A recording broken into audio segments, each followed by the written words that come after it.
Good morning and welcome to another stream.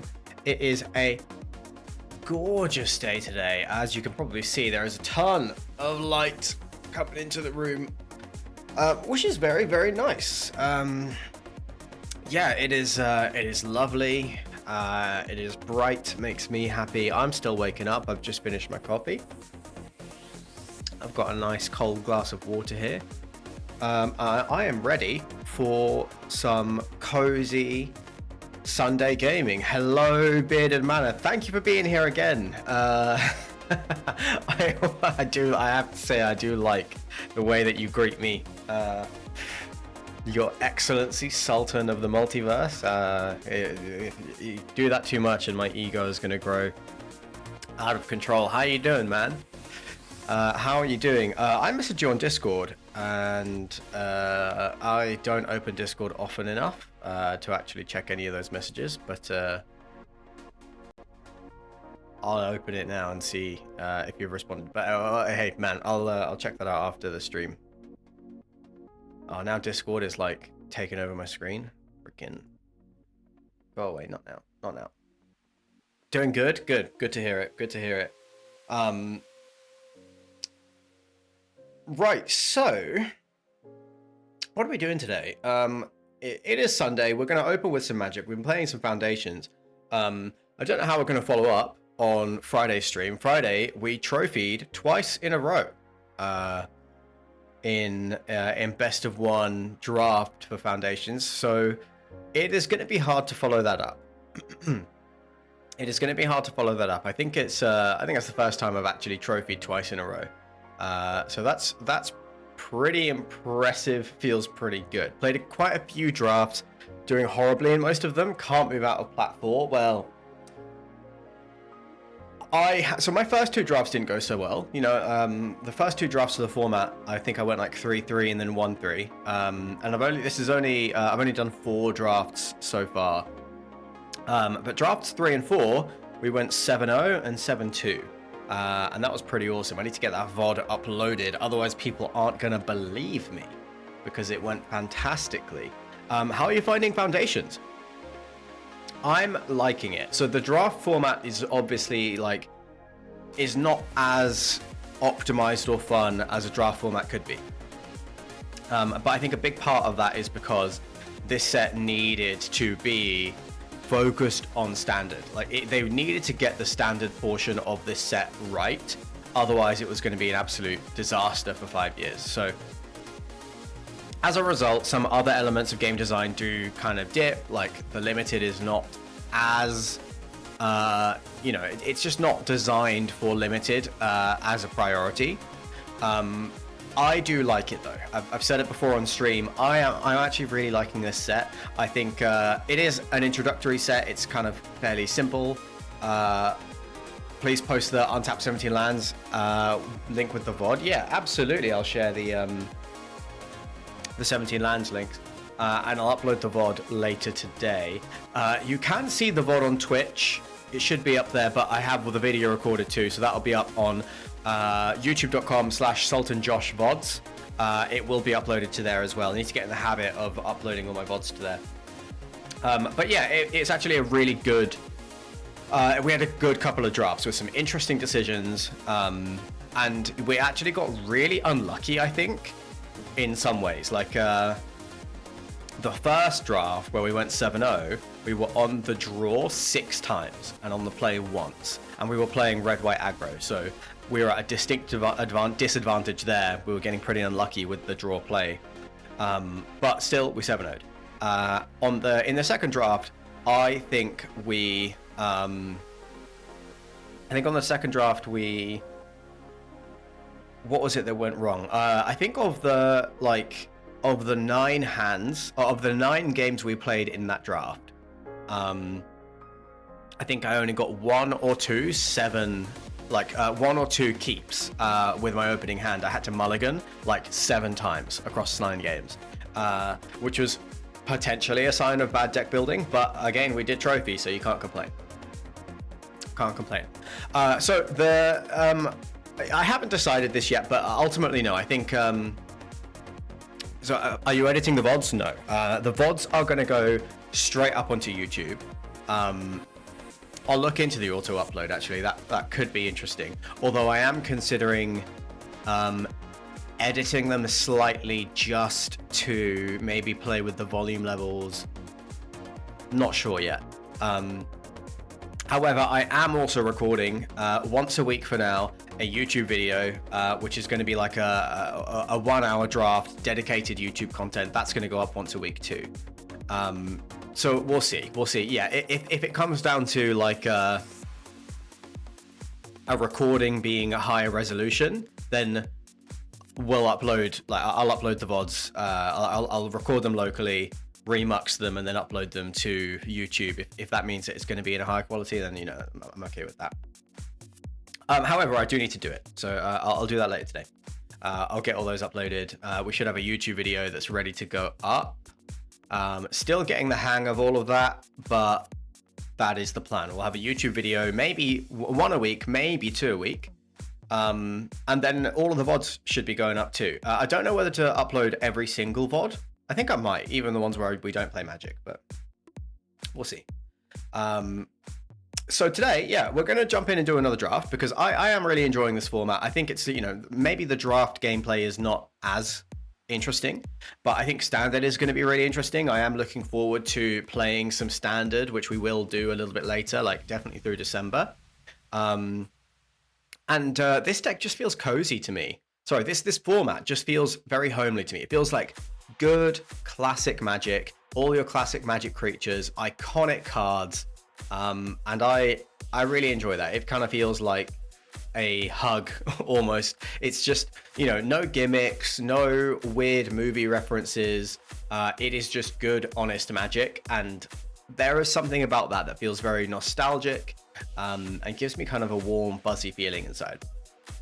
So we are going to do one draft, and we're going to play a little bit of Magic, and then later we are either going to play Dragon Age the Veilguard, or I'm considering doing some cube stuff on stream. So I have an EDH cube, which is awesome, like, and it's so much fun and it's really cool, and it needs a little bit of an update. So I was considering doing that on stream because then I can ask you guys what cards you would put in the cube and things like that, because this cube is incredible. It's 1,000 cards. It's an EDH cube, so it's all singleton. It's super powerful. Well, no, it's not like mega powerful. Like any card that would just go in any deck, I try not to put in the cube. I'm very selective with the ones that go in there. Like Sol Ring is in there, but then like your super powerful Magic cards are not going to be in there. In fact, I could show you guys now. Wonder how I could do that. Yeah, let me see if I can show you the cube real quick.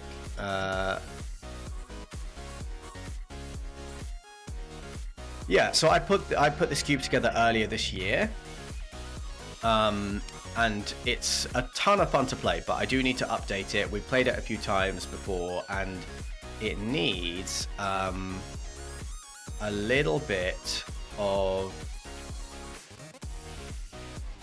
like it just needs a little bit of tinkering. Like I think red blue in the cube is just slightly weak, and so I do want to like update those things. Let me just pop my password in and then we can have a look. Yeah, here we go.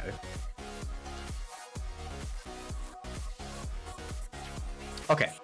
Yeah, so this is the cube. Let's keep it organized by color pair. I mean, I don't know how much you guys are going to get from looking at this in this format, but it is 1,000 cards. The price is massively inflated because there are proxies of all of the dual lands. Nice proxies. These are proxies that I commissioned off of someone I got from Etsy. It was like $30 for like 10 really nice looking custom artworks of proxy dual lands. And I thought that would be a fun thing to put in the cube. So that's in there, but then, you know, the price is probably, it's not $7,000. It's probably more like 3. And it's a ton of fun. And a lot of cards have come out this year. There's some really cool stuff in Foundations. There's some new artworks and stuff. And I want to update this cube. The challenge with this is I'll identify a card I want to cut. Like, let's say Hannah, Ship's Navigator. It's a blue-white card. Let's say if I wanted to cut this card from the cube, I would need to replace it with something that was in the same colors, could be a commander preferably, and had a similar kind of theme, artifact or enchantment theme. And those are actually fairly difficult to find with like Scryfall Advanced Search. You can like do research with EDHREC and stuff like that. But simply being able to ask you guys, like, you know, what are some options? What are good options to replace, say, Palladium Ores in the cube? Or like, I'm going to cut Bow of Nylea. What is a more fun card to sub in? Having other Magic players to ask about that kind of stuff does help a lot. So we might do this on Cube one day. Hey, Sam, how are you doing? Thank you for joining us. I hope you're doing good on this beautiful Sunday morning. Favorite archetypes for... actually, let me close this. So favorite archetypes for limited Foundations. So it's a little early. It's a little early to say. I have tried, I tried a couple of 3-color decks to begin with. I think one of them was like Abzan and the other one was, I can't remember, something else. I think that the archetype I will like the most is red-blue. If I can get red-blue to come together, that's where I'll have the most fun. Also green-black, I tend to like green-black. But to be honest, like I've only done 4 drafts, 4 best-of-1 drafts, so I haven't identified a favorite archetype yet. I think that, what do I think is strong? I think aggro is pretty strong. And I'm basing that off of the fact that my 2 trophy decks were both, one was red-white, one was red-green, and they felt really, really strong. So I think aggro is strong, but I don't know. I'm going to need to play a little bit more to define which one is my favorite. It's going to be Boros aggro. It's not going to be Boros aggro. It's not going to be, I refuse to let that happen. One of your friends had this combo in his pre-release pool. Let's have a look at this. Oh, the Blight Priest Bloodthirsty Conqueror. That's disgusting. That is disgusting. That's so busted putting this together in limited. But then I guess if you open the Bloodthirsty Conqueror, Blight Priest is a common, so it's not unreasonable. It's not impossible to do.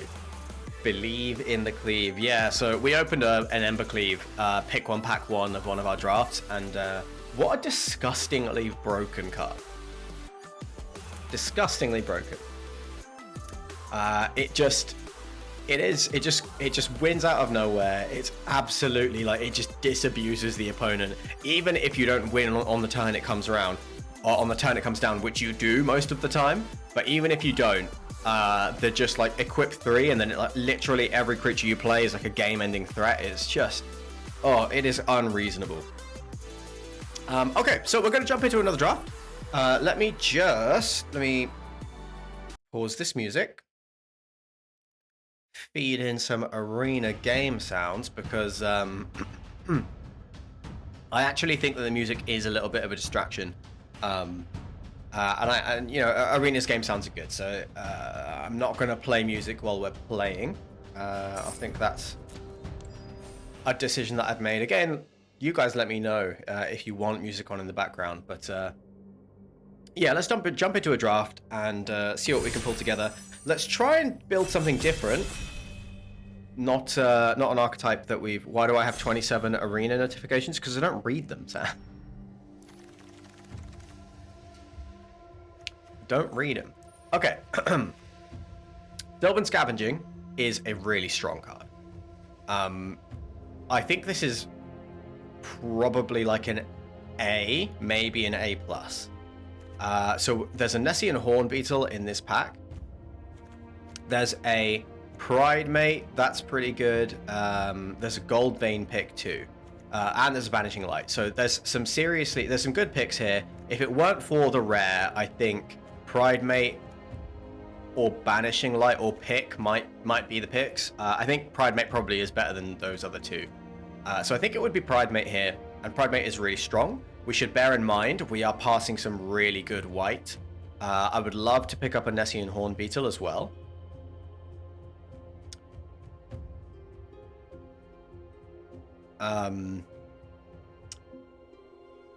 But I think, yeah, Sylvan Scavenging we'll pick that up here. We're not passing too much really strong green.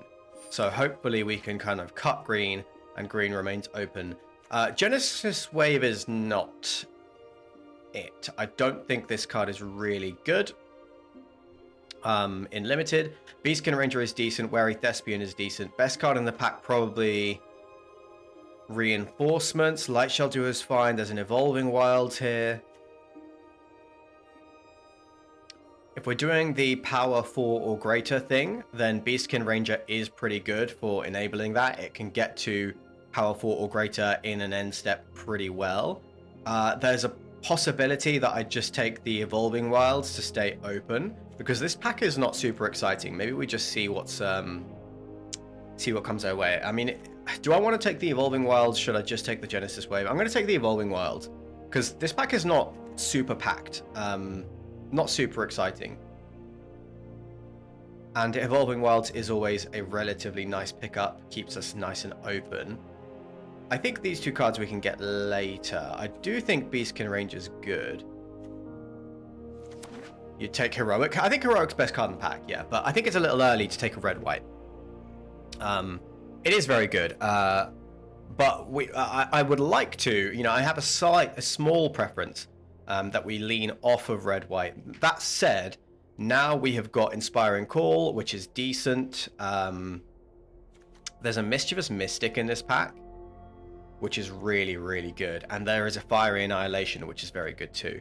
So I think we have to decide here if we want to go into red-green, which is probably better with the Scavenging, or green-blue, and do good stuff with the Mystic. I think I am going to go Fiery Annihilation here, because Gruul for power and higher is an archetype, and I think Fiery Annihilation probably is just the best card in the pack. And we get rewarded here because there is a Bite Down in this pack. There's a Nessian Hornbeetle, which is probably what I'm going to take. Because that's an excellent card. Excellent card for this deck. Now, also, I mean, Twin Blade Blessing is really strong. And I do like this Bite Down. But since we just picked up the Fiery Annihilation, let's take the Hornbeetle. And it looks like Gruul 4 power and up is what we're going to build towards. Now, Elfsworn Giant is good. Swiftfoot Boots is pretty good in this deck because you do assemble some big creatures. I think I'm going to take the Boots here because going for like a boggly kind of strategy with your like big beefy creatures absolutely does work. Hexproof and Haste on your big green creatures is pretty difficult to overcome. So I think Swiftfoot Boots is slightly better than like Thespian or anything else here. There's some good cards in that pack for the deck that we are sort of building. There's a Gold Vein pick here. That's probably the best card here. Meteor Golem, I don't know. Is Meteor Golem good? Maybe. Imprison in the Moon is good. Witness Protection is good. So blue is seeming open. So there's a possibility that we'll go in on blue instead of red, but I think Gold Vein pick is totally fine. Gold Vein pick on like if you go turn 2 Wary Scavenger, turn 3 Gold Vein pick, that enables your 4 power. So, oh man, and then we get seriously rewarded opening a ruby here. There's also a Gnarled Colony in this pack, which we definitely would want. So we have some really good 4 power payoffs. We now need some enablers. That's the priority. The priority is enablers. Apothecary Stomper is pretty perfect. Tolarian Terror going pretty late in this pack, so this is open too. Goblin Negotiation I do not like. Axeguard Cavalry is playable, but we've got a Boots already. Apothecary Stomper is exactly what we want. So that is a really nice pickup, and I'm liking the direction this deck is going. I'm liking this a lot. There's another Gold Vein pick. There's a Sure Strike. Am I going to play 2 picks? No, I don't think so, especially with the boots. I'll take the Sure Strike. I think it's like a playable card. It's not super likely that it'll make the cut, but it is fine. We could take Gleaming Barrier. I don't really like that at all. I think Firebrand actually is not ideal, but it's an early creature. I think we just take the Firebrand then. It's fine. Yeah, Perforating Artist also very, very good. But I don't think it was worth throwing away the Sylvan Scavenging to go down into red-black. That we have seen some decent black, but it seems like our deck is open. Ruby went like all the way around the table. Inspiring Call Wield, so definitely Gruul is open here. I think this is, yeah, I think this is looking really good actually. So Inspiring Call probably makes Sure Strike much less likely to see play. There's a Thrill, not likely to make the cut, but we'll pick it up. We'll take the Mountain. We'll pass the black card. Somebody else can have a slightly better deck. We'll take the Blight Priest. Tuck that. Well, there's... Okay, yeah. Now there's a Liliana. We probably are just going to play that. And we're just going to splash Liliana because it's just a broken card. There's a Phyrexian Arena in this pack that's really good too. But if we resolve Liliana, this just wins games. There's a Stab in the pack. There's another Gold Vein pick. But green has all the good splash. And I think we definitely can take Liliana. It's pretty exciting opening this, actually. Yeah, that's pretty sick. It's not too late to pivot to green-black, but Liliana is an acceptable splash anyway, so we'll take the Liliana, and we'll see what happens. See, opening Garruk's Uprising here is pretty busted too. There's a Cackling Prowler, we really like that. There is a Jungle Hollow, which we do want, but we will fix our mana later. We do need a few more 4-power enablers. Garruk's Uprising is a great payoff for the 4-power deck. But I think I like... yeah, I think I like taking this now, and then we're going to highly prioritize fixing for Liliana, and we're going to highly prioritize the creatures that have 4-power that enable our strategy, like Cackling Prowler. So there is a Strongbox Raider, which is fairly decent. There's a Bake into a Pie, which we could also take. There is another Apothecary Stomper, and there is a Bloodfell Caves, which does help us splash. Since we have 2 6-drops now, I think we do take the land to help us splash for Liliana. We already have... no, I don't think we cut red here. I think... Like, Annihilation, Ruby, Firebrand is not so strong. We'll leave it there for now, but... we've got an Evolving Wilds, we take the Bloodfell Caves. I think that, like, Ruby and Annihilation is strong enough to keep. Oh, I don't know, actually. I don't know, maybe it is Bake into a Pie. I'm going to take the land. I'm going to stay in the lane that we're in. There's a Garruk's Uprising again. But then there is a Gnarlid Colony, which is probably the smarter card to take here. Billowing Shriekmass, that is okay. But yeah, like I'm kind of inclined to take Garruk's Uprising, but we have... Yeah, we need more creatures, we need more enablers, so I'm going to take the Gnarlid Colony here. I think I'm going to regret not taking it if I don't take it here. There's a Horn Beetle, there's a Grow from Ashes, which is decent fixing. There's a Burst Lightning, hard to pass that up. And there is a Hero's Downfall. So yeah, I mean, definitely black was open, but we don't need all this removal. We, instead of Bake into a Pie and Hero's Downfall, we have Fiery Annihilation, we have Burst Lightning. We could do with a little bit more.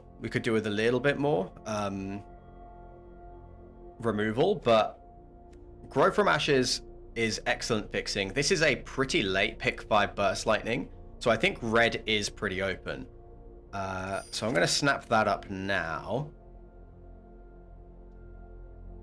Bad pack for us. If we're going to play anything here, it's probably going to be... I mean, maybe we just snap off the Thrill. I don't think Arbiter of Woe is going to make the cut. We could just take the creature. Not really what we want to do.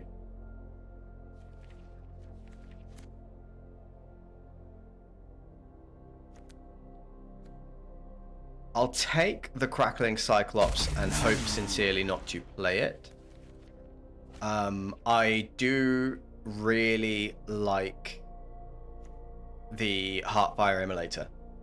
This is such a good card to put counters on, and it is a removal spell as well. You've seen more black than red in pack 1. Probably black is more open than red. I'm not sure I agree, at least not for this pack. And I don't think we need it. I think... So Indrik is really good. So no, I think red is open. I think green is pretty open because Battlesong Berserker is a decent card. Spitfire is meh. I wouldn't mind playing 1 Broken Wings, but Indrik is great. 6 mana card, 4 power enabler. We have enough top end. What do we want to take here? I mean, we could take the Burnished Heart. We could take the Dwinnen's Elite. We don't have any other elves right now, so it's kind of just a 2/2 creature. Maybe that's okay. I think Burnished Heart's... Do you think Burnished Heart's good here? I mean, it does just get 2 swamps, right? Yeah, okay. We'll take the fixing. Yeah, so, I mean, this is a lot of good red cards to be going so late. We could take the 2-drop. We could take the Giant Growth. I'm kind of inclined to take the Giant Growth. But we do need a few more big chunky creatures. I'll take a second Apothecary Stomper here, although I'm not sure if it's going to make the cut. We'll have to see. Garruk's Uprising went all the way around, which is pretty nuts. That's pretty nuts. Gorehorn Raider is good too. But I'm going to take the Garruk's Uprising here, and then we're going to highly prioritize those 4 power creatures. I don't think Bulk Up's really going to make the cut. I don't think Firebrand is going to make the cut.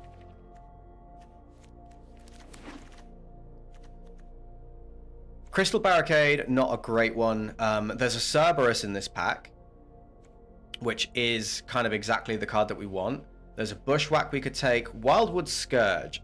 X 1/1 counters. Whenever 1 or more counters are put on another non-Hydra creature, put a +1/+1 counter on this creature. This could be really good in our deck, but I seriously think like just Cerberus into Uprising, Cerberus into Sylvan Scavenging is just too strong. I don't think we can turn down Cerberus here. It's like that's what's going to push this deck over the edge. It's a great 2-drop, and we open another Wildwood Scourge, which is probably going to be the pick here. There's a Wary Thespian, which is very good. Courageous Goblin, good card, but it's definitely between Thespian and Wildwood Scourge here. So we have the boots, we have the pick, we have an Evolving Wilds and a Bloodfell Caves. We're doing okay for fixing. We're doing okay. Yeah, we're doing pretty good for fixing, and I think Wildwood Scourge is good enough. Like, whenever... Yeah, I mean, it works nicely with Sylvan Scavenging, right? And we are going to have, like, if you play this on 4, and then you play, like, you have Hornbeetle down, then every combat, this gets a counter and that gets a counter, and it's... Yeah, that's really good stuff. There's another Sylvan Scavenging? Fuck me. Okay. Okay, so, I think the smart play is probably Gnarlid Colony.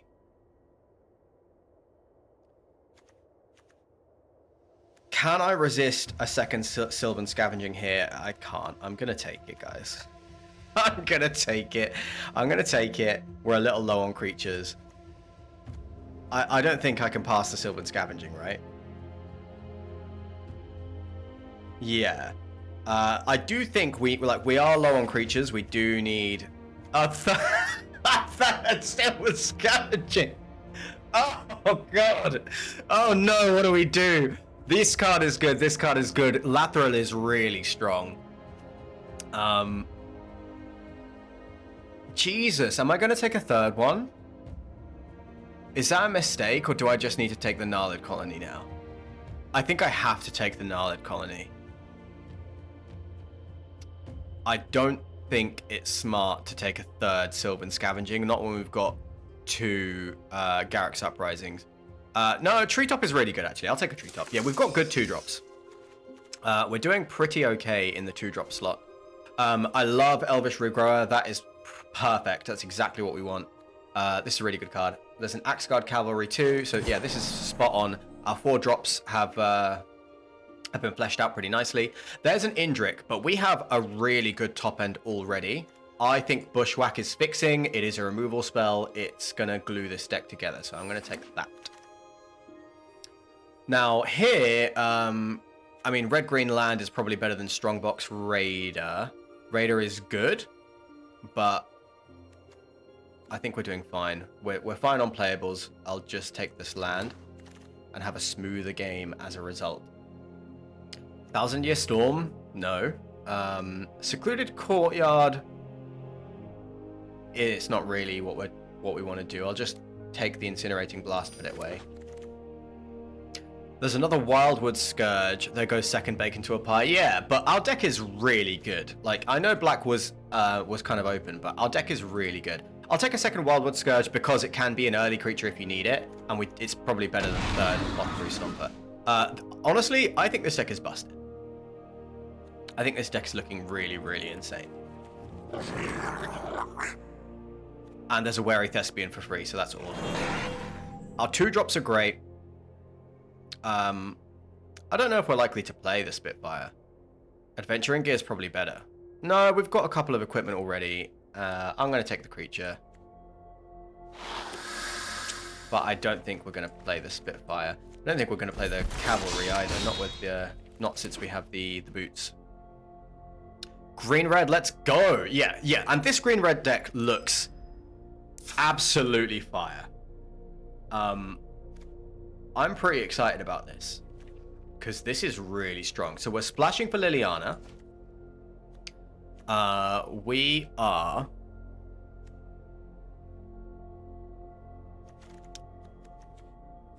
probably wanting, I mean, ideally we want to play Wildwood Scourge for like 5 mana. What's our play pattern look like? Like turn 2, if we go turn 2 Horn Beetle, turn 3, I mean, ideally it's like turn 2 Wary Thespian. And then like turn 3 Sylvan Scavenging, put a counter on it. Oh man, I want to know what you guys think. We saw that third Sylvan Scavenging in there. Do you agree that it was correct not to take it? Welcome, Nibelungen? Have I said that right? Thanks for being here. First time chatter. I appreciate you being here. Thank you for joining us. We're playing some Best of 1 limited Foundations. It's a chill Sunday stream, so we're going to do this and we'll see what we want to do afterwards. Maybe we'll switch to Dragon Age afterwards. But we'll see. I think third Scavenging is better than second Garruk's Uprising. We had 2 Garruk's Uprising by that point. And that is why. Like, if we didn't have the Garruk's Uprising, I would have taken third Scavenging. But I think instead of the Scavenging, we took... was it the Snare Spinner? It was either a Snare Spinner or a Horn Beetle, I think. And I do think that we needed the creature. Like, I think at that point in the draft, we were a bit low on creatures, and I think it was the discipline thing to take. Yeah. But we'll see. I kind of like, there's a part of me that just like, I would have loved to have, like, to just have 3 Scavengings and build the constructed deck. But Scavenging just makes all of our 2-drops so much stronger. And actually, like, Wildwood Scourge following a Scavenging is superb. Oh man, this is really strong. This feels really, really strong. honestly, like, I think we do play Liliana because it's just a busted open card. We didn't get, I think we need 2 swamps. We don't need 3.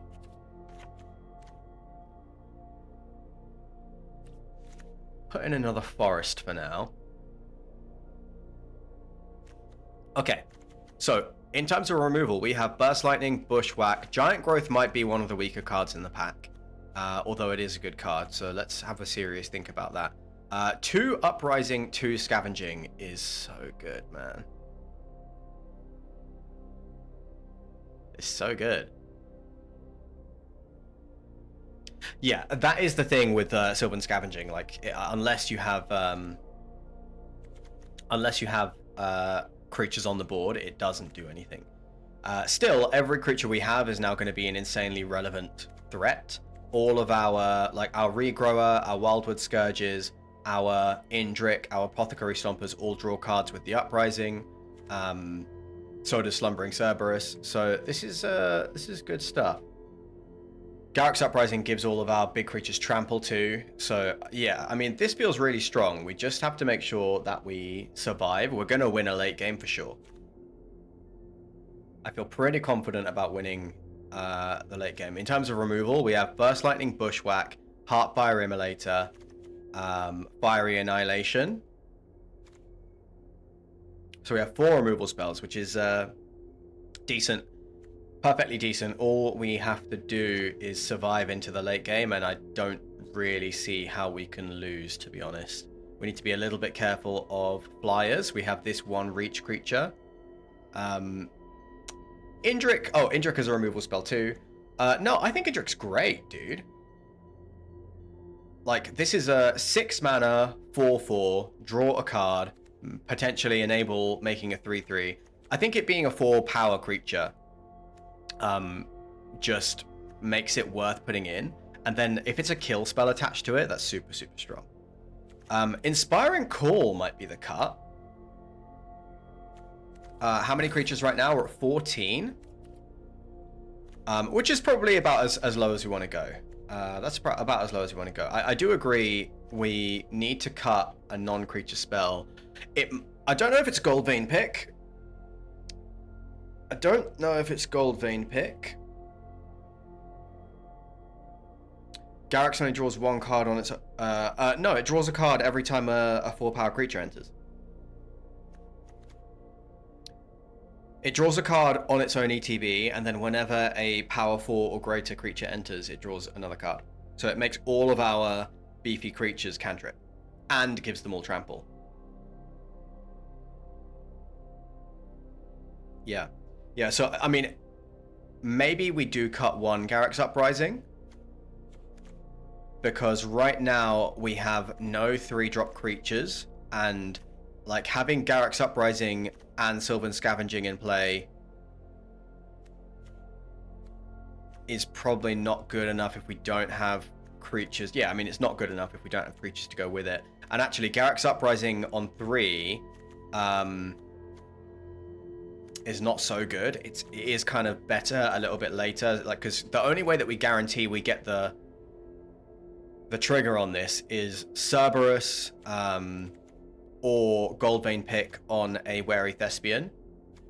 So 1 Uprising probably is the cut. I think Pick is really hard to cut, especially because we're going to have big creatures with trample. I find Pick massively overperforms. Boots, I think I really like as well, to be honest. Like, a Wildwood Scourge with Hexproof is really strong. Even like an Apothecary Stomper coming in as a 6/6 with haste is really strong. Yeah, I think these cards massively overperform.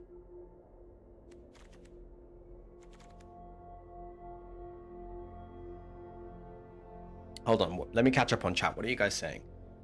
You prefer Boots to Pick. Boots is much stronger late game. Pick falls off late game. That's true. It's good on turn 2 and 3, but your turn 2 and 3 is already pretty insane. Yeah, this is true. This is true. Okay, in terms of fixing, we have the Heart. We have the Pick right now. And we have the Evolving Wilds and Bushwhack.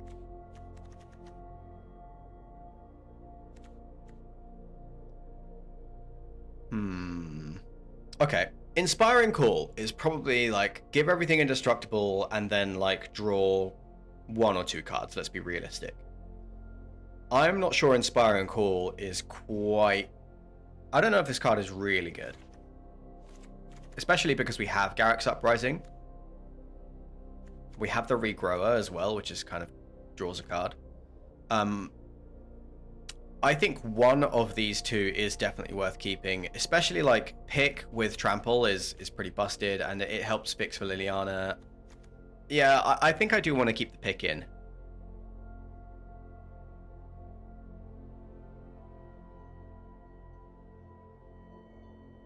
I think Inspiring Call is the cut.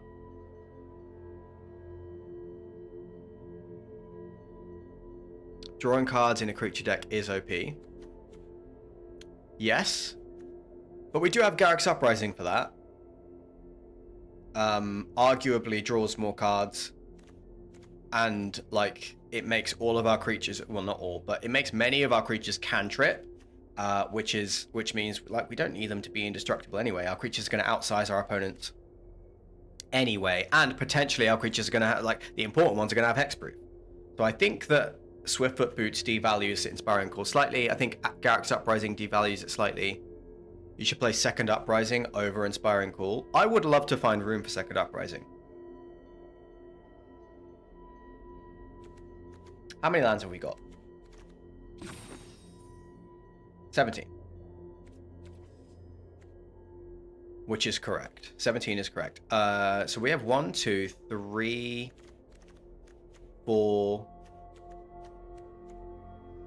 Liliana, let's not count as a removal spell.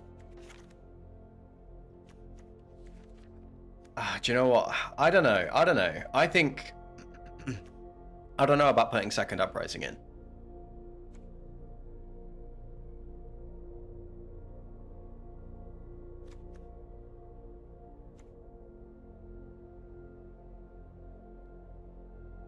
Put Narlid in the 5 CMC column. I would play this on 2. That's so you know, of course, if we have, I would prefer to play it on 5. However, Narlid on 2 and then Sylvan Scavenging on 3 means that by turn 4, Narlid has its 2+1/+1 counters, and that is better than playing it on turn 5 as a 4/4. So I'm not going to be shy about playing Narlid as a 2-drop. And I think that the 2-drops are going to be more important in this deck. Like, rather than Narlid on 5, I think we're probably going to want to just Wildwood Scourge on 5 and play this as a 4/4. And I think that's potentially going to be better. So I think we have plenty of top end. Narlid, I think, it is great on 5, but I think it's more likely to be played on 2. And of course, this static ability, each creature you control with a +1/+1 counter on it has Trample. That is also a game-winning sort of strategy. We can play Narlid for 2 mana on turn 7 and then potentially just swing and win the game. Because we have like big Wildwood Scourges on the board, we have Apothecary Stompers on the board, we've had Sylvan Scavenging around for a while. So yeah, I think this is the deck. I'm going to minimize this. I am going to leave the pool up here. I want you guys to... Hold on. I want you guys to have a think. I don't think we're thinking about putting any of these cards in. So have a think about this. I'm going to run to the bathroom real quick. I'll be right back. But have a think. But I think this is the deck. I think this feels pretty strong to me. Actually, I'll give you this view. All right, I'll be right back.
Okay.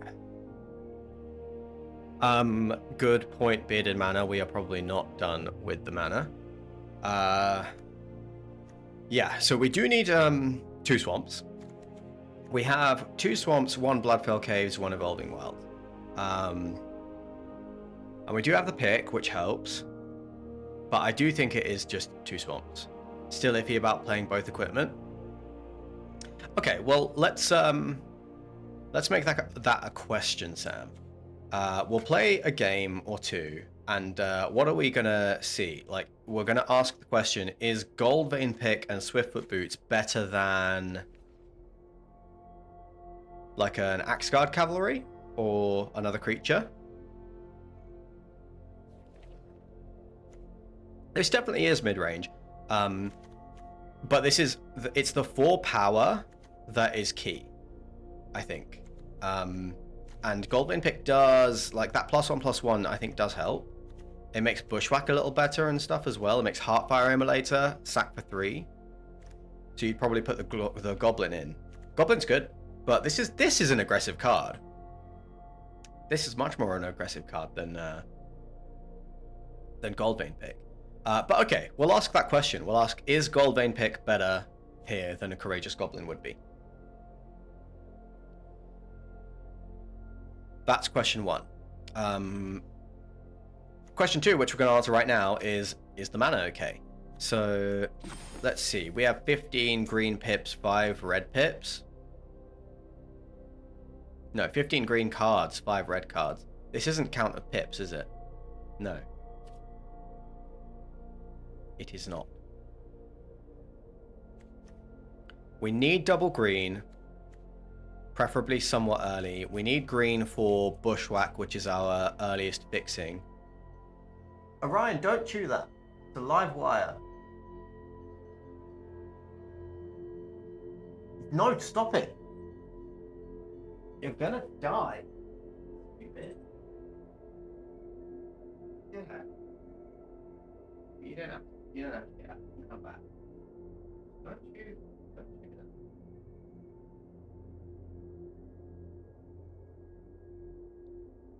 Stupid cat's trying to kill himself. I can't remember what I was saying, guys.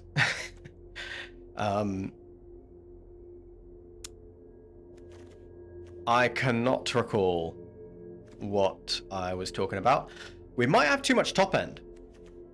I think there might be a question around whether one of these 2 cards is better than a second Apothecary Stomper.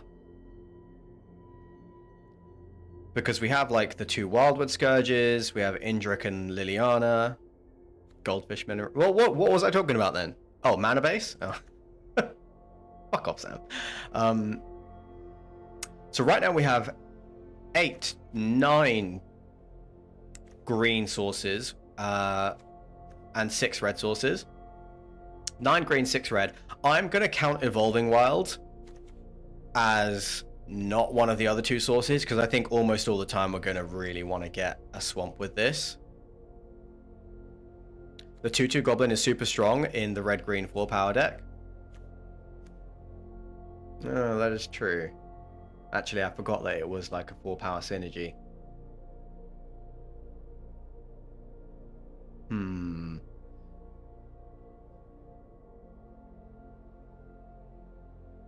So if I were to put the Goblin in, and I do think there's a strong case for it, I think I'd be looking to cut an Apothecary Stomper, to be honest.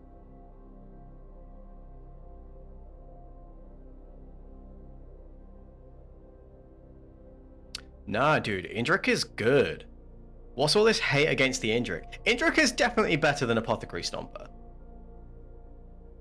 Like, we don't necessarily care that if this comes in as a 6/6.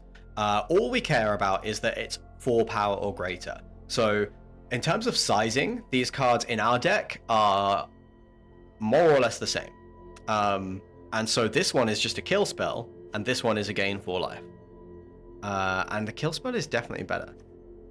We can't cut creatures. Okay, maybe not. But look, let's say Goblin's in. If Goblin is in,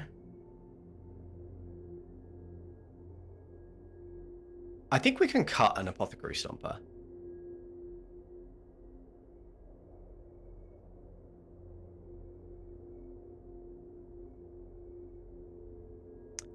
It might be that we can cut the boots.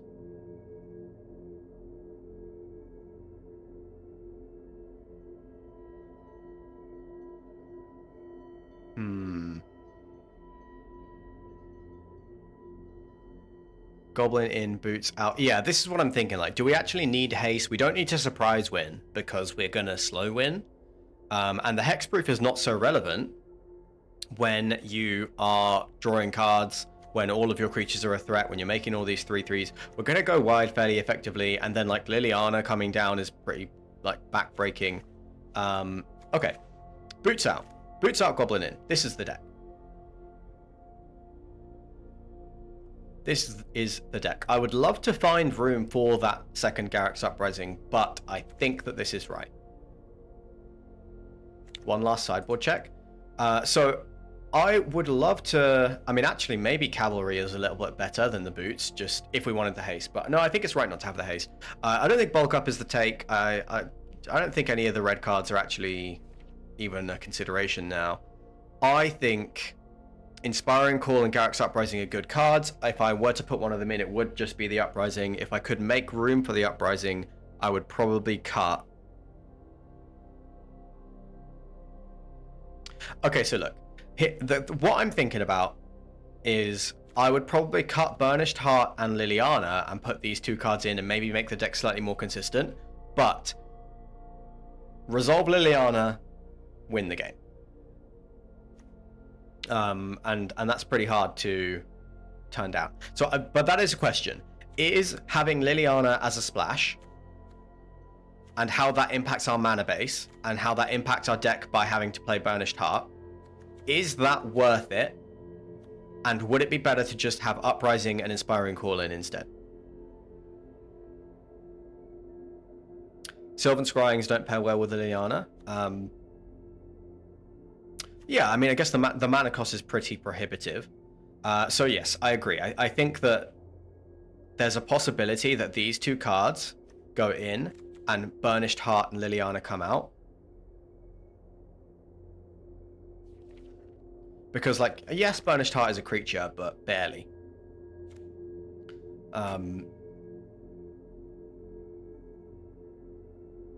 Yeah. So that's a question we're going to ask. I think like keeping Liliana in is the content play. There's like if I really, really wanted to win these games, I think maybe I would consider dropping Liliana and Burnished Heart, putting these two in and just running a super consistent deck that did the same thing every time. Okay, let's give this a run. I like this. I like this a lot.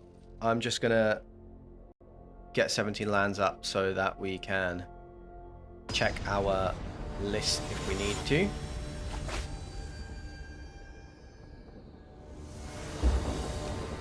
I'm feeling pretty optimistic about this.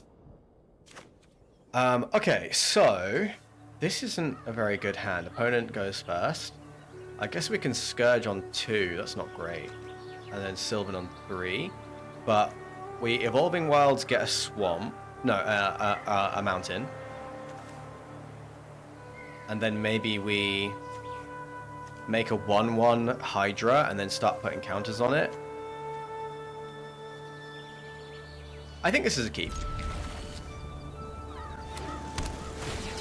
If the opponent goes slow, then we won't play out the Hydra.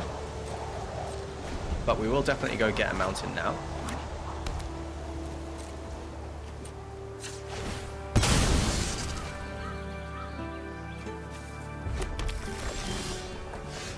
Goblin. That's a good card to play here. There was no stick there, so there was no Essence Scatter.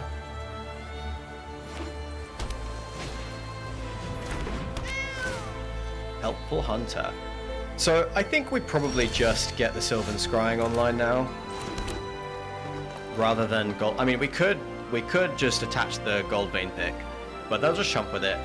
So let's start growing with the Sylvan Scavenging. Next turn we can attach the Gold Vein pick and then start making 3/3s.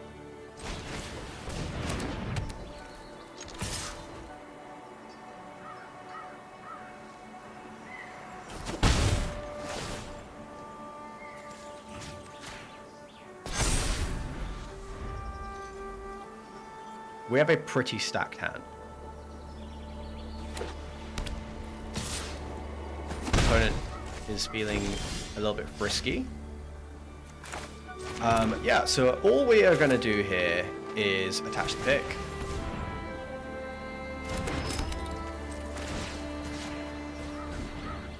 I did not want to tap my fucking red there deck. Son of a bitch. Auto tapper screwed me a little bit there.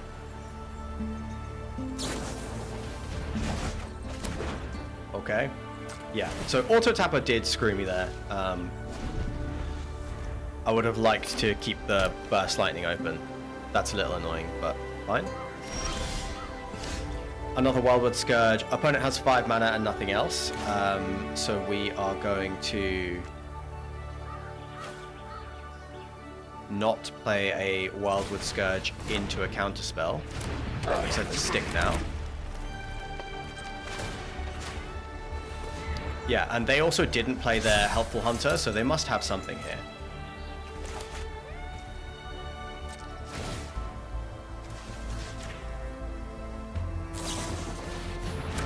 I play Trickster. Okay, that was not very scary. But now they, of course, can do everything at flash speed.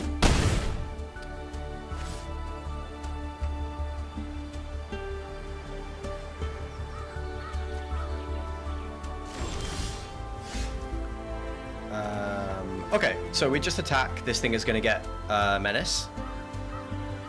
Yeah, Auto Tapper suggests playing Hydra as a 0/0.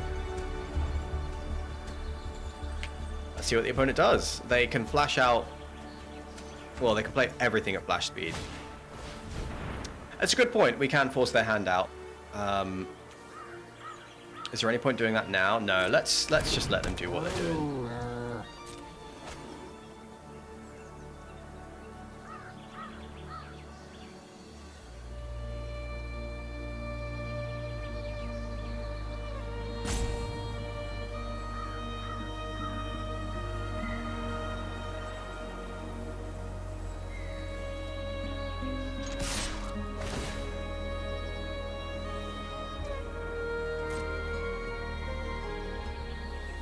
It has Menace. It's gonna hit you. I'm gonna make a treasure.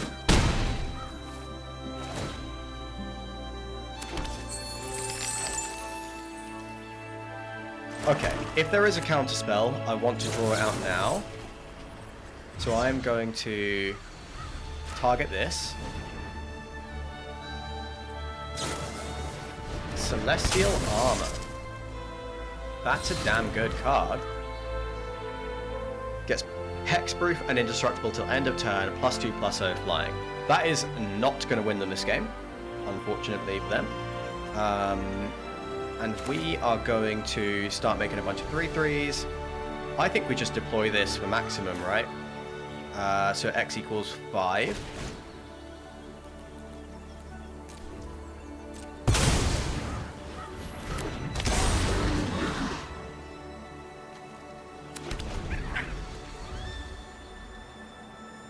We should be in a position to just keep overpowering them there. I don't think we need to keep them. Oh, for Lily. Fair enough, but we'll make more treasures. Because this is going to have Menace every turn it attacks.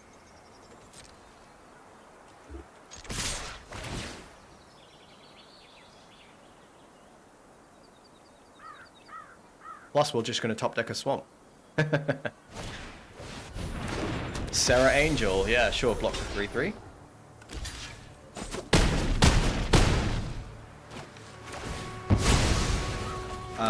We have to gain the life here.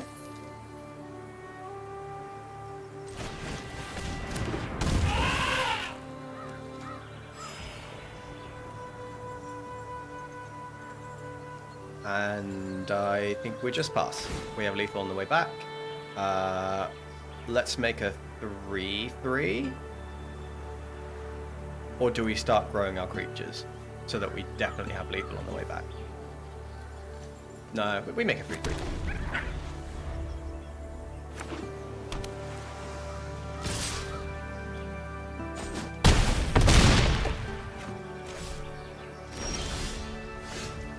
Another Stomper. So hopefully we can force a block here.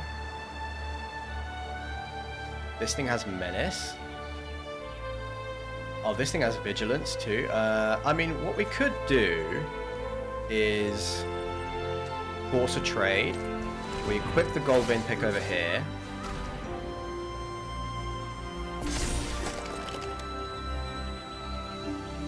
We force the Serra Angel to trade off.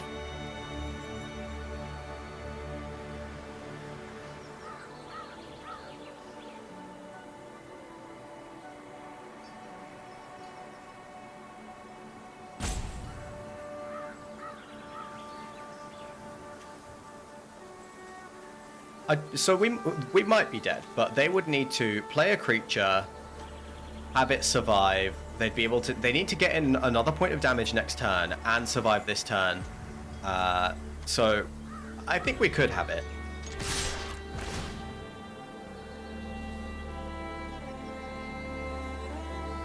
Like, we're guaranteed 8 points of damage here. Oh, that's a damn good card. What the hell? Oh. That's a really good card to have in that spot. Well done, opponent.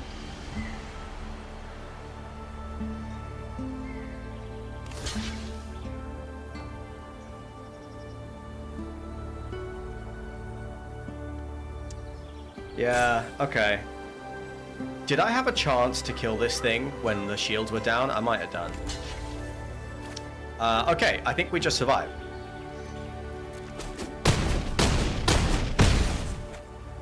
I think opponent just threw this game, unfortunately for them. Let's drop the land. Let's keep the treasure.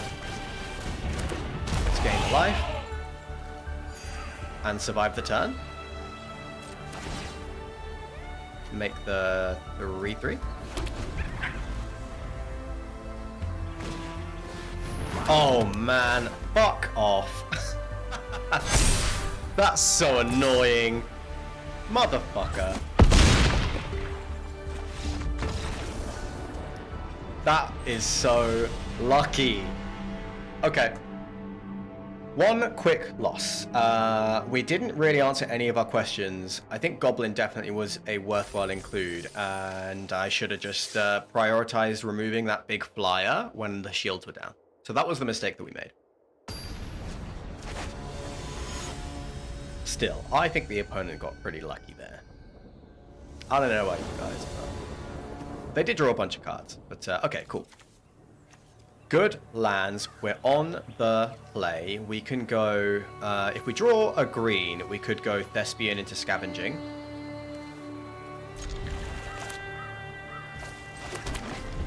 We'll open with Thespian because we might be able to surveil our way to a forest.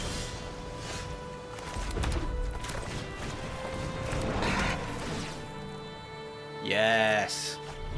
Excellent start. So there was some stick on their second main, which I think makes it less likely that they have a counter spell here. I'm gonna attack. There's not stick there, so yeah, we're just gonna get this down.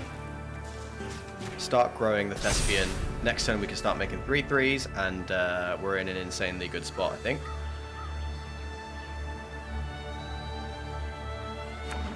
Oh, you thought you were expecting a Brineborn? No, there was it. Whatever it is, it was at sorcery speed. Okay, we missed on the land. Let's just go for the attack. They have something now. I'm gonna kill this thing. I'm gonna kill this thing because we want to keep our 4-power creature around.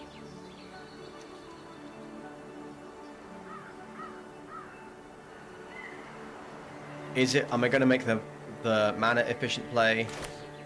No, I'm just going to burst lightning this thing.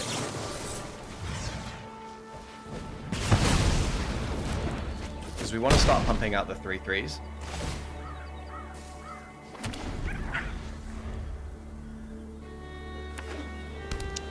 You think it's an Essence Scatter? I wasn't feeling an Essence Scatter. Mountain is great. Let's go in for the attack again.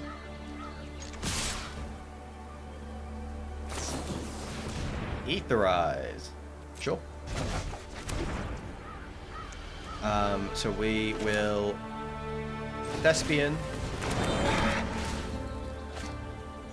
I think we'll keep a Scourge. Yeah. We will Goblin. 1/1 counter here.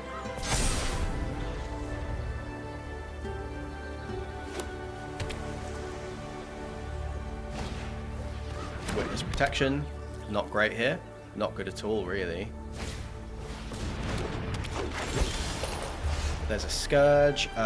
So we could get the Regrower down. I don't think that's it.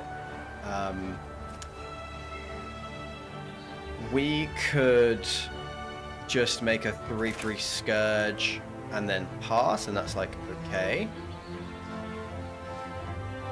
Yeah, that's good enough.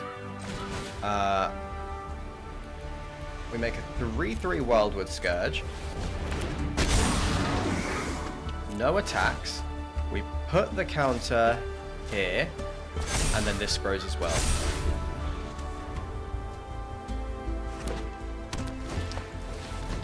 Blink on Sky Mage.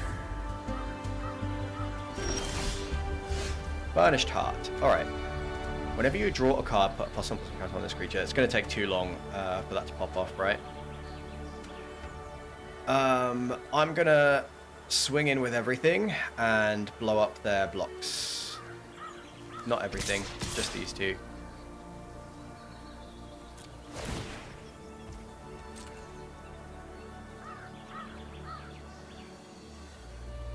Yeah, if they want a double block, we'll blow it up. Nope. Scooping it up, okay. Yeah, deck feels really solid. That felt really solid. That is, you know, how more like how we want our games to go. Goblin definitely overperforming. Good catch on including that. Liliana probably, well, we haven't seen it yet, but we haven't been punished by the mana yet, so I say we just jump into another one. Sylvan Scavenging is busted. I think definitely that third one. Like, so in hindsight, I would have taken the third one because we had enough creatures come together. But still, this is good. Okay, we're going first. We have a couple of good 2-drops. We have great mana. And if we draw up to Liliana, I think we will just win the game. So this is definitely a key. I'm going to lead with the Immolator. Okay, that ramps us to Liliana, and then I think we are just going to win this game, right? Yeah, I'm going to lead with the Immolator. We might bolt the Elves next turn. But I think I'd rather just play the Burnished Heart, and then sack it next turn, and then play Liliana the following turn, and then win the game. Oh, opponent is going wide.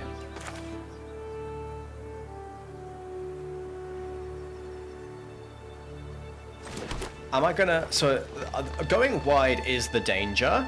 That's where Liliana gets significantly worse. Do I want to just play a 2/2? Yeah. And then next turn we can sack Burnished Heart and kill the Elves. Do we offer this trade? No.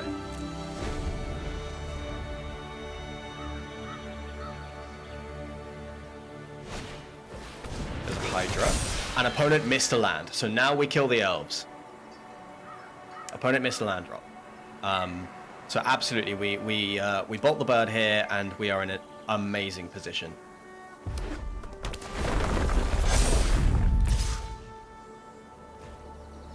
I will take the 2. We can Fiery Annihilation this. If they play a land next turn, it goes up to 4. We still have time to Annihilation it. So if we go Swamp here,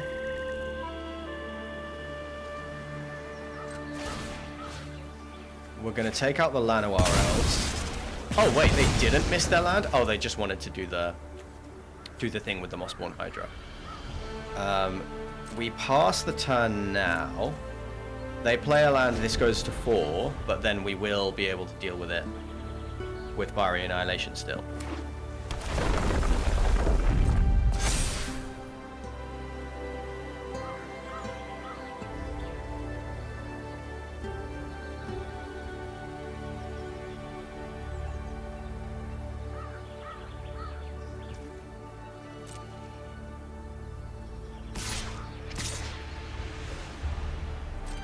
So we block here.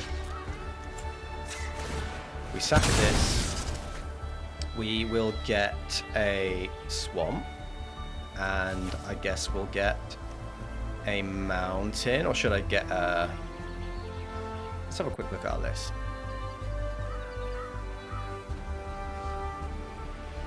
I think we go to forest. Although, no, we get a mountain because we have these 2 red cards.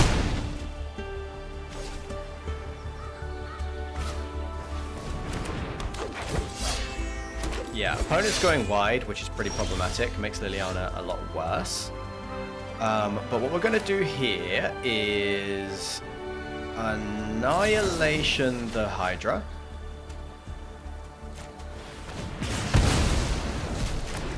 Play out the Cerberus. Drop land.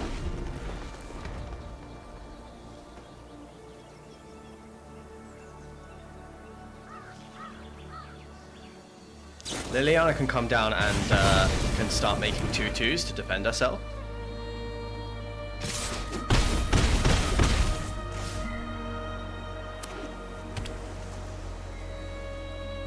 Or we could just play the Stomper. Oh, Regrower gets Liliana back, so if the opponent puts all their resources into taking out Liliana, like they attack, we draw 2 cards. No, okay, fine, Stomper first. They do have blue mana. Okay, no counter spell. We'll gain the life. Stabilize the board.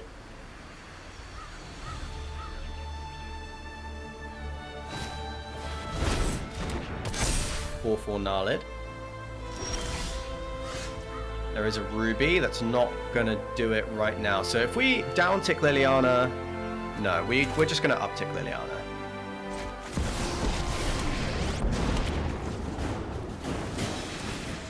If I were you, this is more enjoyable. We could attack. They trade these off now. Do we attack? I think we do attack.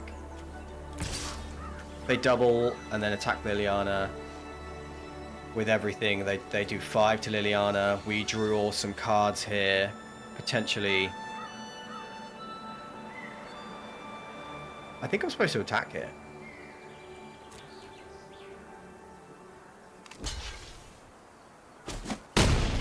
We draw 2 cards. Death is such an effective tool.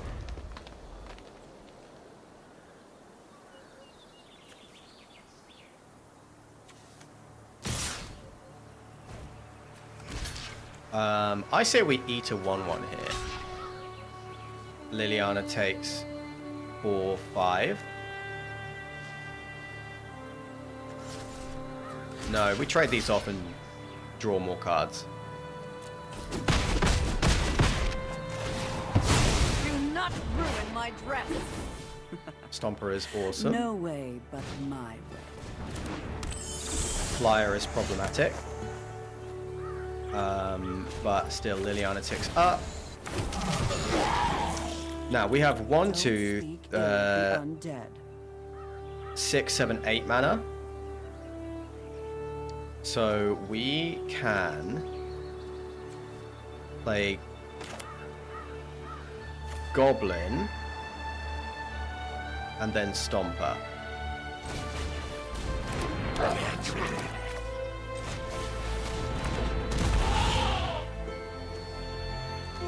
Throw the Goblin.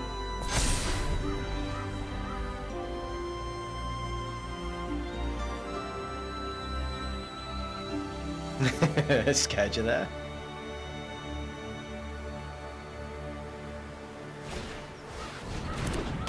Opponent has a really nice Elves deck here, but it is not going to be enough.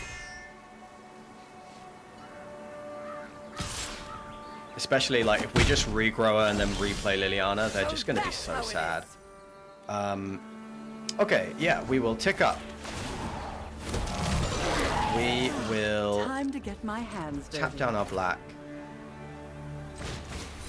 Drop a Gnarled Colony with Kicker. Let's play out Ruby as well afterwards. Or does Ruby attack here? Ruby becomes a 3/4. That's fine.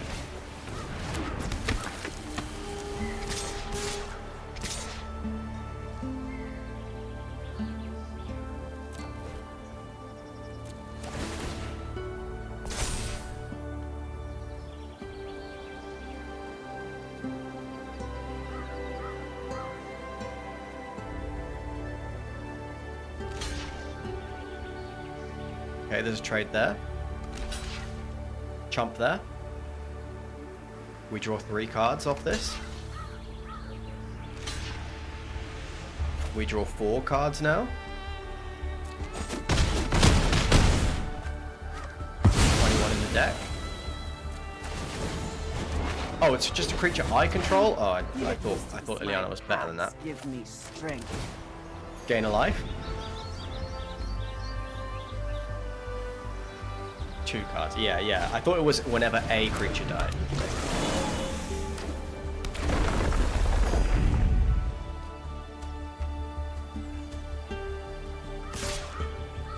Deal 2. Snare Spinner. Now that is a good card in this spot. Because we can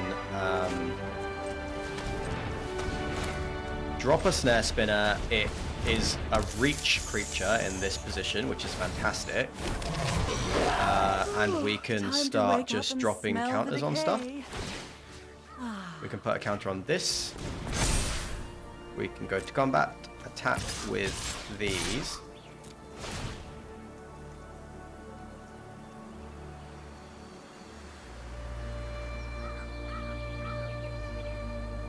Move my face cam to the middle. Oh, good point. Thank you for the reminder, Sam. But now you can't see the 3/3 zombie at the end. Let's just drop the land.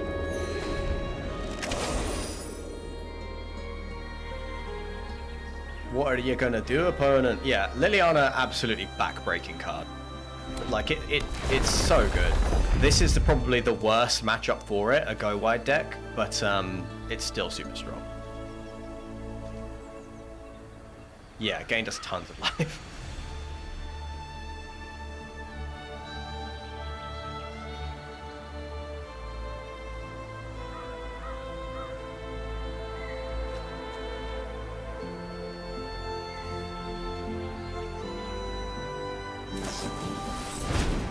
Okay.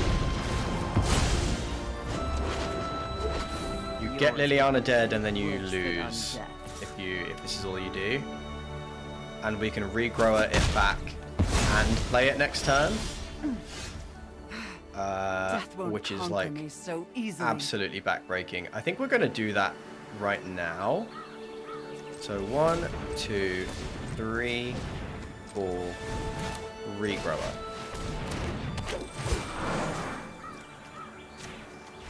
Yep, that'll do it.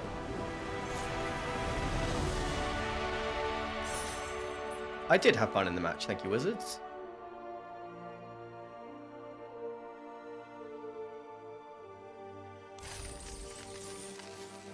Opponent was pissed. They spent so much time, so many resources trying to get rid of that Liliana. They finally did it, and then we just got it back. Very salty, and I would be too. Okay, good land. Liliana in hand again. We have 1-drop, 2-drop. We're going first. This is good stuff. Good stuff. If we do nothing but, like... Yeah, this is a good hand. If the opponent is slow at all, then we are just going to run away with this in a really big way. I guess I'll drop the Forest and then Cerberus in case we draw Sylvan Scavenging. We'll have a gap somewhere to play the tap land. Burglar Rat. I guess I'll discard this Forest.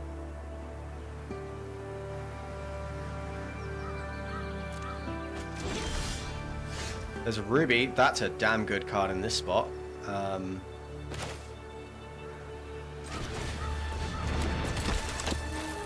It ramps up to Liliana too. We do need another black source, but feeling very, very good.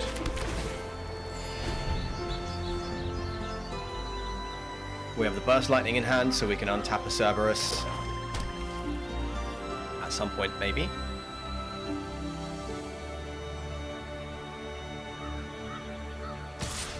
Our opponent's feeling brave.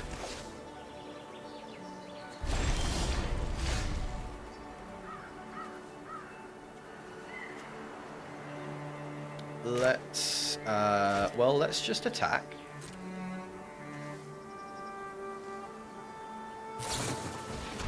Bay Bloom Trick. They're going to tap down the ruby.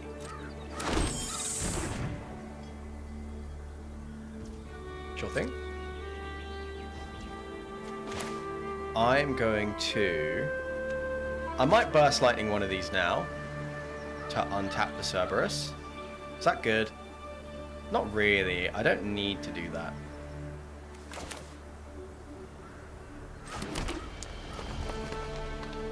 Yeah, I don't need to do that. Yeah, I could do it on their turn anyway. Play swamp so you can play Lily if you draw a swamp. No, this taps for red-green, so we would need 2 swamps.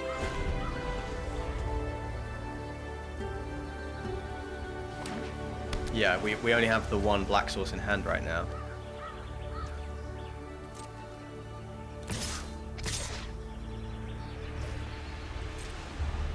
I will take the 2.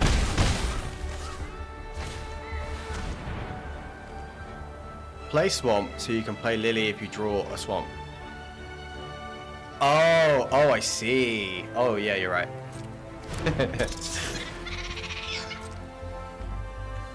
I guess we can just take out Light Shell Duo next turn. If that's what we do with our turn, it's not fantastic, but it's fine.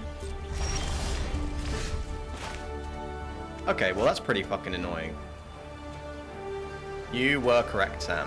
You were correct. Okay, wait, I can take this thing out this turn, right? This becomes a 3/4.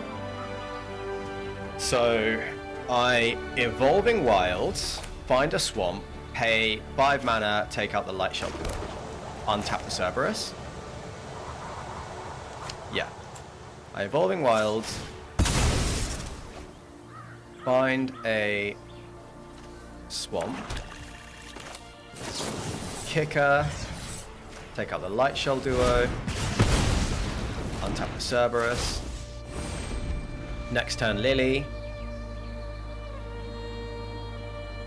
Although we need to do something about these flyers. I might need to downtick Lily.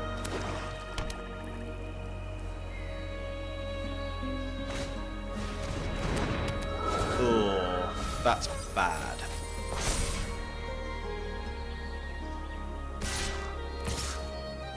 Yeah, that's not good. We need to draw Snare Spinner, is what we needed to draw.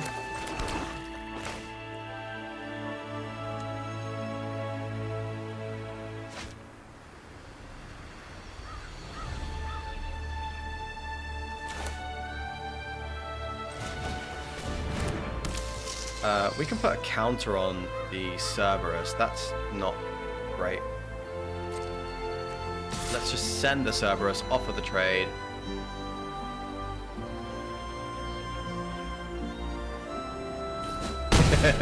I seem to be pretty good at manifesting cards.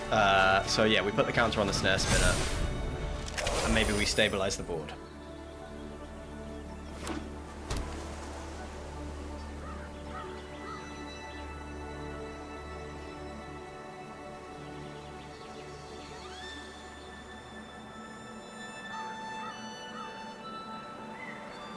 What does Lily do? I think Lily has to come down and downtick, to be honest.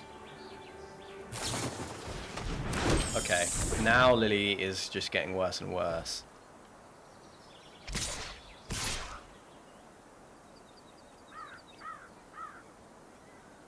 Don't think this attack is great. Don't think this move was amazing because the Snare Spinner is just going to untap. We do need to find a spot to play Liliana, but we have, like, I don't know if we're going to find it. Because the opponent has all these 1/1s. Immolator's a decent card, but it might just be 2+1/+1 counters on Ruby and then attack as a 4/6. Or maybe I start growing the Immolator and take this thing down.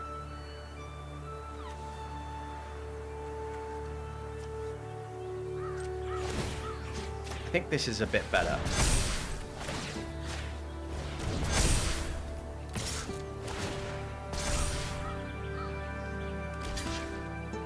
Untap Serve. Because the opponent is going to need to answer the Snare Spinner. Stomper is good. Stomper is good.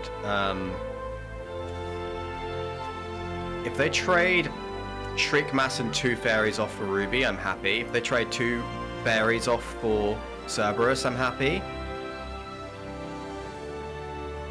So am I supposed to just attack all?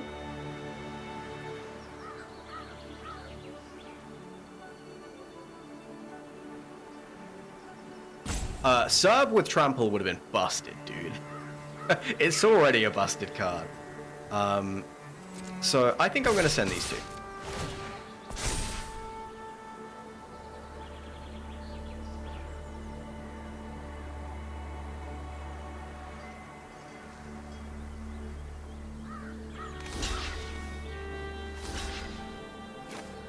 Okay.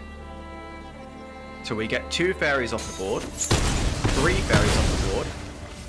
We play Liliana. We sack both of our creatures and win the game. Most likely. Your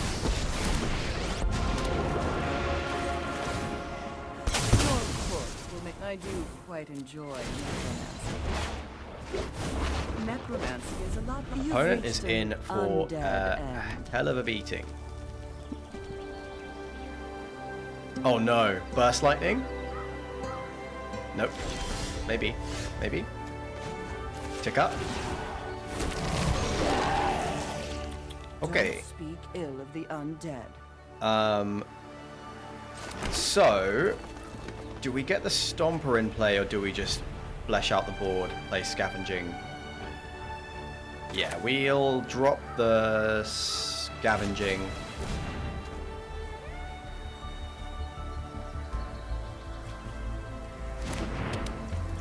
And the Immolator.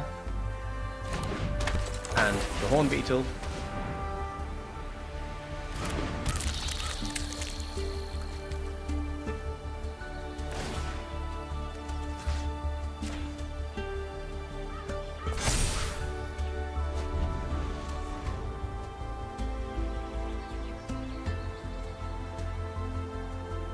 If Heartfire Immolator, if we kill something with this, it cantrips now, draws us a card. Yeah, we're in a good spot now. We navigated through the massive fairies to make Liliana good. I don't think that's a great choice there, opponent. Maybe I can see how it was essential, but... My pacts give me strength. Look at where you are now.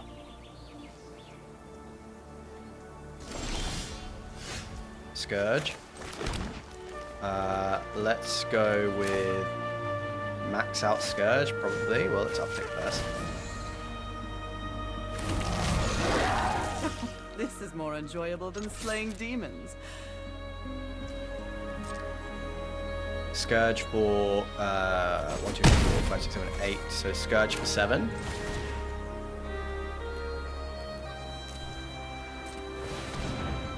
Not concerned about a counterspell in the slightest because we're winning on the board.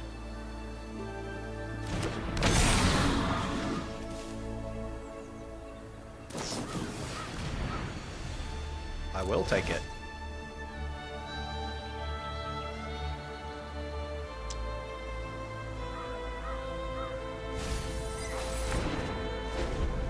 Oh, we don't get our... Oh, okay. I thought it was already on the stack and we would get our 3/3, but...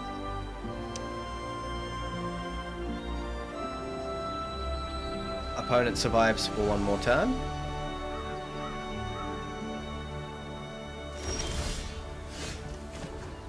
Uptick. hit you for Necromancy 5. is a lot like plucking turnips. Stomper counters is lethal. Yeah, actually, I did miss that. Would not have mattered. Yes, yeah, it wouldn't have mattered.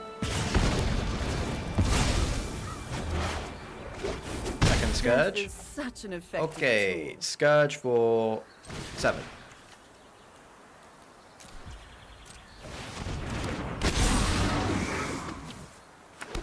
Opponent is braving it out. Spectral Sailor, no. Draw a card. Yeah, okay. GG's. So, that is 2 games there where Liliana was in a bad position because the opponents were going very wide with evasive 1-1s, and that's kind of her weakness. But still, she won the game. So definitely worth the splash. If that Liliana in both of those games had been a a Garrick's Uprising or the 3-mana sorcery, it would have been significantly worse and probably would have led to would have led to us potentially losing. So yeah, our late game is absolutely busted. Absolutely busted. And to be honest, our early game's pretty strong too, with like Ruby, with Cerberus, with the Goblin. Like we have pretty like must answer threats early, and then we just go Haymaker into Haymaker in the late game.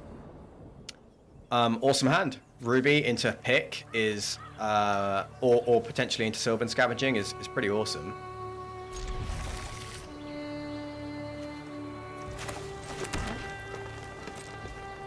Wildwood Scourge for 0, anyone?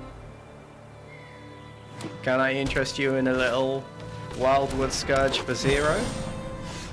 So 2 Sylvan Scavengings. This could be fun. So we just fire Ruby at this Llanowar Elves.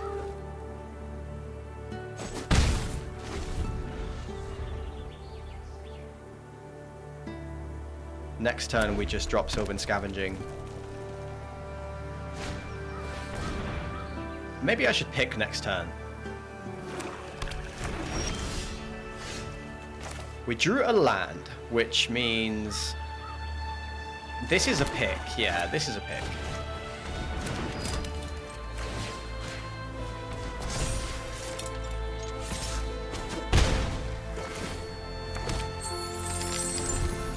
Opponent is also kind of getting to set up fairly well, but I'm pretty sure our late game is going to be stronger.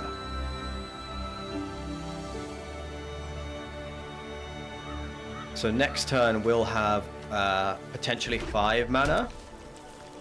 If we hit with Ruby, then it's 6. Love to see that. Love to see Incinerating Blast there.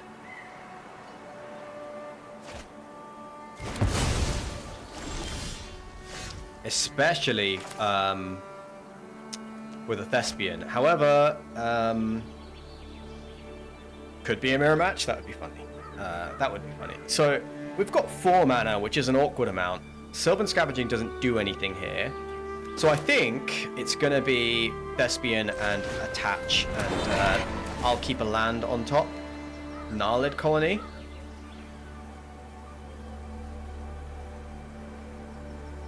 I think I'm going to keep a Gnarlid Colony on top.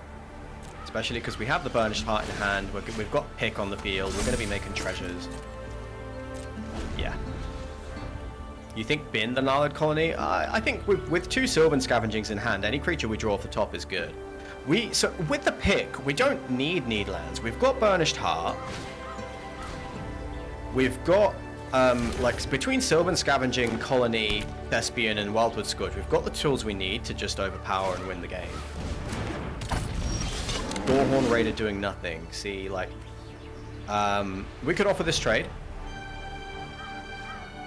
but I think getting Sylvan Scavenging down and starting to make 3/3s is probably just better.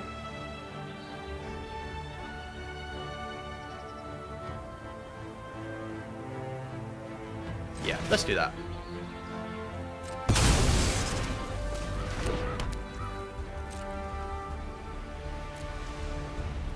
We end the turn, we make a 3/3, and now with the Pick, all of these 3/3s are effectively 4/4s, so we're never going to worry about triggering Sylvan Scavenging.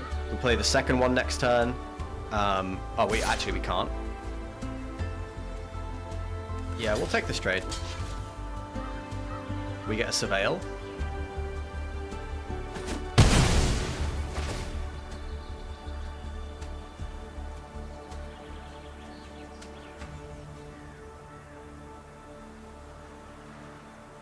We're looking for a land here. Oh, what? What was that? That was not necessary. That was not necessary. They, like, what they're looking at is pick, scavenging, and raccoon, and 4 cards in hand. And we've missed the last couple of land drops. That was not necessary. They did not need to scoop there. They did not need to scoop there. I know, yeah. Like, I've bribed these opponents. That's kind of what it feels like. The last few drafts that we've done, it has felt like the opponents have just rolled over and let me win. No idea what that was about. That was not a scoopable position. What must their hand have been? They were. I don't think I'd even like dealt any damage to them. That was not a scoopable position. I have no idea why they did that.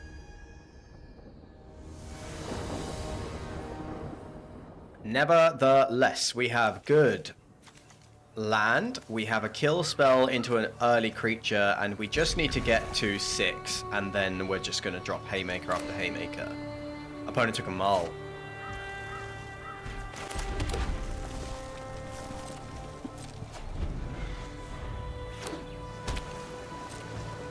If opponent plays it slow, we are going to be pretty happy. Let's start getting greens online. We're not going to play the Veilguard Scourge yet. We're not going to play it until we actually need a creature in play. Balmor. That's a freaking good card that we can't Burst Lightning.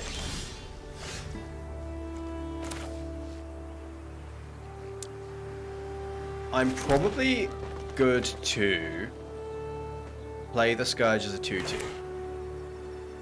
And then attach pick to it next turn.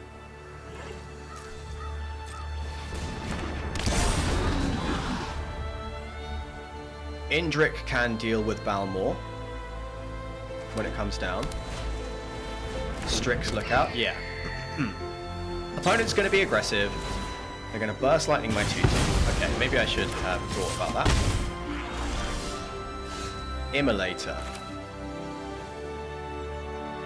Do you help me? You do kill a Balmor with a pick attached. You do kill a Balmor.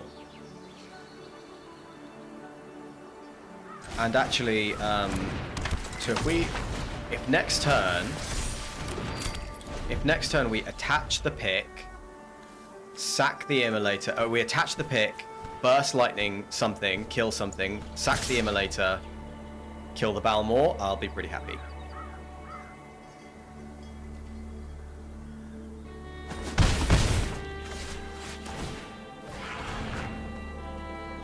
That was a weird place to tap down there, unless they're looking for a land. They must be looking for a land.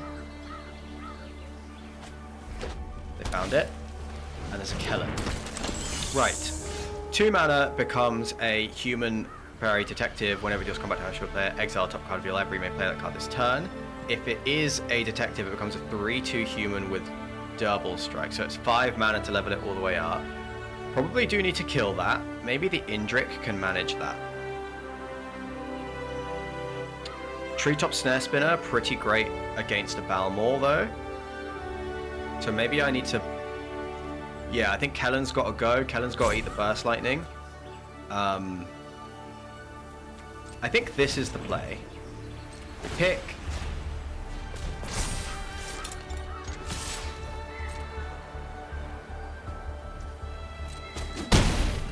Now I could... play the Snare Spinner, or I could Burst Lightning, kill the Kellen, Heartfire Immolator, kill the Balmor. I like that a lot, to be honest. So I missed out on a point of damage here, but that is fine.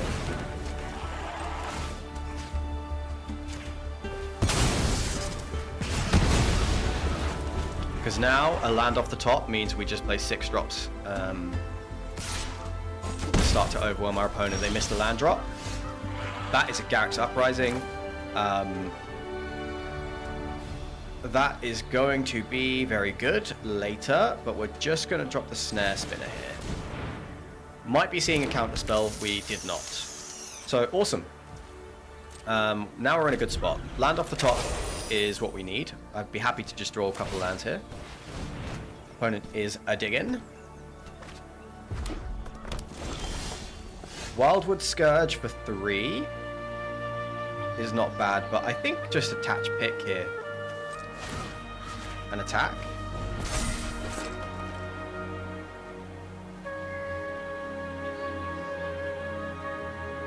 Can I... do I put a counter on this now? That's my question. Am I going to play the Wildwood Scourge this turn? Am I going to play the Uprising this turn? No, I'm just going to put the counter on this now.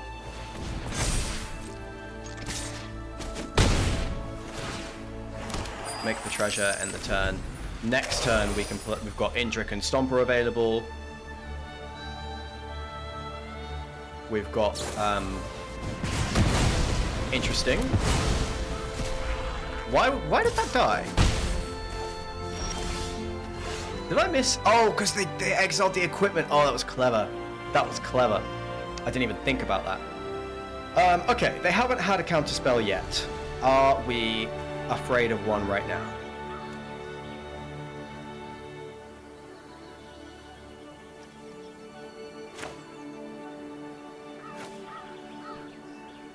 No. Did they just draw Essence Scatter? I don't think so. Do I want to use the Indrik here? Not really. We're not under threat from this thing, so let's just drop the Stomper.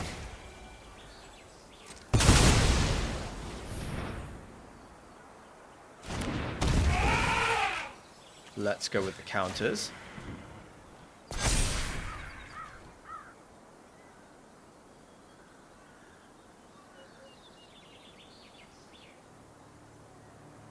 Why not wait till they activate the Kellen? Because they're blue-red. Just making sure it died and playing around a counter spell, I think, was pretty important. Okay, so we can fight the 4/4. We could attack and see if they chump and then, like, line up a Liliana. They're not going to triple block. If they do, I'm fine with this. So, yeah, we'll go for the free attack. Wow. That is interesting. We can leave the 1/1 alone and do this. And now we could just play the... Why wouldn't you Garrix there? Oh, yeah, okay, fair point. That did make sense, didn't it?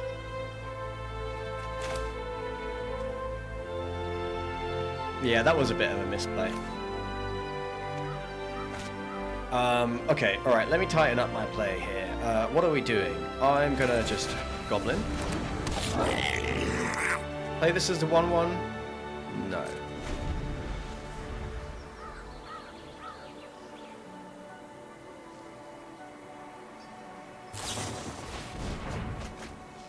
They tap out for an Epiphany.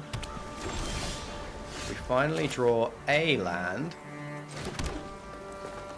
So we can Scourge for 4.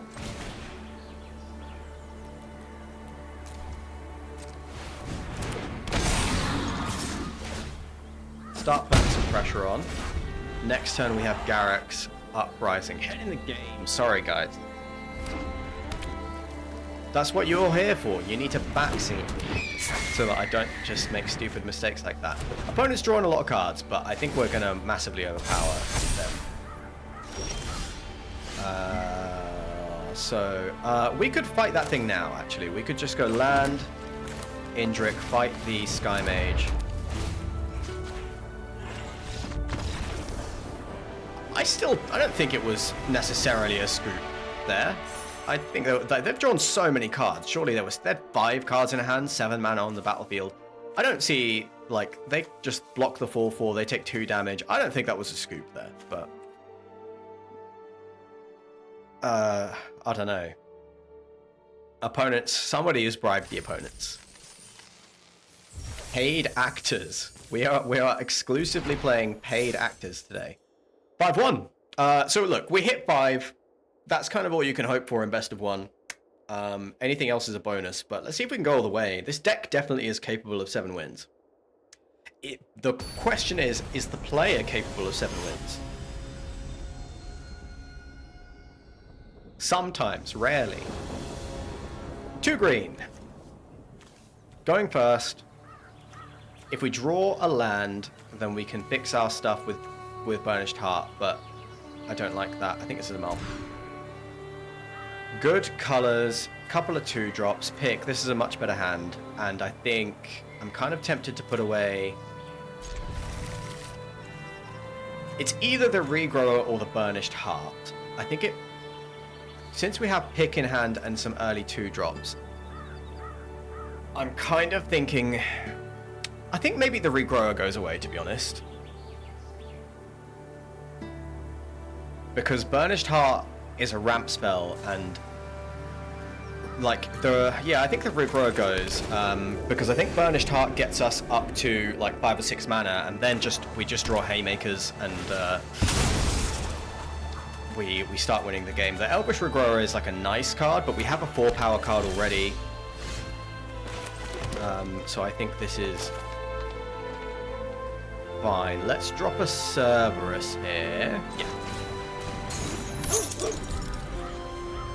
Nobody ever wants to remove the Cerberus straight away. Because it doesn't seem that good.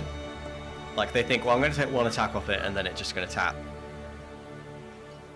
Are they going to stab it? This might be a stab. They're thinking about it, but nobody ever wants to get rid of this card, which I do think is probably a mistake.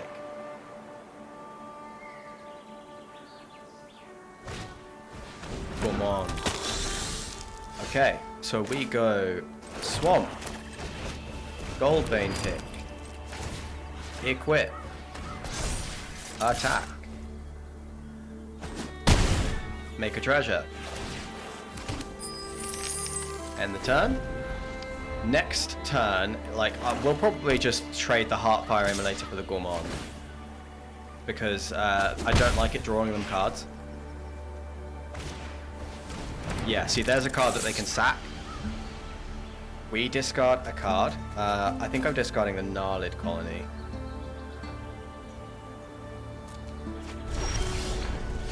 Yeah, so we can go...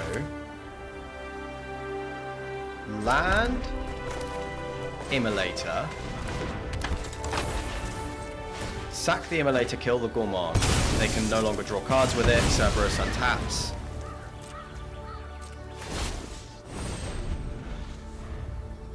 Yeah, weird order there.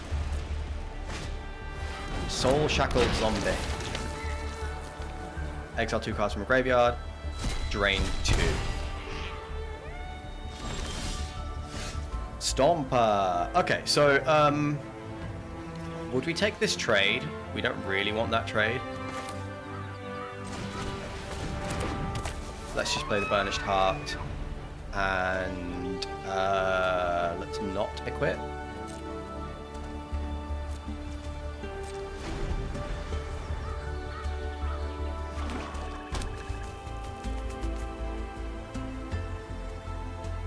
And let's slow roll this. We're not under too much pressure. Let's keep our creatures around. Let's get our ramp spell in. I'll take 1.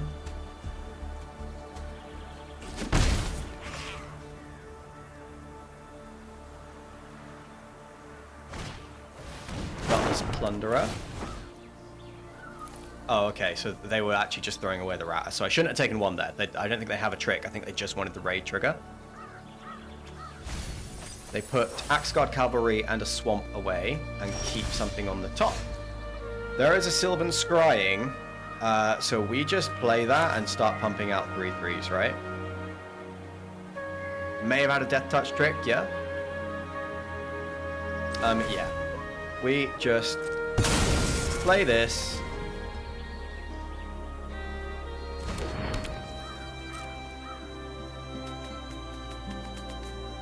No attacks. End the turn. We start pumping out 3-3s. Again, Gold Vein Pick is amazing here because it turns all these 3-3s into 4-4s, which make more 3-3s.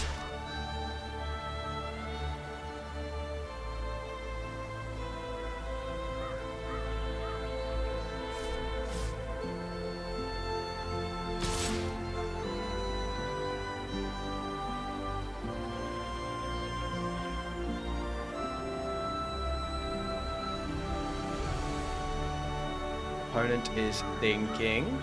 I think now I trade off the Cerberus. No, I trade off the 3-3. What am I thinking? I will take the 1, and I will trade the Soul Shackled Zombie. They might just have the cheat, the scam spell, which brings it back to the field, but there's nothing to exile, so they didn't want to do that there. 3-2 flyer. Return their Soul Shackled Zombie.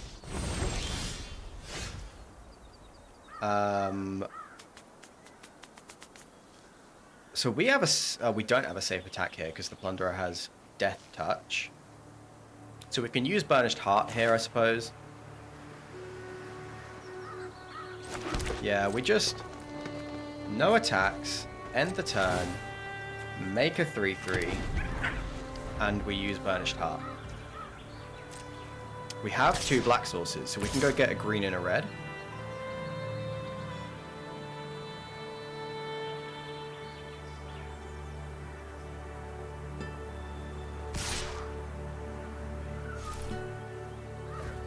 Keeping back the defensive creature. So we will block here. See if they have the trick.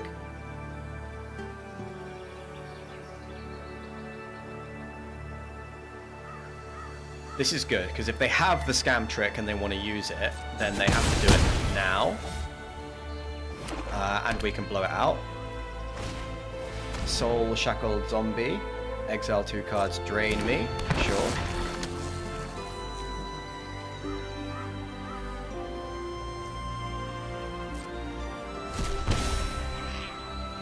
Done. Let's do this. Let's go get a forest and maybe just another forest. Definitely a forest. Yeah, let's go get the forest.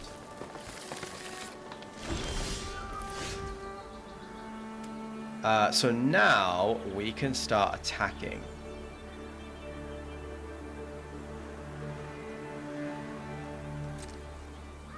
Yeah, now we start turning sideways. The flyer does need to be answered, but Apothecary Stomper can gain us some life. We're making 3-3s every turn. So we can drop a Stomper here.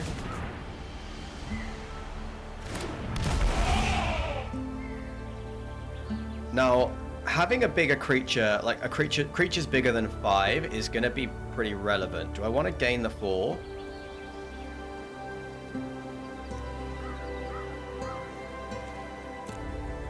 Four-turn clock on this, but if I go with the counters, we can punch through their 4-2. I'm going to go with the counters. I'm going to put them here.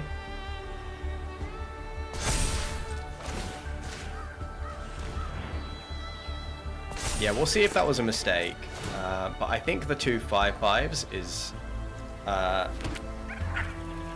going to close out this game quickly enough, and we're on a 3-turn clock right now. I think that's enough time for us to win. Because right now the swing back is for 8 at least, and then the one after that is for 11. So we should win the race.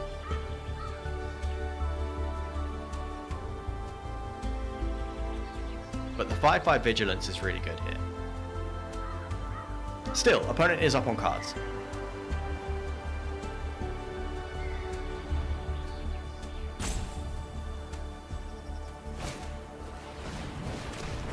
Well, that's pretty rough. Yeah, that is very rough. actually.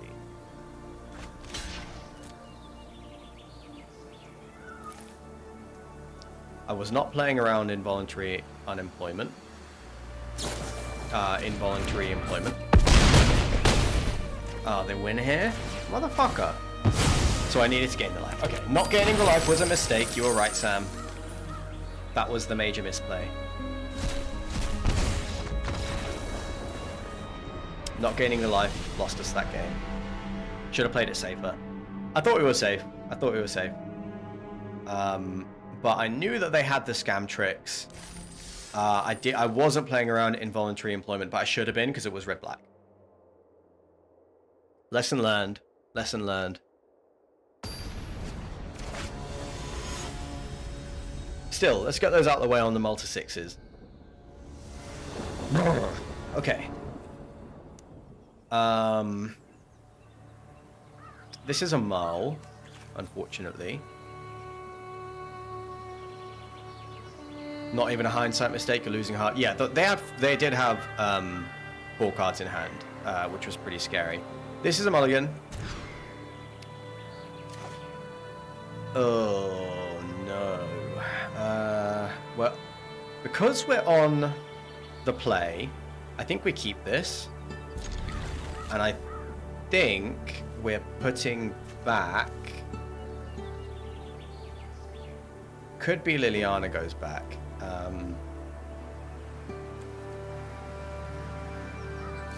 It probably is Liliana goes back. Yeah. So we need to draw some stuff, but we do have stuff that we can draw. And as long as we... That's a good draw. As long as we get to 6, then we're going to be fine. Well, we need 6 land. Okay, well we are, you appear to have been correct, we are easily drawing the land. But opponent's going slow too, so...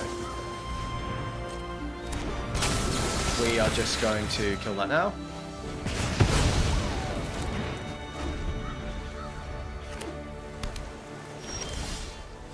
Well, that's a bit too much land. How about no more land for the rest of the game? Second cutthroat. Spectral Sailor, okay. We're in a little bit of trouble, I will admit.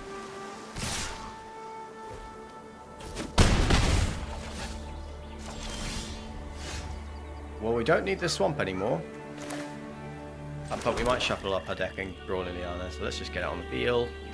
So next turn, we have to get an Indrik resolved, fight one of these things, and then... I mean, this is pretty insane. Opponent has had 3 Brineborn Cutthroats, Spectral Sailor, and Think Twice. Like they've kind of had their nut draw, and we haven't had our nut draw. This is a standard deck. So we have to hope that this resolves. Fight this and hope we survive. And that just, that's the game. That was a very, very, very swift loss there. I don't know how good our hand would have had to be to beat that though. They had, by turn 4, they had 11 power on the board. And like we happened to have the kill spell for the first one, but this, yeah, this was like a constructed deck. That was pretty busted. Okay, so we went 5-1, made a couple of mistakes. That's fine. That's fine. I think the deck was capable of more, but as I said, you know, it's the player who has limitations. Still, I'm superbly enjoying this format. I just think I think it's a lot of fun. We've played Gruul a couple of times, and Gruul has been fun. It's been a fun deck to play, fun deck to build. Yeah, awesome. We did good. You know, we went 5-3. Let's have a look at the... Let's throw the deck up. Yeah, so we went 5-3. We, I think, could have gotten to 7 wins. I think Liliana soloed a couple of those games and was worth the splash. I think Goldvein pick definitely did its work. Like, Gold Vein pick on the Sylvan Scavenging 3/3s is totally not irrelevant. It kind of allows Sylvan Scavenging to become its own engine. The treasures were super important, so I do think Gold Vein pick is definitely an include. We didn't miss the boots, Swiftfoot boots. We did not play Nessian Hornbeetle. We didn't see that once. Stomper was important. It was good. Do you know what? We didn't cast Garrick's Uprising either. Yeah, I know we had a chance to, and I messed it up, but we didn't cast Garrick's Uprising. What did I think? What did I think of this? Was there anything that surprised me? I don't think so. Wildwood Scourge is fine. Decent card. I think Goldvein pick continues to, or like, it's just a really good card. Even in a non-aggressive deck, it is a really good card. Elvish Regrower is fantastic. We knew that. We found that out earlier in the week. There was no surprises in this deck. Burnished Heart, bit slow. Burnished Heart is not a card I would play unless I was doing like a double black splash, like we did here. If Liliana was a single black pip, I wouldn't even play Burnished Heart here. Bit of a slow card, so fine fixing in limited. Great in Commander, fine in limited, but not good enough to just go in, I don't think. At least not in this deck.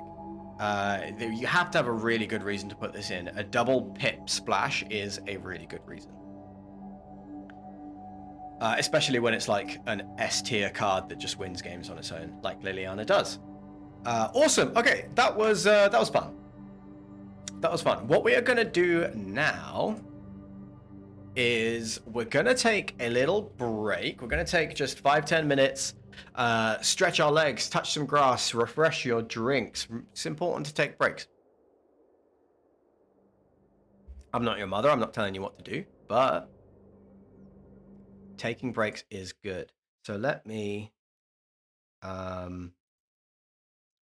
throw some music in your ears.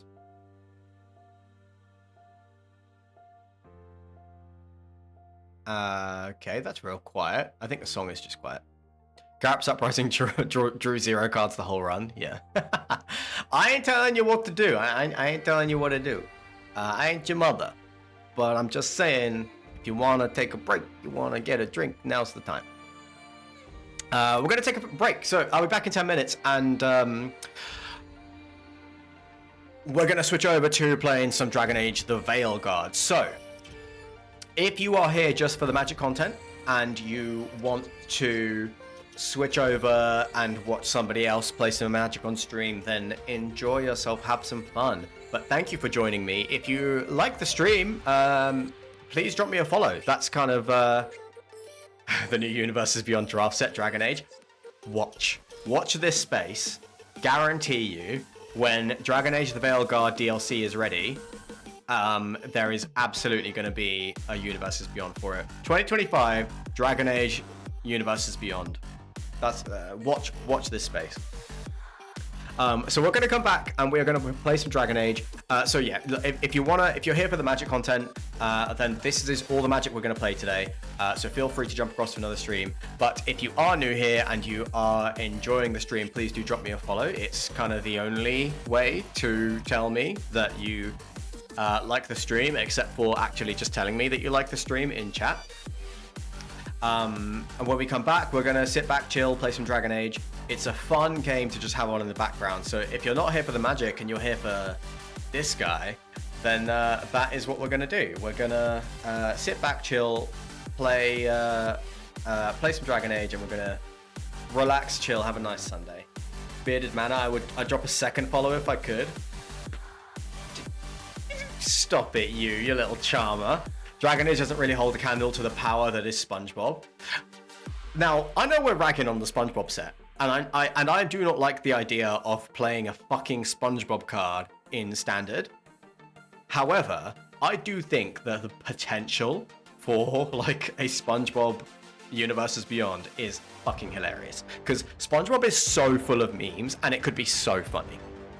Like, imagine a Rabo reskinned as the frickin' sea bear. The sea bear from SpongeBob.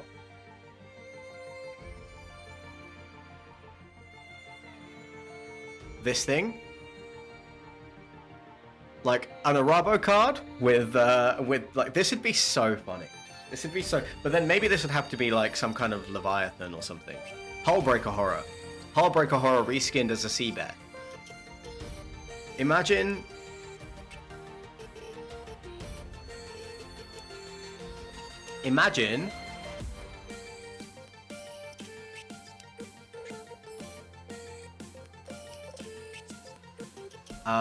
the frickin' Unstoppable Slasher reskinned as the hash slinging slasher. Like, that would be so funny. That would be so funny. Palaka Worm. Palaka Worm as Big Pink Worm. Well, Palaka Worm isn't pink. That's the problem. Oh, right. SpongeBob. No, it was the Alaskan Bullworm. Alaskan Bullworm. Such a... It looks so funny, dude. It looks so funny. Oh, where have I gone? I don't want to be on fandom. It's just such a funny picture. Look at this.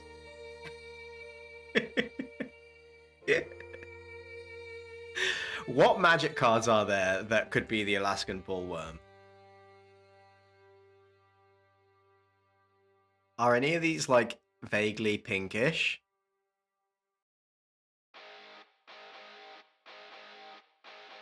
What's iconic? What's an iconic worm? Palaka Worm is an iconic worm. Ooh, Quilled Great Worm is pinkish. Segmented Worm? No, that's... nobody knows what that is. Water Worm. That's pink. The First Sliver. Uh-huh, I could see that. I could see that. Aren't there going to be totally new cards? Yes, actually. Well, there are going to be totally new cards. But I'm sure there are going to be some reprints with SpongeBob art, like, because every standard set has reprints. So if they are going to have reprints with SpongeBob art, I think that would just be like, the opportunities are absolutely endless and they are hilarious. And I do genuinely think that this could be really, really fun. You've got freaking, I mean, like, even like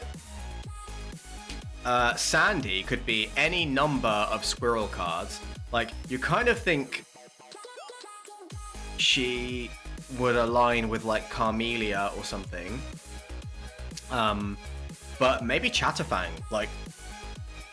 because Chatterfang is, like, more sort of combat-y, but even so, like... oh, is it Camellia? I thought it was Carmelia. But, like, Camellia being Sandy... like, oh, actually, because it's like a forage ability, right?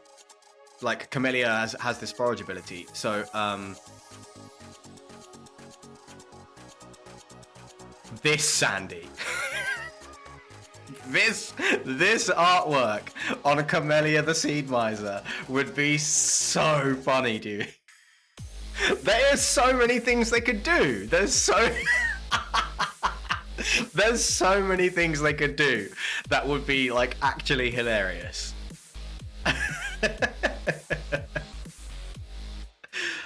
Oh, I absolutely love it. I absolutely love it. What would Patrick be? I don't know. Starfish? Is there a Starfish card? It would be a letdown to have Patrick be any of these. Patrick should be, like, I don't know, Yargle? No, that's not it. That's not it. What happens if we look up, like, I don't know, some kind of giant? What about Bone Crusher Giant? What about Bone Crusher Giant? And it's like, oh, what about,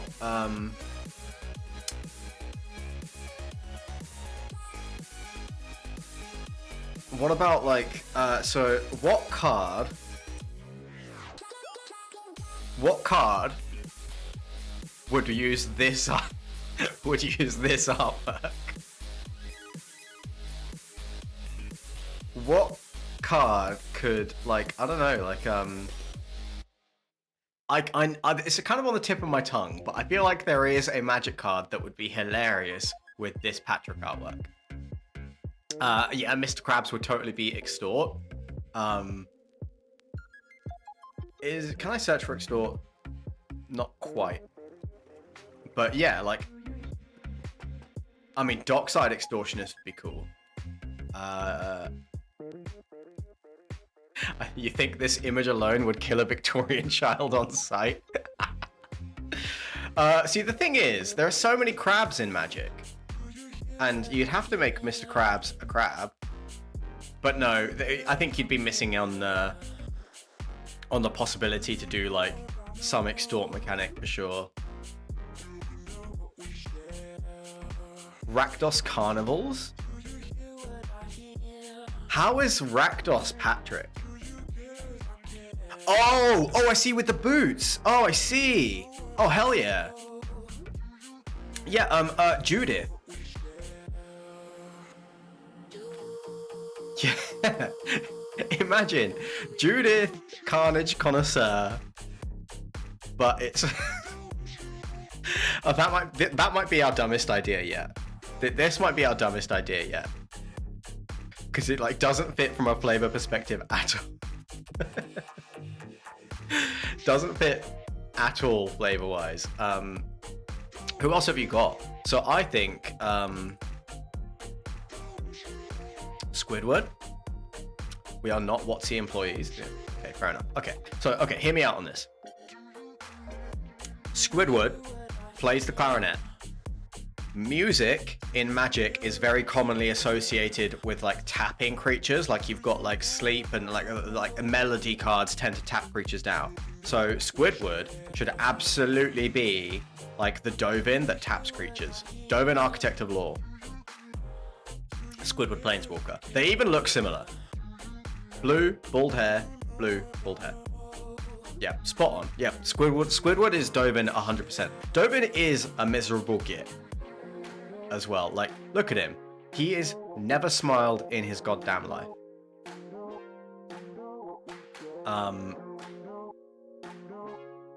But then, handsome Squidward. Who gets to be handsome Squidward? Does Gideon have the jawline to be a handsome Squidward? Maybe. Look at that jawline. What about, I mean, Gideon is pretty handsome. Back of Patrick. You found Hellhole Flailer. Let's have a look.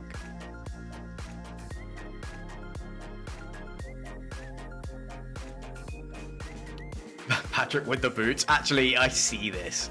I do. I see this. Back to Patrick. Yeah, I see that.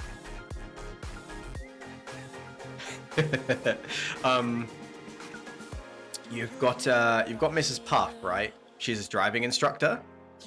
So there's that legendary creature that like crews or like a pilot. Yeah, Depala Pilot Exemplar. Or yeah, Kotori, Pilot Prodigy. That's Mrs. Puff. Mrs. Puff with the balaclava.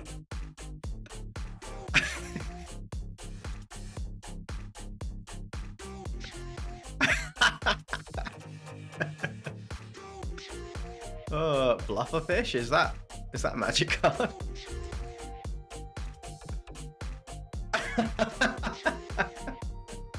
An opponent tells you a statement about themselves and secretly notes whether it's true or false. You guess which it is. If you guess correctly, Blufferfish gets +2/+0 and can't be blocked. Insane card. Insane card. Flump is a great card. Flump is a really cool card. It would be a waste to... I mean, there's like plenty of jellyfish. So yeah, you could just have jellyfish and Flump. Flump is like interchangeable, I think.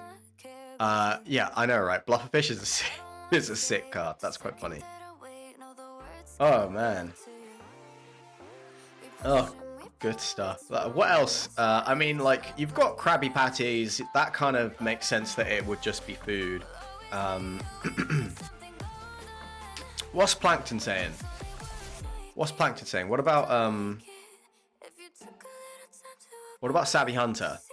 Because, like, it attacks and you make a food, and it's like Plankton, you know, he's trying to steal the Krabby Patty formula, so it's like him. Or actually, the Truffle Snout. Eager Truffle Snout deals combat damage to a player, you make a food. So if Plankton successfully hits the opponent, he makes a Krabby Patty. We need a land for Bikini Bottom. I mean, we do. But I have no idea what it would be. I have no idea. I want something like maybe an enchantment or a sorcery based around. Oh, do you know what? I really hope we get an island artwork that just looks like you know when they went up on land, and it was just like, oh, do you know which episode I'm talking about? Where like they go up out of the water.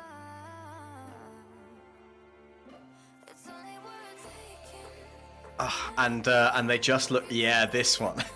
No, this wasn't it. Was it? Was it? Is this what they looked like? This isn't it. Yeah, like the stick puppets, where it's literally like a sponge on a stick. Oh, you've got to have Chandra,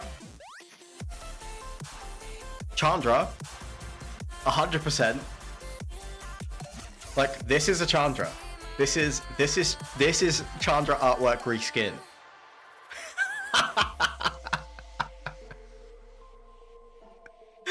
Oh, and then like these superhero outfits would be so sick. Like SpongeBob, like Patrick's like the stretchy guy. SpongeBob's like got super speed, and Sandy turns invisible, right? Mermaid Man and Barnacle Boy.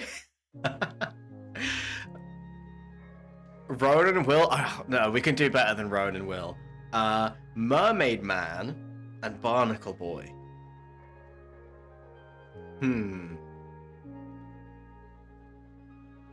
Let's think on that one. There's potential there. There's something funny there. But this is what I mean, guys. Like, what about bit of a sus thing to be googling. This lady. I always hated it. This is like a lich. This lady should be a fucking demi-lich. This should be a demi-lich reskin. Don't you think? Demi-lich reskin? Or like something more thematic around food, but like this is a demi-lich, dude.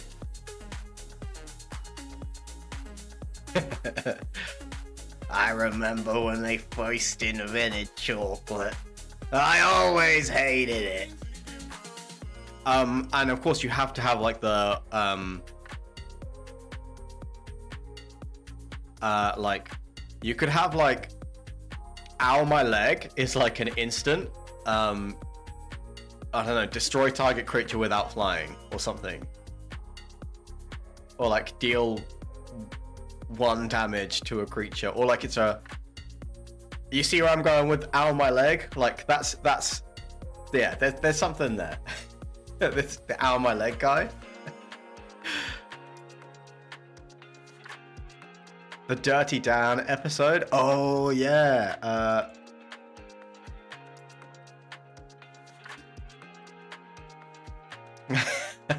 Cowboy, okay. Who are you calling Pinhead?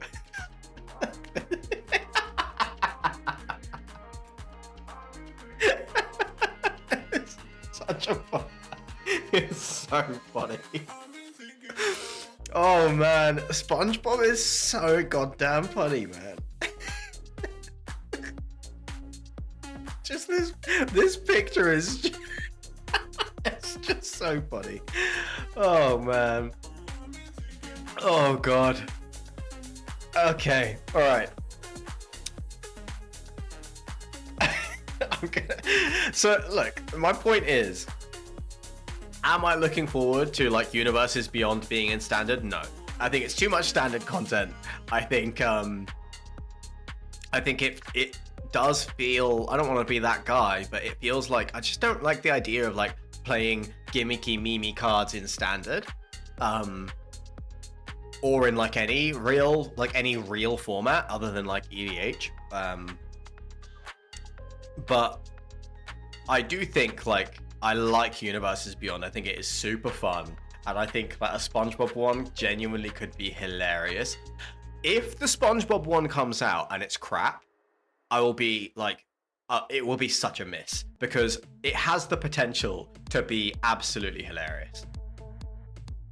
Like, I really hope Wizards don't mess it up. They tend not to. Like, they are actually pretty good at doing funny stuff with cards, so I'm pretty hopeful for it, but if they get this right, it could be really, really funny. There's a lot of potential. Okay, I'm gonna take a little break. We're gonna be back in like 5-10 minutes, and then we're gonna play some Dragon Age. So, feel free to jump across, watch some more Magic, but if you are gonna stick around, then I'll see you shortly. Yeah, so again, get up, refresh your drinks, stretch your legs. I'll see you in 10 minutes. Bye for now. You draw me in, and I can't slow down. No, can you feel it too? There ain't no stopping now. Feet off the ground, head to the sky. Yeah, wind by my side.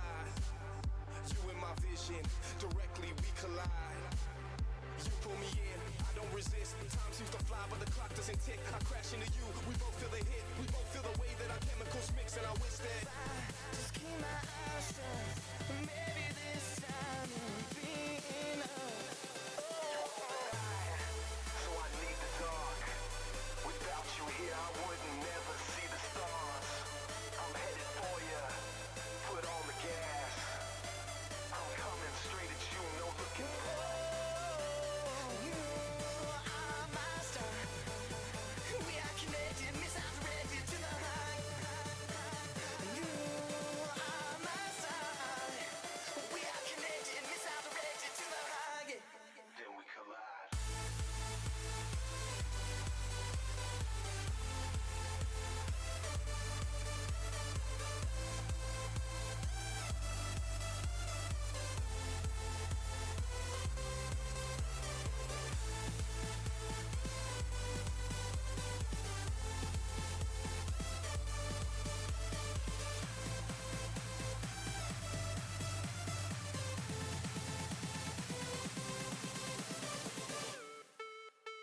I'm here, I'm your statue. Your heart is a magnet, I'm coming at you. Girl, you're my target, I'm aiming at you. You're a comet, I'm trying to catch you. We can break any rule they ever taught you. Forget about anything they ever bought you. Cause me and you don't need a lot in this world to get by. Plus you know I got you, you pull me in. I don't resist, time seems to fly but the clock doesn't tick. I crash into you, we both feel the hit. We both feel the way that our chemicals mix. And I wish that I just keep my eyes shut. Maybe this time will be enough. So I need the dark. Without you here, I would never see the stars. I'm headed for you. Put on the gas. I'm coming straight at you, no looking back. You are my star. We are connected, misdirected to the high. You are my star. We are connected, misdirected to the high. Then we collide.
Bad day, Fitz.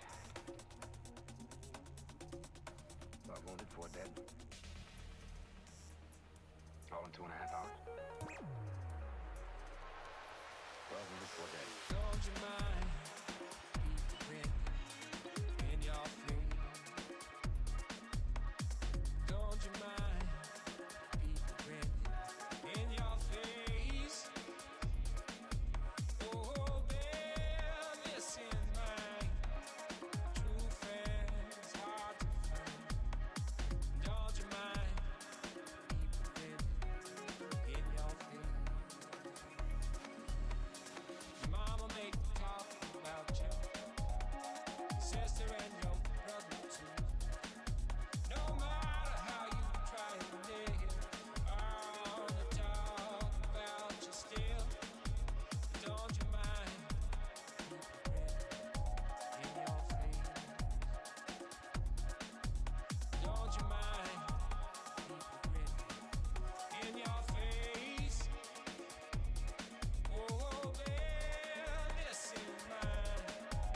True friends hard to find. Don't you mind in your face? Well, they'll turn you round and round, and they'll go put you down. When your back is turned, well, they'll try and put you down. Oh, but bear this in mind. True friends hard to find. Don't you mind in your face? Don't you mind in your face? Bad day, Fitz. 12 wounded, 4 dead. All in 2.5 hours. 12 wounded, 4 dead.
What up, guys? We're back. We are back, and we are gonna play some Dragon Age. Yeah, and I've been facing a little bit of a dilemma with Dragon Age, and you're gonna, I think this sounds really silly. You're gonna think this sounds really silly, but the dilemma I'm facing is that we have designed a rook who is a human. Oh, I've just fucked up the... There we go. We've designed a rook that is a human and like a treasure hunter in with a sort of background, and I don't think it fits. I can't get behind the RP, the role play, that rook would be doing the things that he's doing with the character that I've built. Because the character that I've built is very kind of like easygoing and cocky and brazen, and is like a treasure hunter type. I guess a little bit like Nate from Uncharted, that type of thing. And I just can't really get behind how serious the stuff he has to do in game is. So what I'm getting at is I want to start again.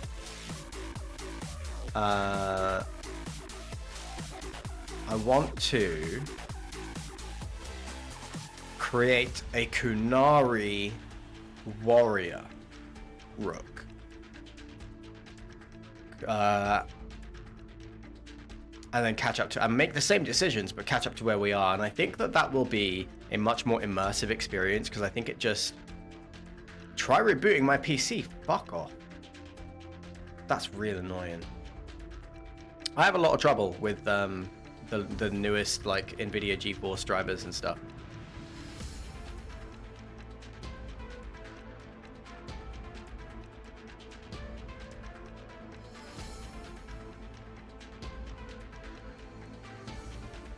Launched that time. So yeah, what I actually want to do is start the game again and then just smash through the first 3 hours again as a Kunari warrior. What do you guys think? Is that silly, or do you think we could do that? Would you mind terribly if we did that?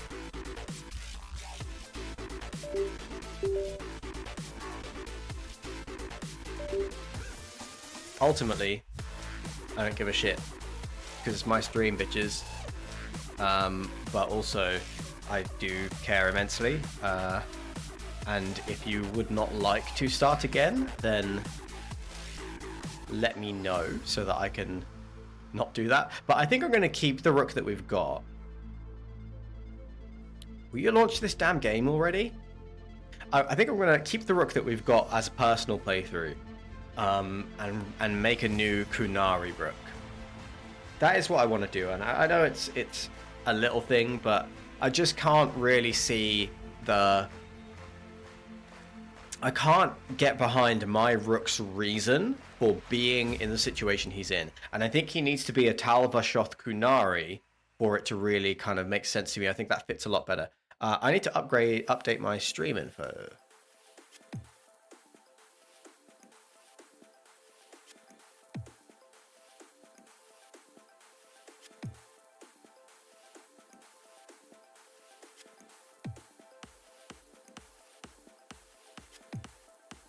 And I need to try and launch this frickin' game.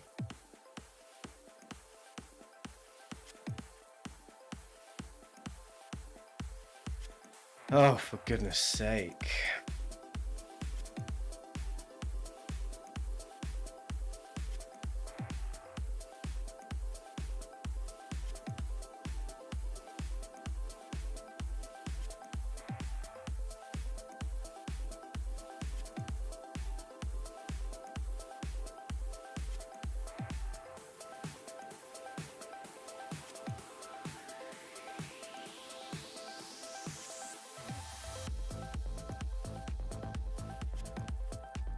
Okay. I'm going to need to reboot my PC. So here's what we're going to do. I'm going to bring down the stream. I'm going to be back up in 5 minutes. Don't go anywhere. This stream will be back online in 5 minutes. Just need to quickly reboot and see if I can get this game to freaking open. I will be right back, guys. Don't go anywhere. Hello, hello. We are back. Looks like we're live again. Okay, cool. Hello, folks. We are back. That took a little bit longer than expected. My PC was shitting itself a little bit, but it looks like we have successfully launched Dragon Age, which means we can now play the game finally. So let's see what we're doing here. Let's stop this music. The music in game is perfectly good.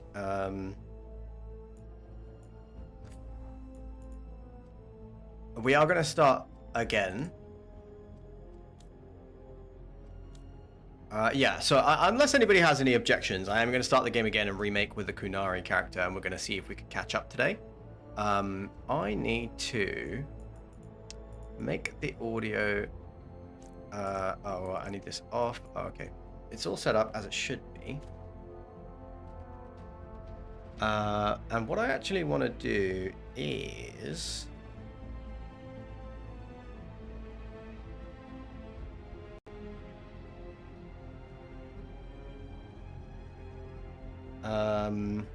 I just want to share the stream link with someone. Oh, also, I've just ordered some lunch, so within an hour, I'm gonna have. Hold on, let me just fix my mic. Sorry, this is gonna be a little bit loud. Just very conscious that I know this. Let me mute it. Actually, I'm gonna mute it for you guys because this is gonna be loud while I fix this.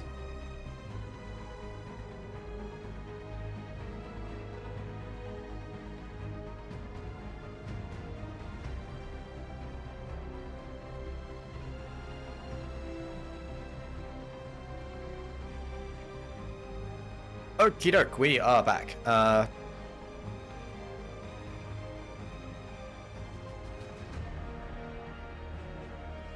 Yeah, do you know what? We're gonna...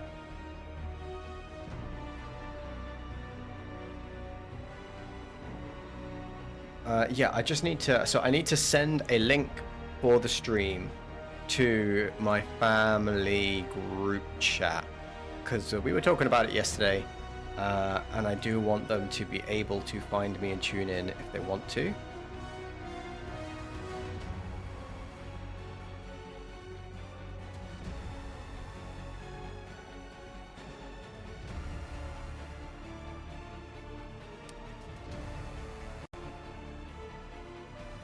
Bear with me.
Okay, cool. That is done.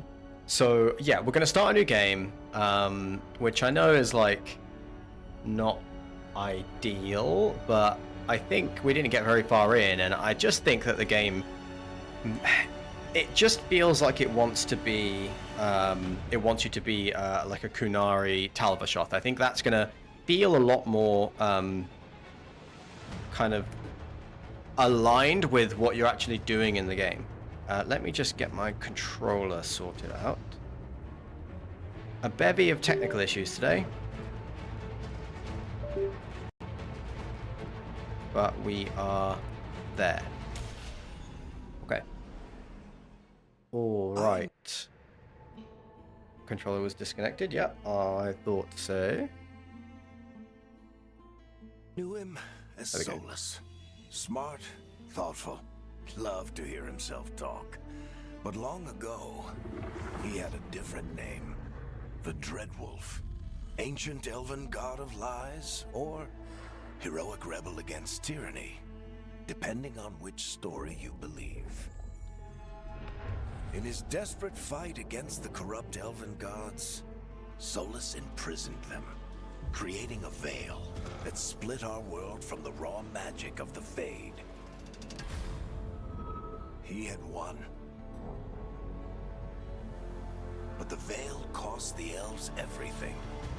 Their magic, their freedom, even their immortality.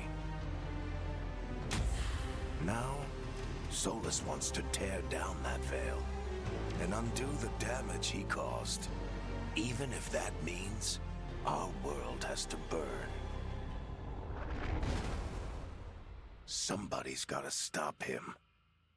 And that's where you come in.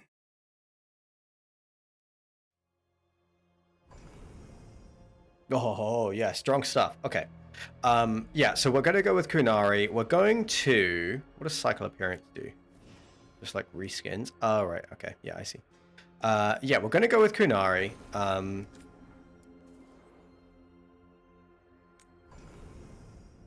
Yeah. And we're going to just fly through this and catch up to where we were before, but I still won't skip the cutscene, so if you are new here, you're not going to miss out on anything. I'm not going to spec this character too much. I am going to make them non-binary because I feel like it fits a Kunari. I feel like so I think typically Kunari, I think, if I recall correctly, lore-wise, gender does not come too much into play in Kunari society. I might be wrong about that. They might be an incredibly gendered society. But either way, it works either way, because our Kunari is going to be Talvashoth, which means they are kind of a rebel. So let's see what starting presets we have got to play around with. I'm looking at all these. I like the one that we've got, but I like scars and tattoos. I'm not going to mess with all of this. I just want to make a little adjustment on like makeup, or yeah, here, like let's give him a Mike Tyson face tattoo. These tattoos are sick. This is sick. There are a lot though. These tattoos are a lot. I quite like this one with like the fish. This one's also pretty cool.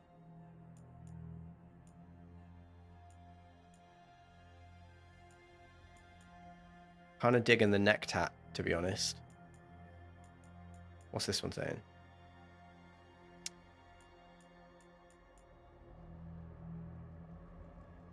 I'm feeling this tattoo. Let's go with this. The tattoo looks fine. Oh, body tattoos? Maybe we don't go with a face tattoo. These designs are cool. They're really extra, though. Look at this. These are some really cool tattoo designs. I'm really into these. Wow. I quite like the one that we had. I quite like this one.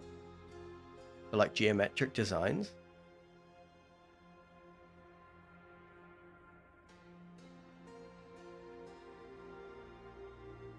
It's pretty cool. Does it fit our character, or does this big phoenix fit better? This is cool. I quite like this. Okay, let's go with this tattoo.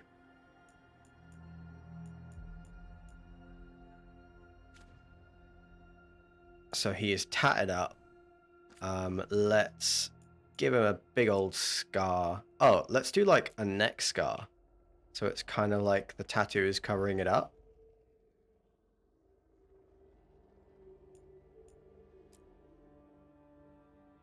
I like it.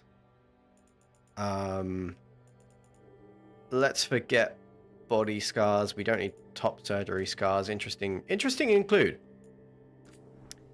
Let's whack on some paint. Not face paint. We don't need face paint. That's for children. But body paint? Yeah, like some of these are pretty sick. I'm not sure if we're going to stick with these. But like, this is cool. Nah, forget the paint. Forget the paint. Let's go... let's go with... Should we go with this? No, I don't like his hair. I need to customize his appearance, change his hair, because his hair is dumb. And the hair physics in this game are sick. Oh, also, what are our horn options? Can we zoom out? Because I think these horns are pretty sick. These horns are cool too. Broken horn is... Oh, 2 broken horns? That's a bit sad, but maybe 1 broken horn. I like the adorned horns, like the ones with these designs on them. This one's sick. Yeah, I like that. Okay, let's select these horns. Crystal. There's a crystal. Oh, this is like a crystal attachment on the horn. That is cool. I like it. I know we can customize this further, but I like this. This looks real cool. Let's whack a new hairstyle on. Because this hairstyle looks real dumb. It's just too, like, it's like a little tail. Like, it's the waggling that I can't really abide by that. We're not doing mullet things. I'm not ready to accept that mullets are back in.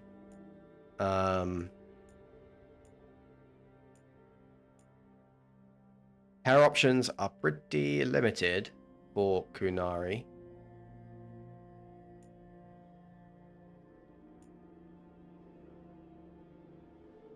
This is better.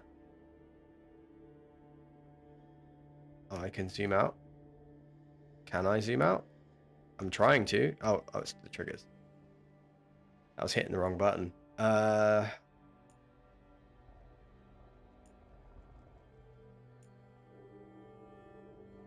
Hmm.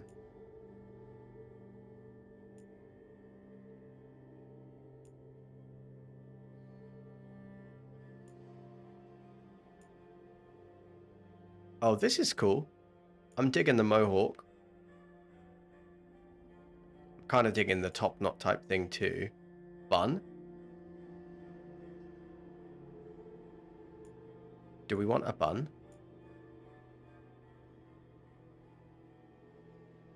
I think this looks good with the hair. No, that looks dumb as heck. I've changed my mind. Okay, maybe it's this. This hair feels like a good fit. Let's go with this.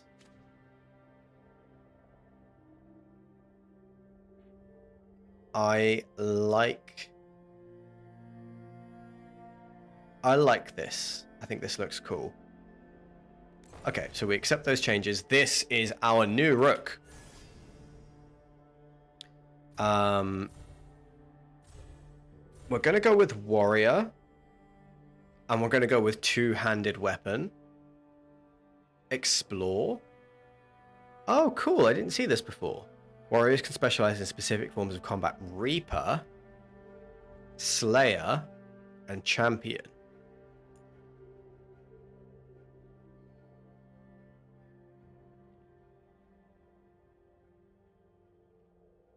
Okay, so I think I'm leaning towards Slayer or Reaper, and Reaper sounds really interesting. Yeah, this looks fun. So let's select Warrior. And so what I want is for him to have been Talvashoth. That's kind of how I'm headcanoning this. So let's have a quick read of our options here. I think there's a possibility that we might end up being a Grey Warden. Base defense and health slightly increased.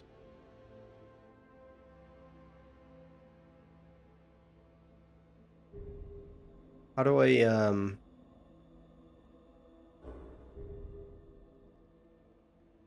Okay, so this is increased crit damage, resources to regenerate faster, perform takedowns on enemies with slightly less effort, apply additional affliction, and hold an extra potion. Okay, so it is between Lords of Fortune and Grey Warden. I do actually think I want to go with Lords of Fortune again, because I kind of see this Rook as having been a mercenary after defecting from the Kunari religion.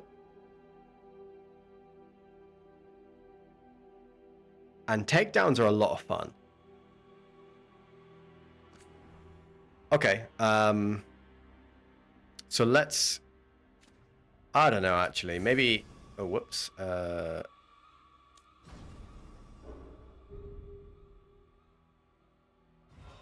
Maybe he should be a Grey Warden.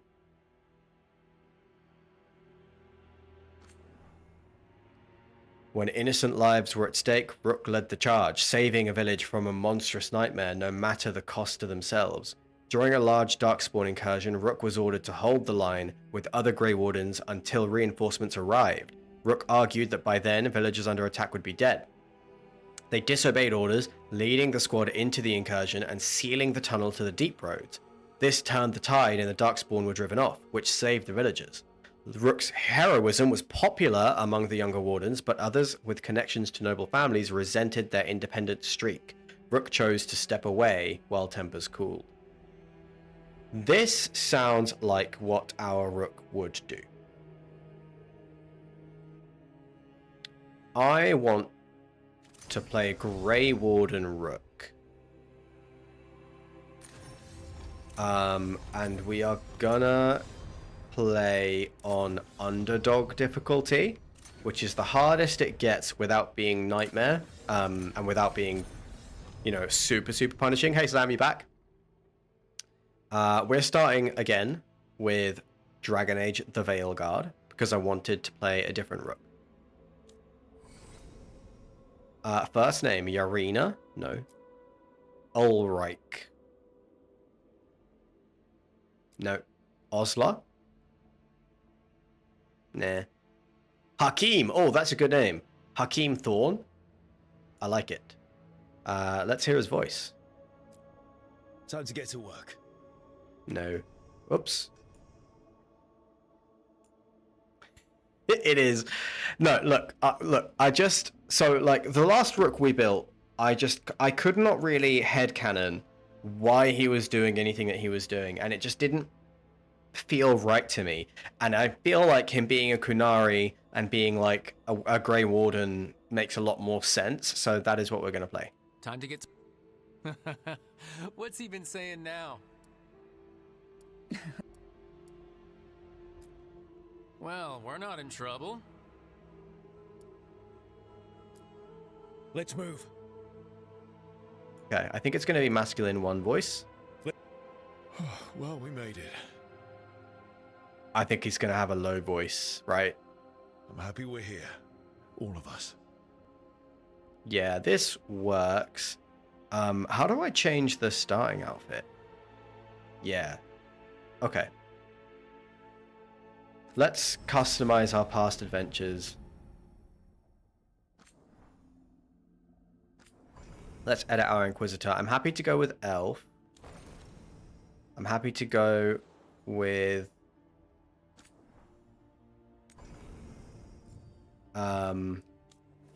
female... Yeah, female elf. I will keep Elana Lavellan. That is all fine. The world state. So, I would say Inquisitor Romance Solus. I would say Inquisition Disbanded.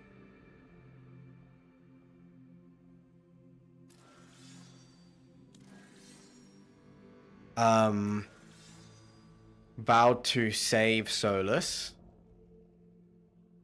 Finalize. Yeah.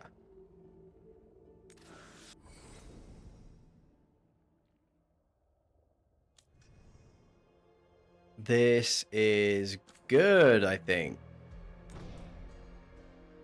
Yeah, so I really wanted to play Kunari, and I think we're going to go to Kunari Warrior route this time. I'll play the other Rook in a personal playthrough, but it didn't make sense that he'd be doing the things that he was doing. It didn't make sense from a roleplay perspective. I couldn't really stitch it together in my head. So, where were we? Oh, right. Him. Our best plan is to stop the Dreadwolf before he can perform his ritual.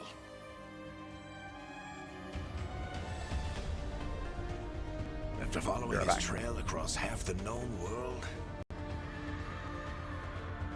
we finally tracked him to Manrathus, capital of the Tevinter Imperium. But to find the Dreadwolf in a city this big, we need a local expert. So, naturally, our story begins where all great stories begin, with the seediest bar in town and a missing contact.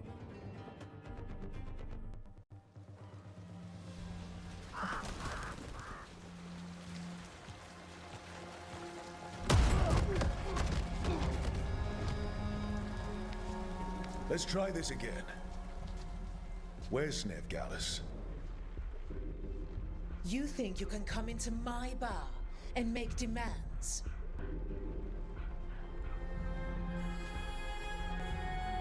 I have returned. Take it this game doesn't offer the same BG3 diversity in character decisions and actions. Maybe, I don't know, so maybe not as diverse, but certainly pretty diverse. I'm going to move the mic back a little bit because I'm going to be eating some lunch, guys. Hopefully the sounds of me eating are not too gross. If they are, then I will just take a break and finish my lunch, but I would like to keep playing. I would like to keep playing while we eat.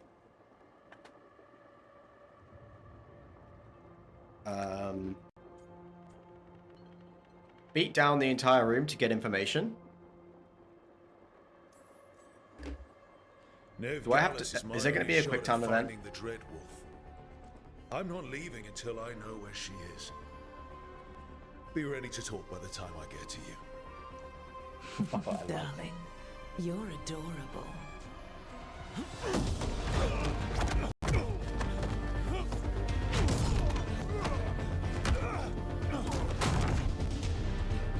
This is sick.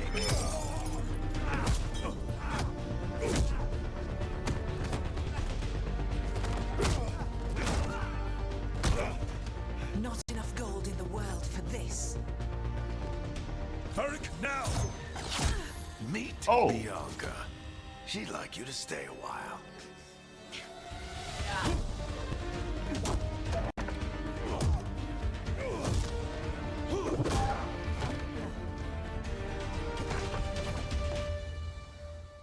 Nev Gallus. Dumat Plaza. The Venatori cultists took her to Dumat Plaza. Thanks.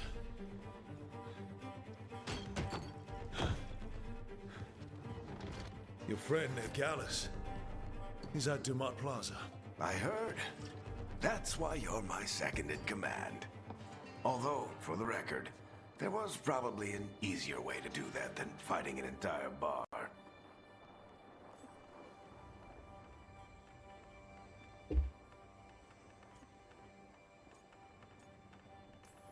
See you say that. But we do have Nev's location now, so... Don't get cocky. Come on. Harding will be worried. All right. Break's over.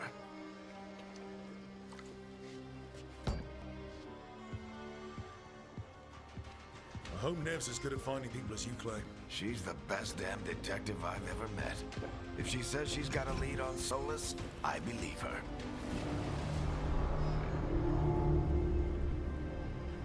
The Archon's palace. Something must have gotten them riled up. So, Should we be in more of a hurry to get out of here? you must have played Dragon Age One of 2, those Sam, conspicuous. because Just get out of here nice and casual. although Find Morrigan Gallus isn't in Dragon and Age stop 2, Solus.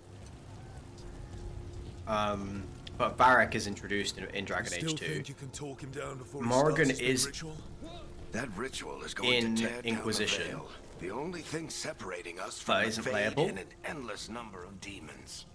I think the one we had on PS3 was probably Dragon Age 2. Wait! But I didn't do anything! Get down. Are they after us? Is it because of the bar? Word travels fast in Minrathous. We've got to help her.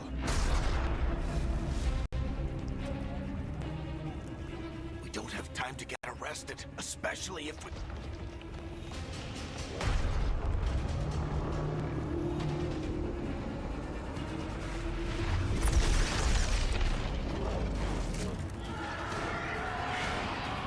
Oh, crap.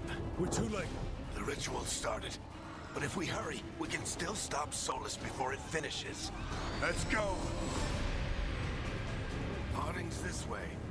She'll get us to Dumat Plaza. Then Nev will get us to Solus. Watch out! Is Solus summoning demons on purpose?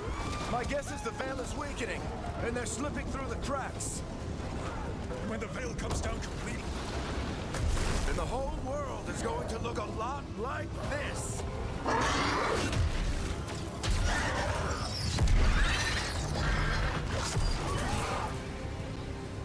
Come on, this way. It should get us to Harding.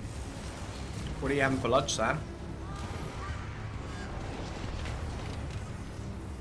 I got myself a cheeky blunt picante. Subway.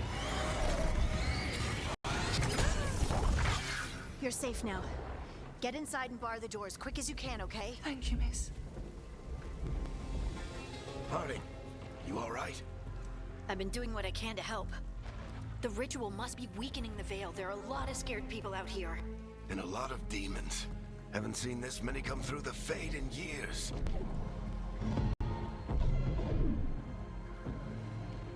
And what about you two? Are you okay? The game crashed?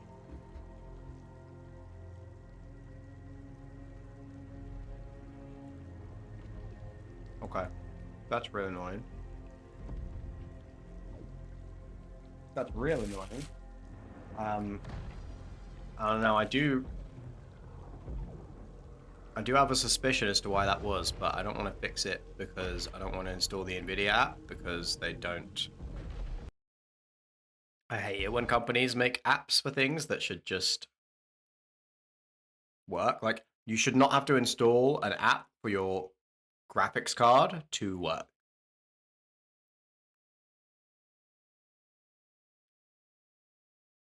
All right, let's fire that up again. Maybe kick down some settings and try and avoid that happening once more.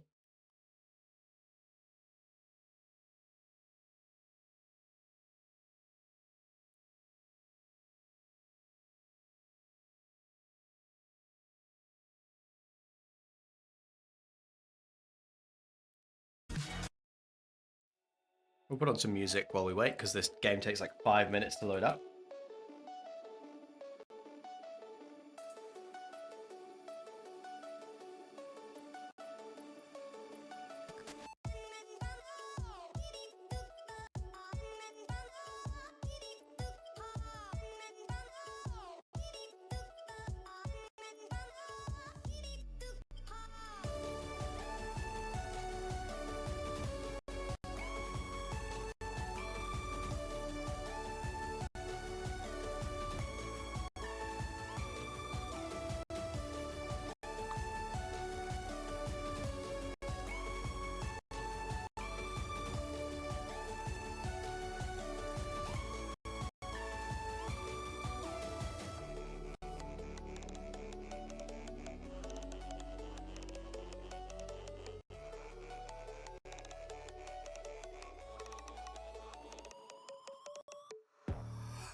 The cat is trying to break the door down because he wants my sandwich.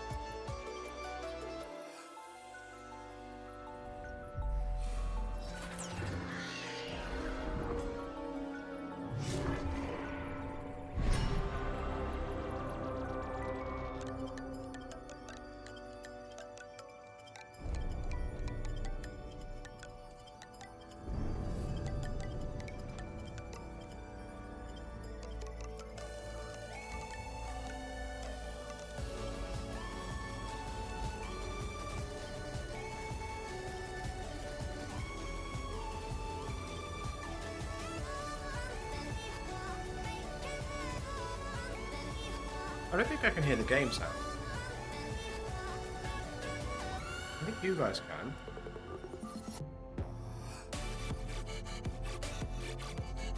But let's just stick the game on Ultra.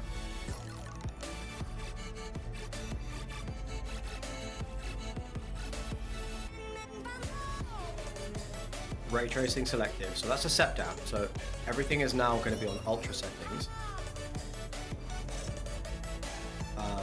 And we'll see if we can avoid the game crashing.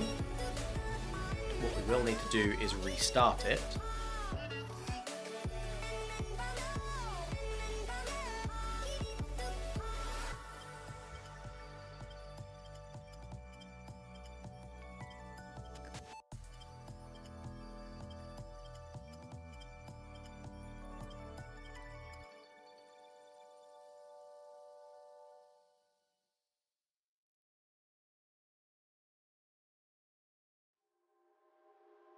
And yeah, it looks like my headphones are not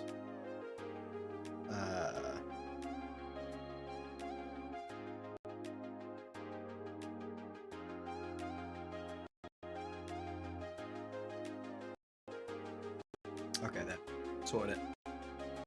Minor sonar issue. Alright, so Dragon Age has launched, but on the other screen for some reason, so I'm going to have to wait for it to launch, and then I will move it across. Admire my wallpaper in the meantime.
Can't order Subway without getting some cookies, and they have a new cookie, the chocolate and hazelnut one, which I was very eager to try.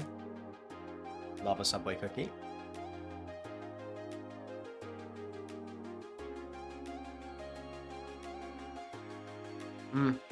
It's not as good as the white chocolate macadamia ones, which of course is the top tier cookie.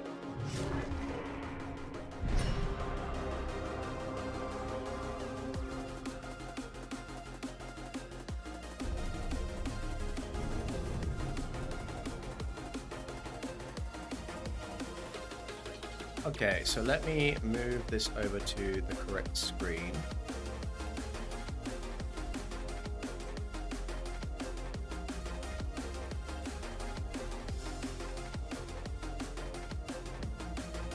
There we go. Let's stop the music. Orion is like desperately trying to get in the door. Bless him. And let's see if our game saved at all. It did. Good. Good.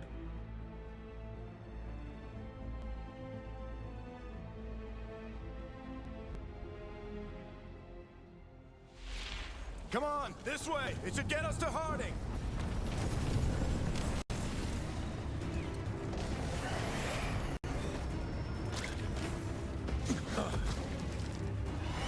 Okay, we've not been set back too much. Let's see if the game crashes again. If it does, You're safe now. Get I might inside and need bar to the door as quick as you can, okay? Thank you, miss. investigate more Harding, deeply, but you hopefully alright? this just does the trick. I've been doing what I can to help. The ritual must be weakening the veil. There are a lot of scared people out here. And a lot of demons. Haven't seen this many come through the Fade in years. And what about you two? Are you okay?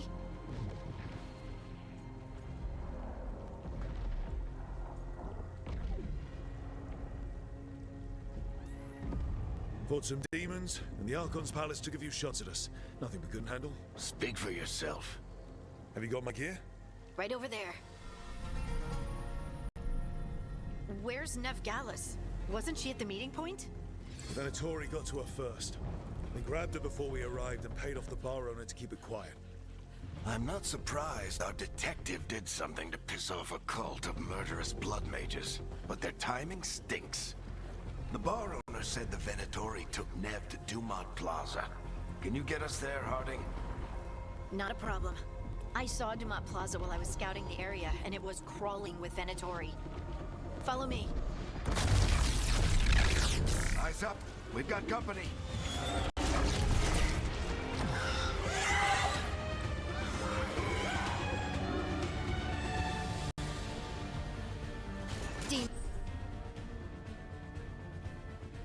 Here they come.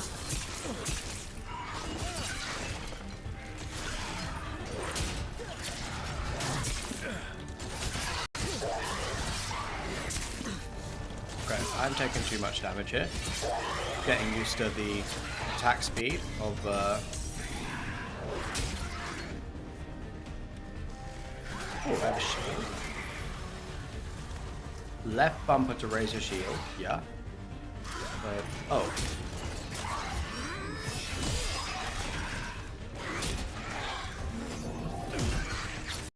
Oh, okay, I can shield bash with my... The combat's completely different. I think that's the last of them. I can shield bash Let's get to Dumont Plaza and find Nev. with what used to be my heavy You attack. all right? Patch yourselves up if you need it. I don't get it.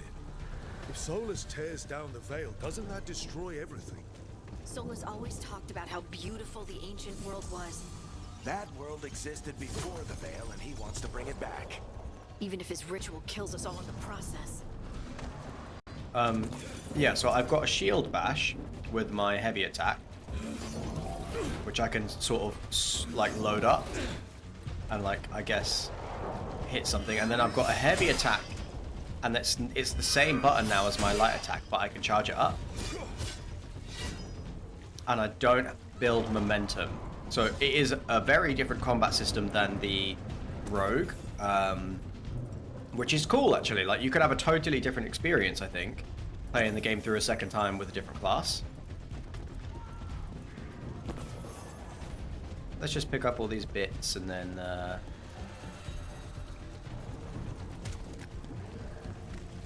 we'll move along. Game still looks great. Game is not crashing.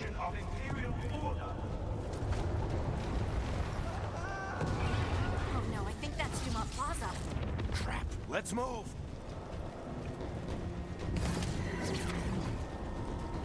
Predatory cultists! We have to be soon! I hate these assholes. Looks like the Venatori put up a barrier to block the way.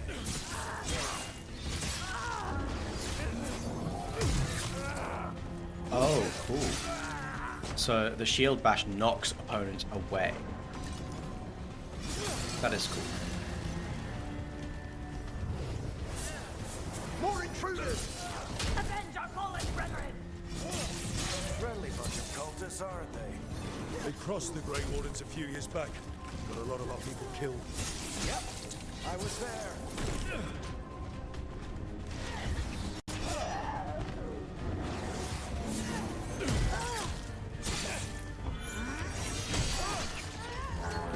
Cool.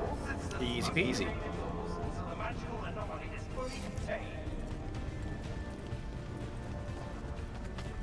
Nothing to pick up here.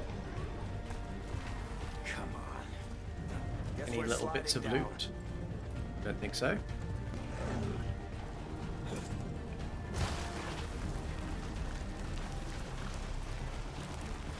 They're allies of Nev Gallus! Kill them all! Oh, right bumper to select my new driving kick ability requires 50 rage to use. Oh, okay, so momentum has become rage, I see.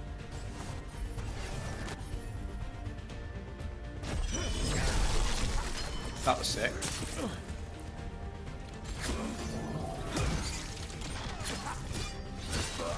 Very Tetris! The Venatori all over the streets!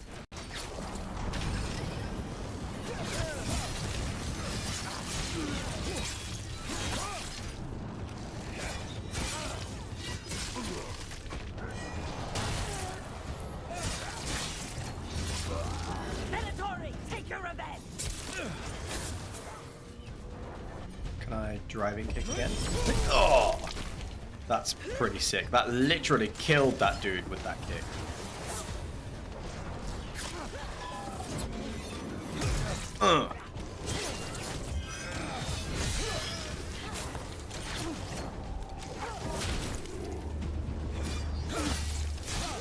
Sick. Warrior's Another fun. barrier, but it looks like It's a much tiny bit not the Venatoris. slower than the Rogue was, but it kind of feels more like you've got to get the right tempo. Varric, hiding. Not the worst timing. Nev, it's so good to see you. We thought the Venatori had kidnapped you. They thought the same thing. A lot of Venatori in the city have reason to hate me. Figured I'd play along. Find out who wanted to settle the score this time. Then the sky started raining demons. So I'm back on the job. Appreciate it. Rook, this is Nev Gallus, our local expert. She's gonna help us find Solus. Nev made Rook. Harding and I found them a while back. Thought we could use an expert on trouble. Rook, like the chess piece? One of the strongest pieces on the board, but they tend to think in straight lines.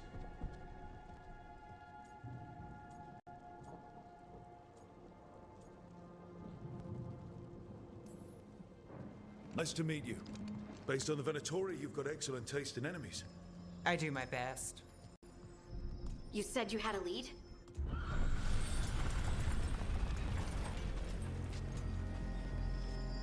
I haven't seen Solus in person, but I did find hints of old magic, similar to what you get in elven ruins. I traced it to a building beneath Our Lady of Victory. That's where your man is hiding.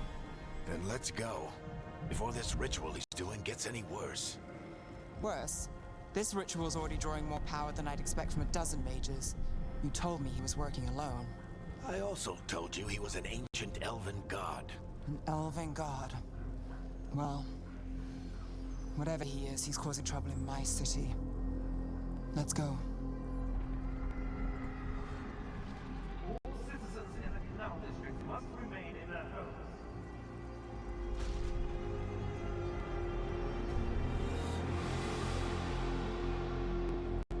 So if we do catch Solus, or the Dread Wolf, so whatever he calls himself, what's the plan? He wants We to are bring going to down fly the through veil. this bit, Hopefully because that we have ritual done all takes this his already. full attention. So we catch him while he's doing his ritual, so he can't fight us. That's the hope. If it comes to a straight-up fight, we're dead. We can slide down the line to get across. Oh, there's a little bit I'm of loot. getting too We'll take old that. for this.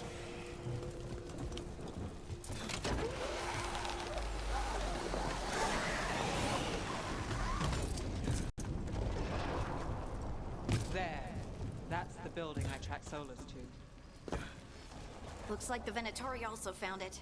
And then demons found them.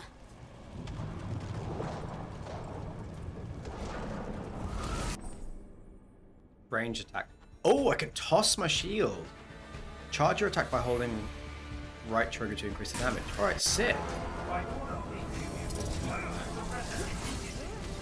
That's cool.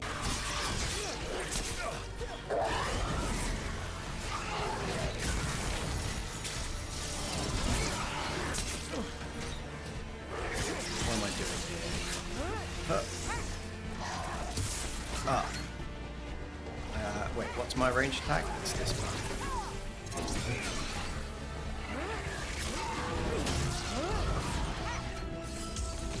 Oh, more.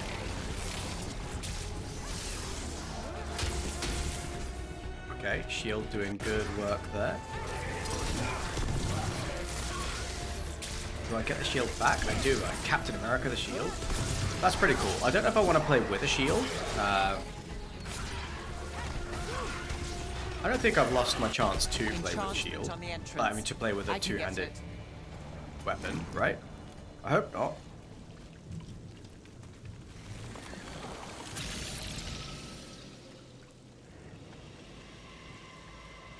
Or did I? Did I lose my chance? Let's investigate. Don't know where my saves have gone. Oh, for each character you create, you get 100 slots. Okay. Let's go back to main menu.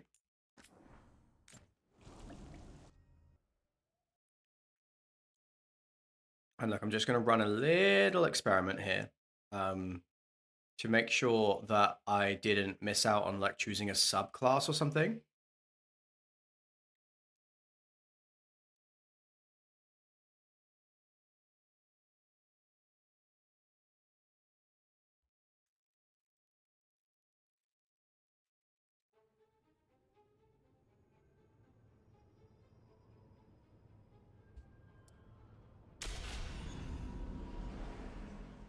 I knew him as Solus. We're gonna Smart, skip past this. thoughtful.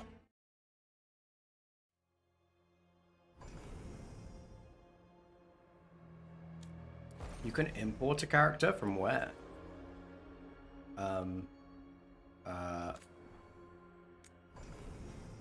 So let's just quickly go to Kunari. We're going, yeah, we're fine with appearance. We go with Warrior. Warriors can specialize in specific forms. Okay, right, no. We did not lose the chance. We just get the Reaper abilities later. Cool, okay. That is fine. That is fine. So I want out. Can I leave?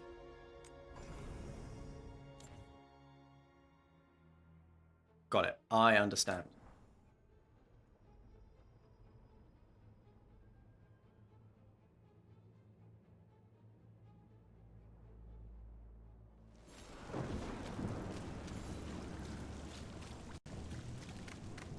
So this is the Dread Wolf's hideout. One of them, at least. Not sure how long he's been here. Some of this looks ancient. Solus has been around longer than Manrathus itself.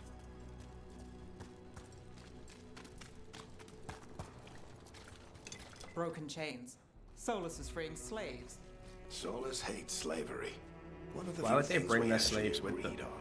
He said I mean, the other bring their elven chains gods were with them. tyrants who oppressed his people. He was trying to help them. Oh, I'm a big dude. Am I gonna fit?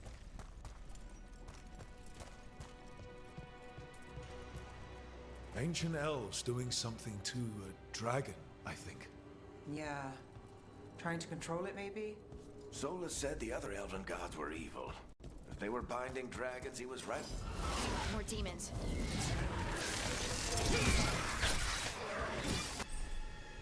Warriors have access to powerful two-handed weapons such as great axes and mauls.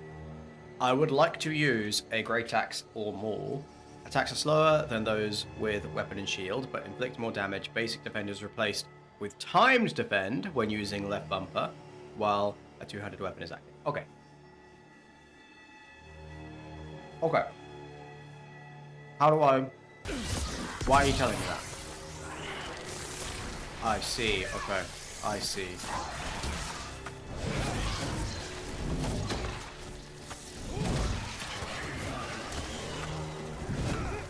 Okay, heavy attack, quick attack. Got it.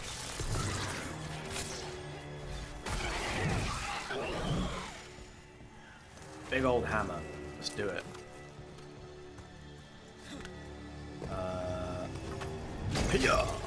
Yeah, I like it.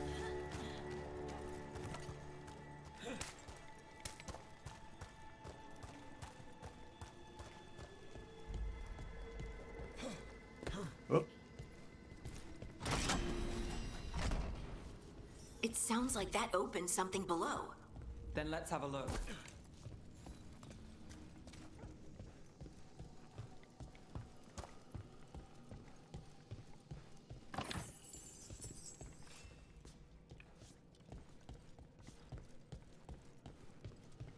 Can't steal any of this stuff.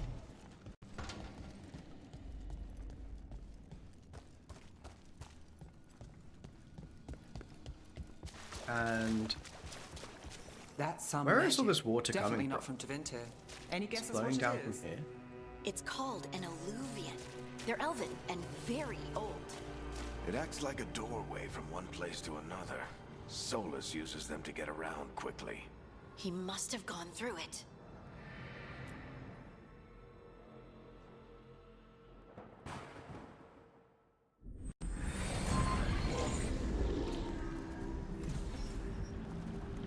Well, we're not in Manrathus anymore.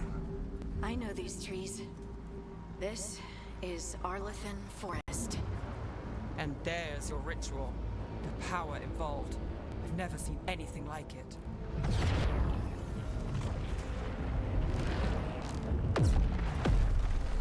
The tremors are getting worse. And we've got demons. Oh no, we got demons.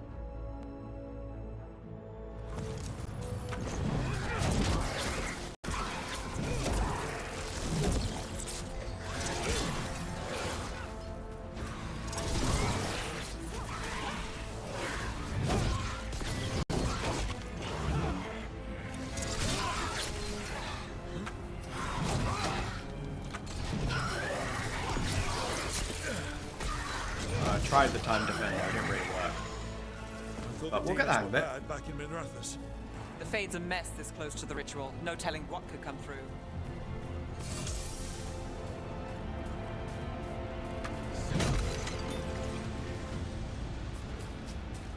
Am I missing any loot?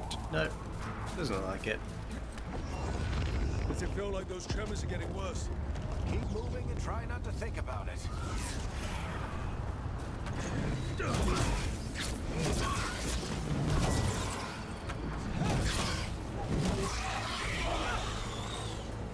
Feeling strong.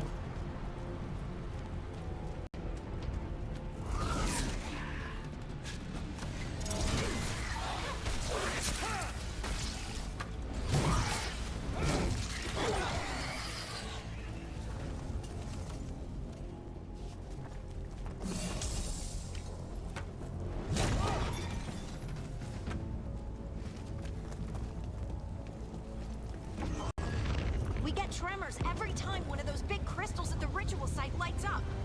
Not many of them left to light. Might want to hurry. Oh, there's bad guys here.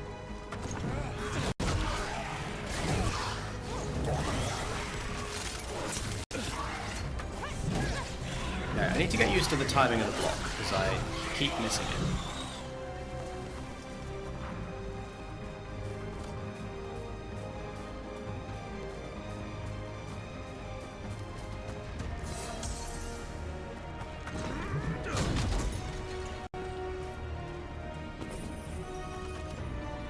There's literally like, is it just like a flash of a second that you actually have a block?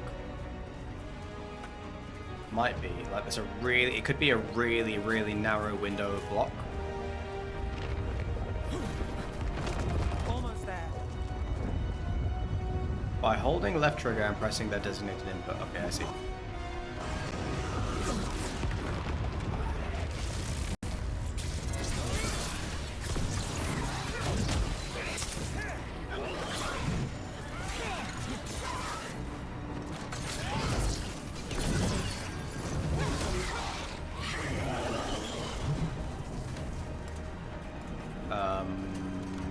Alright, let's crack on.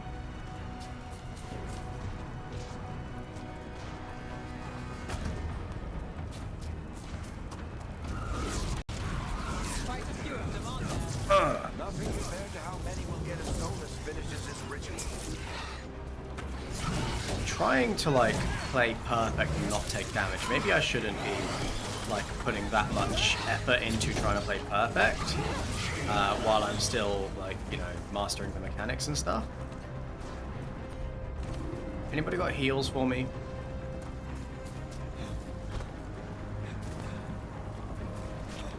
I don't have access to Harding's restore ability yet.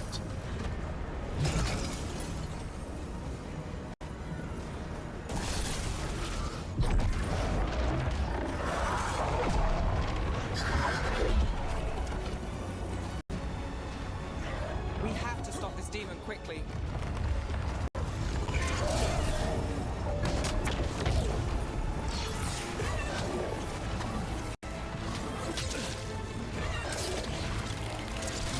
Watch the lightning.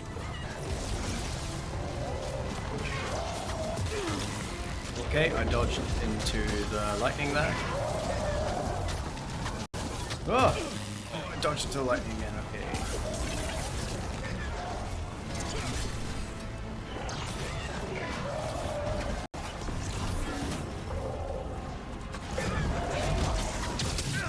Okay, he got me.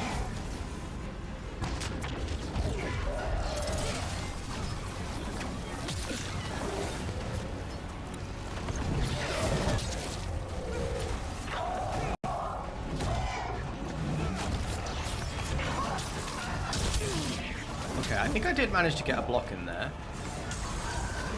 I'm not really clear actually. I don't know if I did get a block. Oh, I can't do that.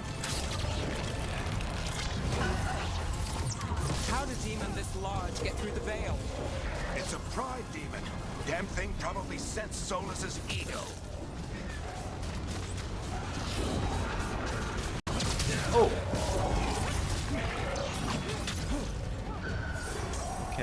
that's all of my... Oh.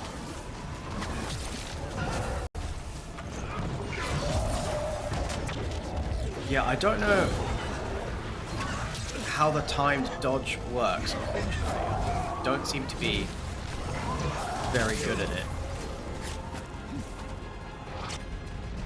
Can I kick ya? Ugh.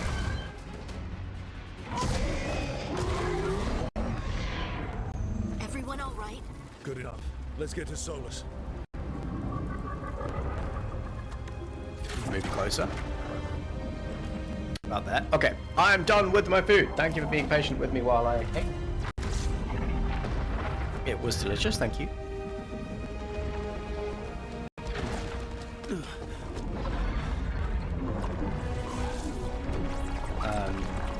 You guys can hear everything okay, right? Yeah, you should be able to.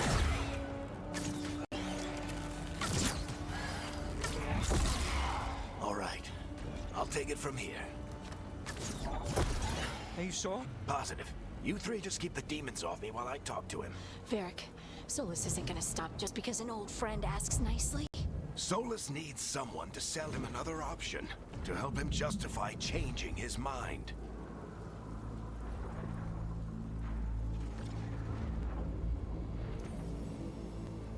We've got your back. If anyone can get through to him, you can. Thanks, Rook. Whatever else he is, he's my friend. And if he won't listen to me, then he'll hear from Bianca. More demons! Take care of the team for me.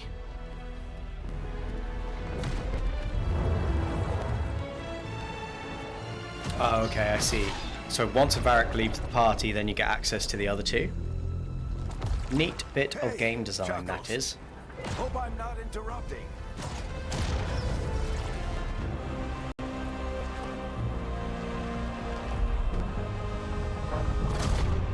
Really love how you see Solus' face soften there. Let's buy him some time.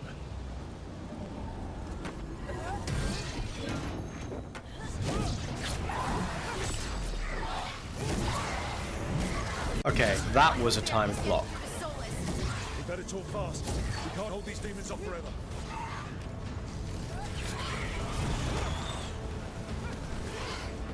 Where are you?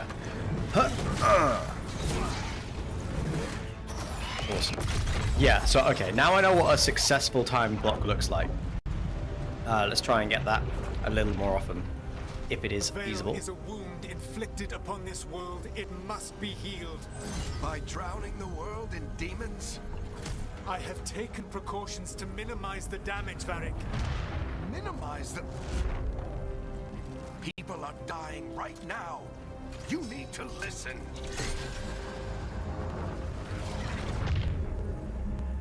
Please.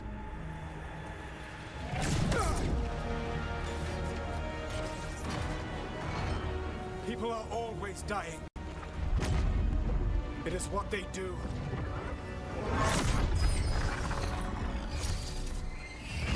Shit. We need a better plan. Do you want me to take the shot? Won't work. He's too powerful. What if we disrupt the ritual? How? See those statues? If we break the scaffolding holding that one up, the whole thing will come down on Solus. Holy shit, we're It's British! risky. Interrupting a ritual of this scale will have consequences. And what about the demons? Varric needs us to hold them off. Right, you two stay here. I'll bring down the statue. What? I No. can't believe I didn't Stepping notice. into all that raw magic is suicide. The storm could tear you apart. Anyone got a better idea? Fine, but you'll need backup. I'm with you. I'm a mage. I'll go. Either way, someone needs to stay back and deal with the demons. Harding goes with me. I wanted to be British. I wanted to be British in the last playthrough. I didn't think it was an option, but yeah, we are British now. I did not detect that when we were picking our voices, but it appears that we have successfully become British.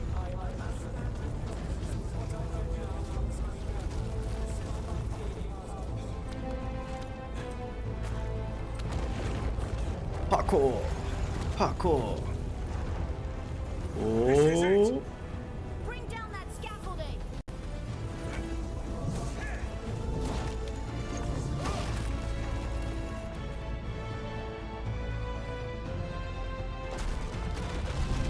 Lot of cutscenes in this opening bit. Why? Why tear down the veil? Knowing all the lives it'll cost. Been too busy with the affairs of the multiverse that you didn't notice your own dialect? Exactly!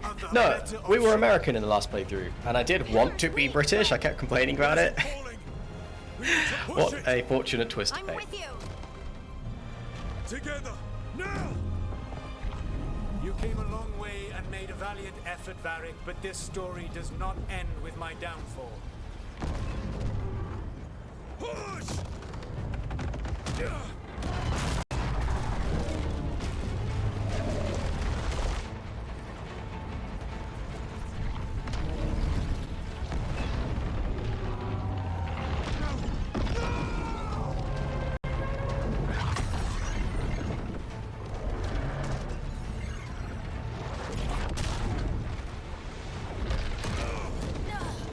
I wonder if there's any correlation between like the destroyed statues and the released gods.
There's never a situation where you're supposed to take Nev on that little like scouting mission where you knock down the pillar. Like, I don't want to be that guy, but lady has a peg leg. She can't run. She can't parkour. I mean, she can, but not as well as somebody with, you know, 2 legs.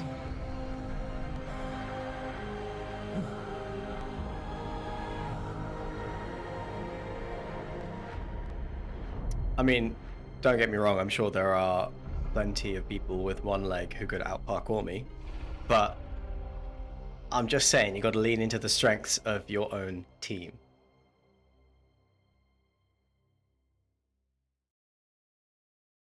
You have no idea what you have done.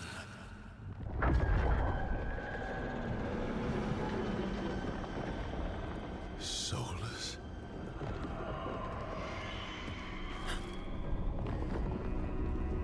I know what I did. I stopped you from destroying the world. I was not destroying the world.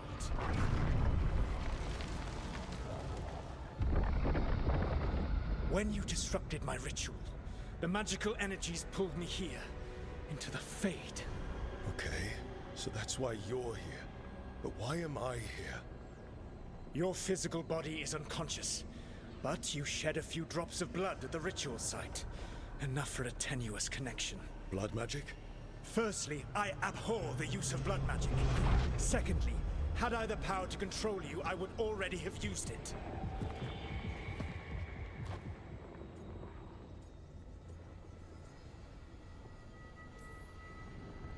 All right, you brought me here to talk.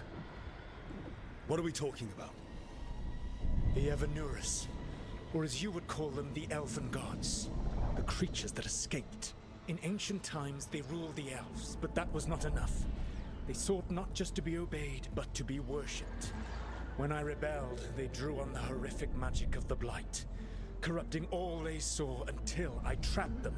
Thanks to you, though, I am now trapped, and the blighted Elven Gods walk free.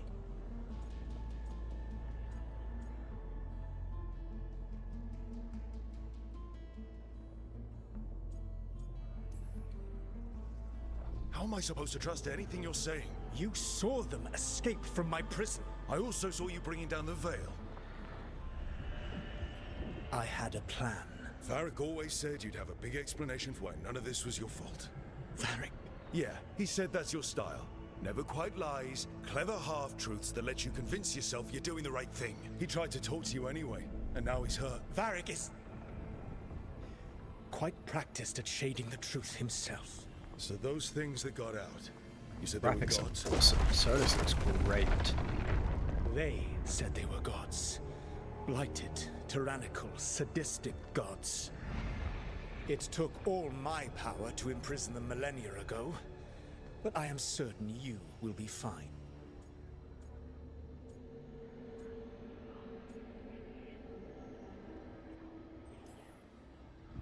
We stopped you. We'll stop them. I had a ritual dagger of pure lyrium. My network of mirrors could take me from the lighthouse across the world in moments. Right now, you seem to have neither. Do you intend to knock over the statue during their ritual? Well, I don't intend to take advice from the elven god of lies. Quite right. Elganan and Gillenane are your problem to solve. This is your responsibility now. I'm not sure that there is a way to not, like, confidently dismiss Solus's warnings there. Because I wanted to go along with what Solus said there, and I didn't really see the options to do it. You have no idea what you have done. This is your responsibility now. Well, look who's still with us. Varric, you're okay. But I saw Solus stab you. You fell. Trust me, kid. I've had worse. It'll take more than a flesh wound to stop me. Don't think I'll be making it out to the field anytime soon, though.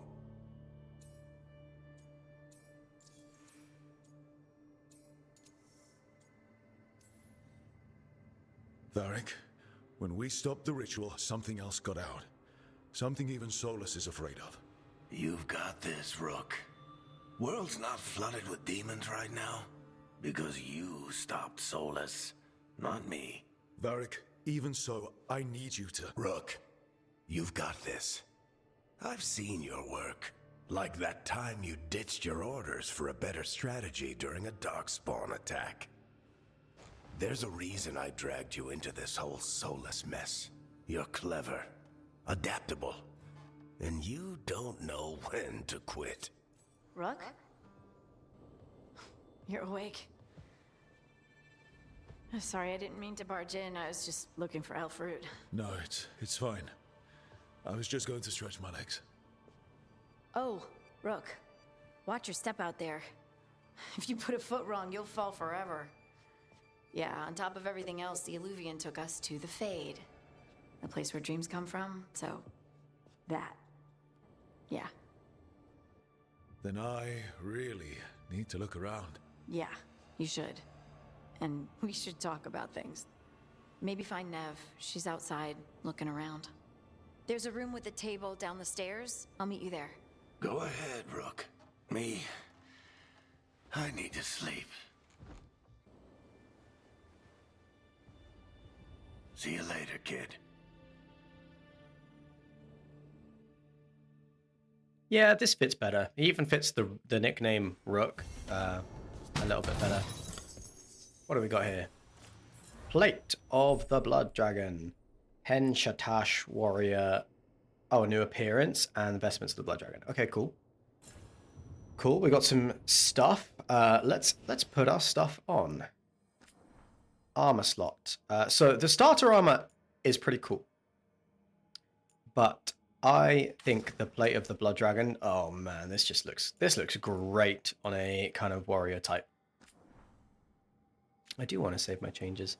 Do I have any clothes to change here? Armor may cause clipping in scenes designed for casual wear. Okay. That's a good warning to have. Let's play our Warden fatigues. Let's keep those. Let's keep those on then during our cutscenes.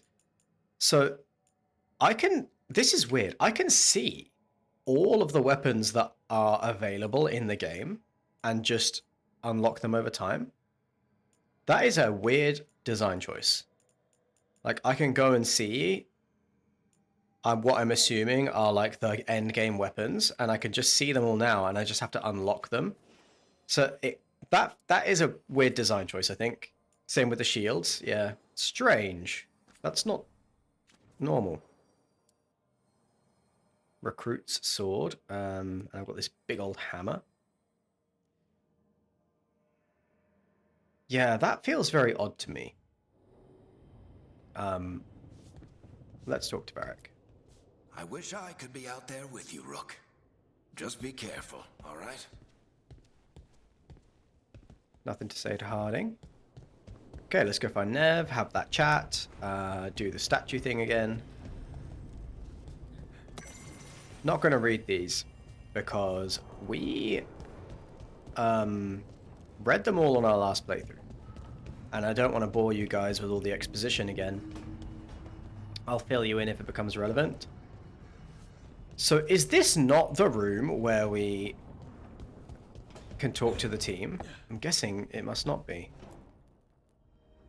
Nev out here?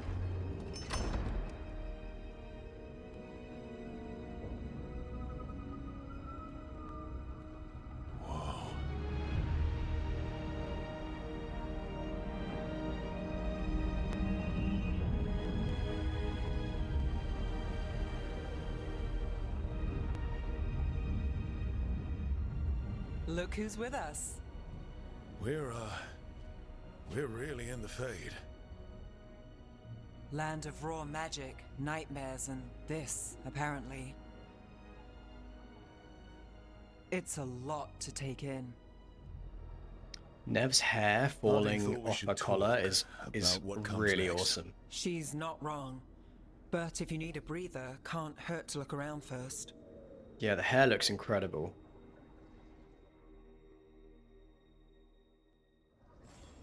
Hair physics. Okay, so this is the doors to the library. I am gonna... Oh, let's take a minute to level up. So we have 3 skill points. I want to skill into Slayer. Reckless in battle, the Lords of Fortune Slayer specializes in two-handed weapons, breaking enemy defenses, and quick movements around the battlefield. That seems really fun.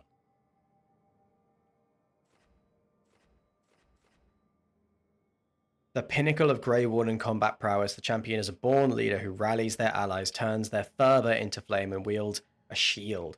Lame.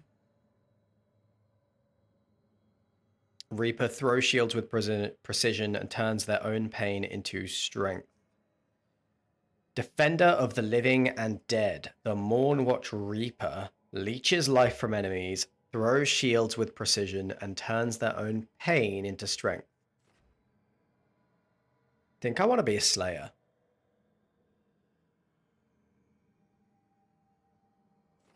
So let's start building like down ways. So we got the curb stomp. Let's see, what do we want here? So we've got tumbling blades. Use your speed to unleash a powerful attack immediately after performing a combat roll. How do we combat roll? Oh, when you double dodge? BB and then X or Y. Okay. Deflect your enemy's attack and perform a powerful counterattack. So we have to get a perfect defense. I kind of like that. Shield volley. Might be tumbling blades. I guess it depends on this. Rage takes 50% longer to begin to decay. How do we unlock this? Progress further. Progress further. Okay, fine. Jump attacks guarantee crits if the target is knocked down. Interesting. I don't even know what a jump attack is. Fury of the Forge. Burning steel blades rain down on your enemies, and it's a fire attack.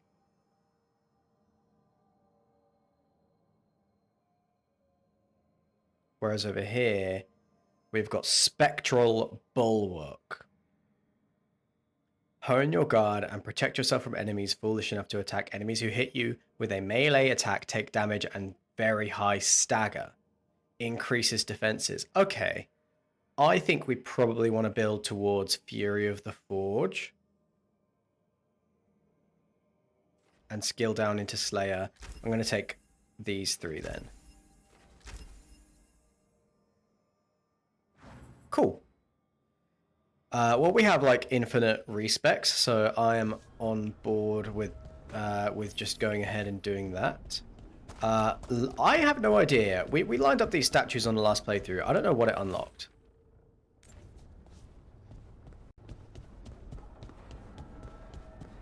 Like this statue, yeah, this one. To enter the library passage, 3 pairings must meet face to face.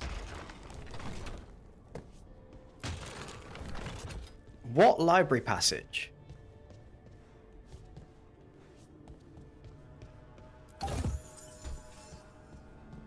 What do they mean by that? Where is this library passage? Maybe I need to come back up here. See if something opens over here.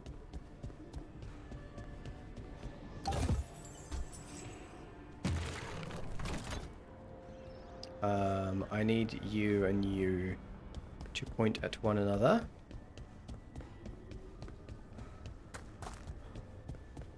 So let's just sprint over here. Yeah, we're not going to mess around. We're going to try and catch up to where we were, which we're probably a couple of hours away from, but that's fine. It's not bad playing the game again. That's the second. One more to go. Oh, maybe this is the library passage. No, this is just a room. This is also just a room. Collect some weave.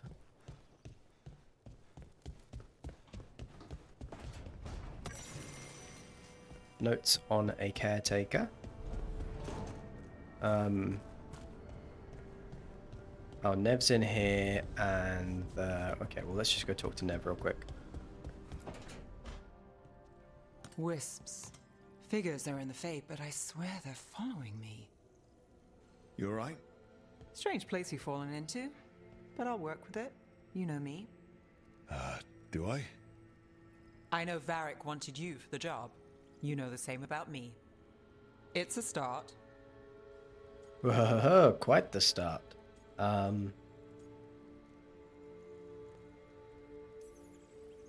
bad start. Unless you always meet people when something's on fire. Most of the time. It comes with a line of work. Right. You take a lot of notes. What about? Lately, what we know, or knew, before Solus changed the game. And it's? Not much. I'm sure Lace would hate to hear that, but one step at a time.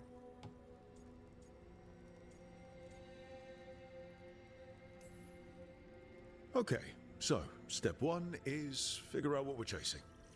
Right. And the 20 other questions that need answers... That's step 2? I can see why Varric brought you on. We've just got to start somewhere.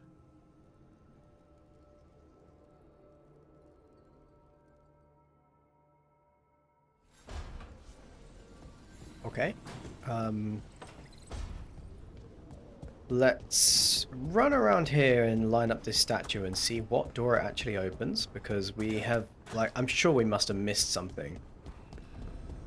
Where is this statue? Is it around here?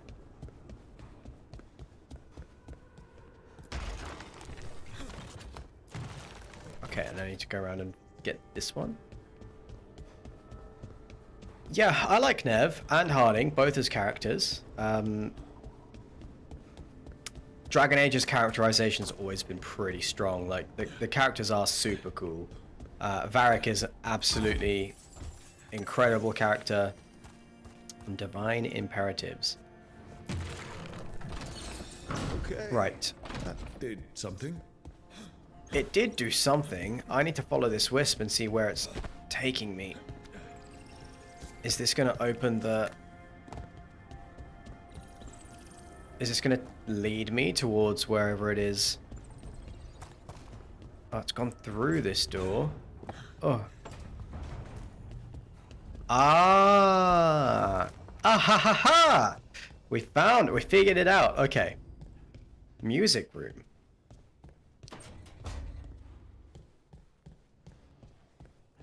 Interesting.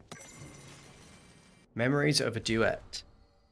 The sheet music left by this instrument appears to be for a duet. It has been annotated by an expert hand. The annotations are accompanied by clear emotional impressions, diligent practice with a ruthless eye to mistakes, the relief of private achievement away from well-meant misunderstanding and mindless worship, an unspoken joy in the center of rising perfect echoes. Finally, a beloved memory surfaces, a smiling glance, meeting at a crescendo, the shared moment of understanding, seeing completely and being wholly seen. The impressions fade. Is this where Solus simped out about our Inquisitor?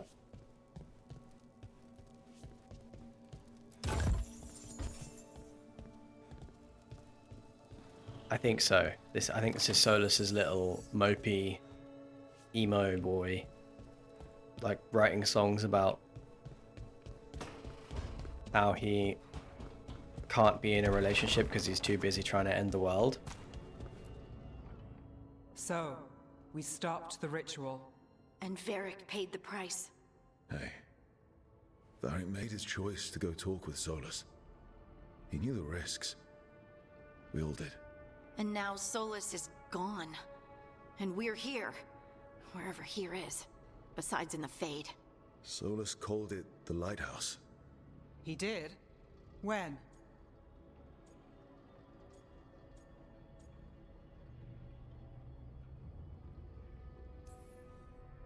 In my head, Solus showed up while I was out cold to gripe about us breaking his ritual.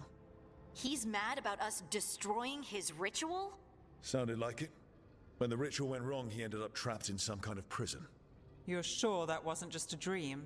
It's a reasonable reaction. Solus can speak with people in their dreams. Even kill them. I'm not in danger. He can only barely reach me. I bled a little when I got knocked out. So Solus is using blood magic? Like any normal mage would to play with your mind? But he's not a normal mage, like I told you. He's an elven god. Putting together a nice ritual doesn't make him a god.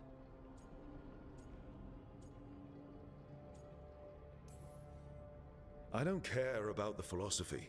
In terms of his power against ours, he's a god. All right, well, we've stopped the ritual and there doesn't seem to be an immediate danger. For now.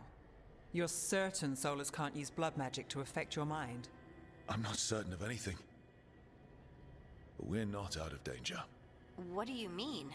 Solus had 2 of the other elven gods imprisoned. When he got trapped, they escaped. So those things we saw come out of the Fade when the ritual went wild, those are... Elganan and Gillenane, 2 of the ancient elven gods that Solus rebelled against.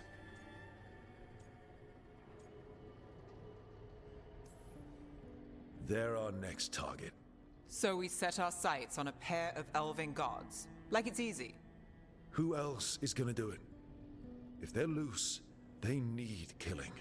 They were evil tyrants who enslaved their people. We need to stop them. Solus says Elganan and Gillenane drew on the Blight for power and became corrupted. That was when he imprisoned them. So instead of 1 god running around, we have 2. And they're not just powerful, they're blighted. We need to get out there and stop them. Just like that, without Varric. And you're still getting back on your feet. I'm fine. We can't just sit here and do nothing. We need to investigate. Figure out what we're dealing with before we rush in and make things worse. And how many more people will get hurt, get killed, while we spend time investigating?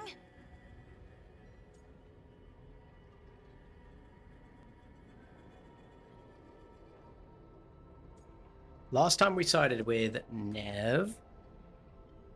I do think it's Nev. I think Nev is right. We need more info. If Elganan and Gillenane are worse than Solus, we can't go in blind. We need to know what they can do and what they want. But we only have Solus's word about all of this. Then let's go investigate for ourselves. We find out what we're dealing with, And then we take our shot. Fine. The Illuvian led us here instead of back to Minrathous. Let's hope it goes back to the ritual site. Maybe we can find some clues at the scene of the crime. Harding, you okay to go? I'm not gonna sit back while elven gods destroy the world because I have a headache. All right then. Let's get back to the ritual site. The Illuvian has its own special room. It's just down the stairs.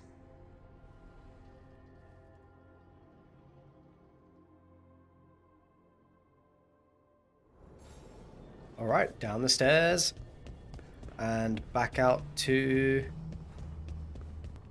well, it doesn't go back to the ritual site, does it? Am I misremembering that? Oh, what's this? The Dreadwolf's Illuvian. Yeah, it goes to the somewhere in the Arlathan Forest, which is where the ritual site is, but not exactly. For all we know, there's a dozen demons waiting on the other side of that Illuvian. If it even takes us back to Arlathan. Harding, you sure you're up for this? I'm fine.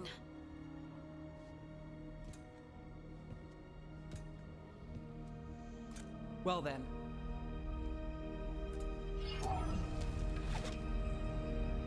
Shall we? Let's do this.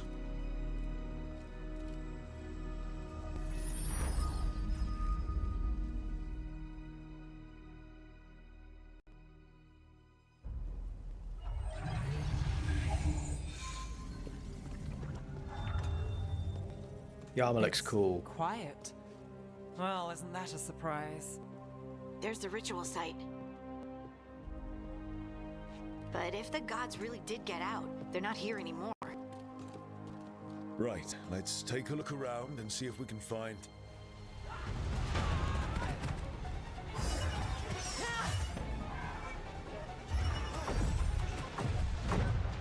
Dun dun dun.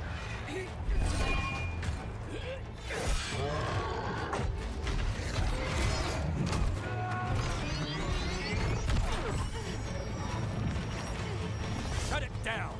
I'm trying! It's not working! I can't contain it!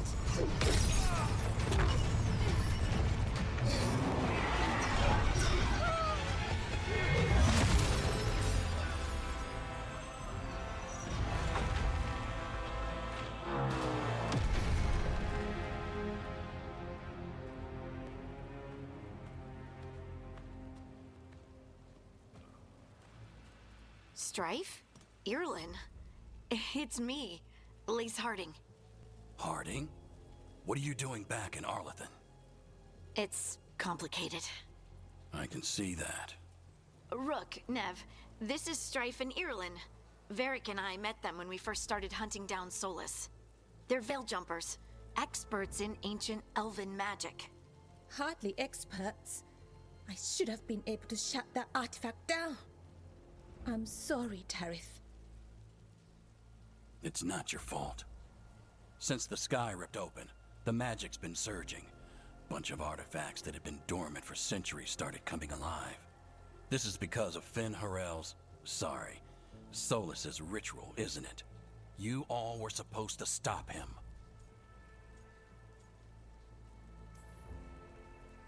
Didn't see you volunteering.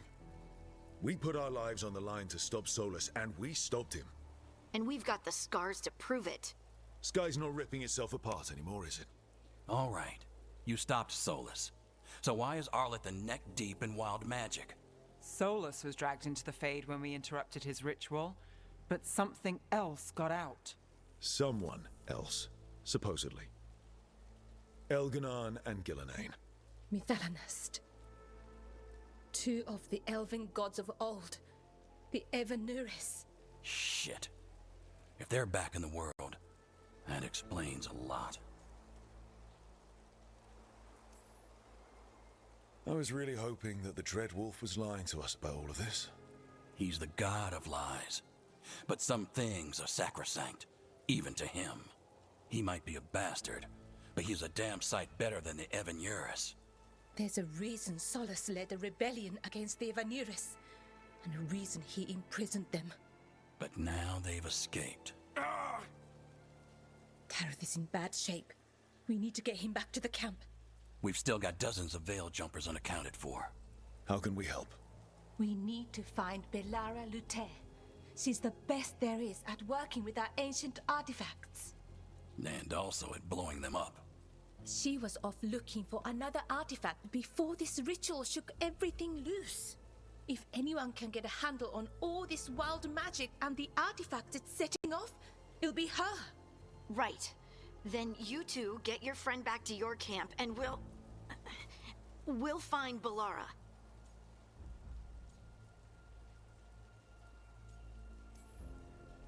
Harding, I need you to stay with Strife and Irilyn, alright? What? No, I'm coming with you. You're a great shot, Harding. You can help the Veil Jumpers here. They need you. Fine. Since they need me. We'll meet you back at the Veil Jumper camp. It's just south of here. Belara's out near some elven ruins to the west. At least she was 3 days ago. I'd start your search there. Good luck, Rook. And thank you. Man, I'm trying not to talk during the cutscenes, but there are so many cutscenes and they are so long. But still, I want to give you the full cinematic experience, so I'm going to try not to speak when there's something exciting going on the screen.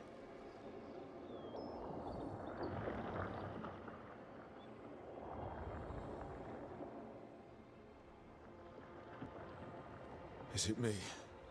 Or is there something strange about this fog? Okay, we are going to take a quick pause right there. So, yeah, I think it's been hour and 30 minutes since we fired up the stream, since we took our little break and I rebooted the machine. So we're going to take another break. I'm going to refill my water, stretch my legs, put the rest of my sandwich in the fridge. I'll be back in like 10 minutes. And hey, guys, if you have not moved since our last break, then go ahead and remedy that. Stretch your legs, do some yoga. I ain't your mother, I ain't telling you what to do, but I highly recommend it. So I'm going to whack on some music. And we will be back in about 10 minutes or so. I will see you guys shortly.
Yo, we are back. Oh shit, we're not back. I forgot my water. I'll be right back.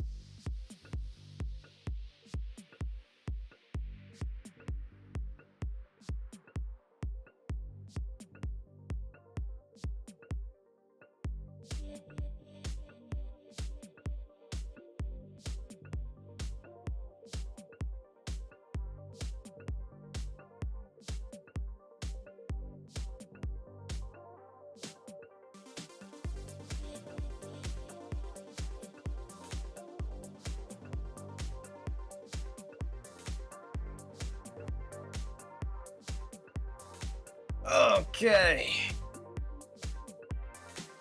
I have secured my hydration package. Let me just tilt this up a teensy bit. Yeah, actually about there feels right. Oh, hello cat. You come to visit? You want to say hi? Yeah.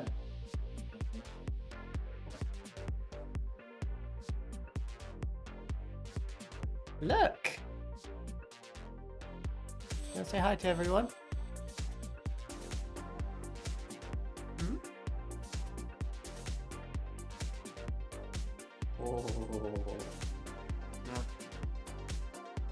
Don't do that. That's going to be loud.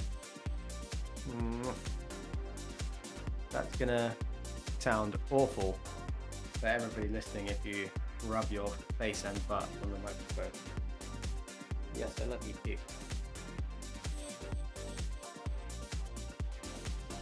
Okay, right. Bye.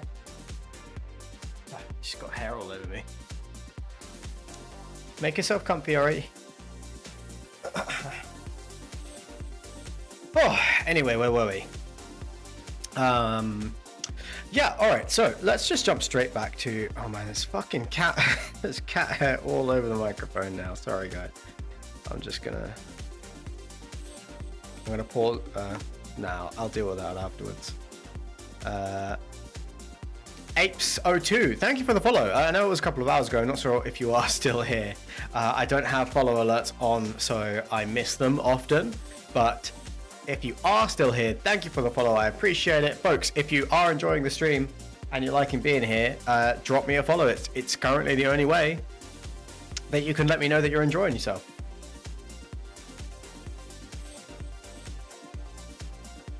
Ari, what are you doing? Oh, you guys can't see, but he's trying to catch his own tail. He's a bit of a dog sometimes. All right. Apes02 is probably Anik. Ah, that's sweet. What a good boy. Right, let's jump back into Veilguard. Something's not right. So we're just going to run over here and meet Valara. Oh, get ready. Okay, that was not a perfect block. That was...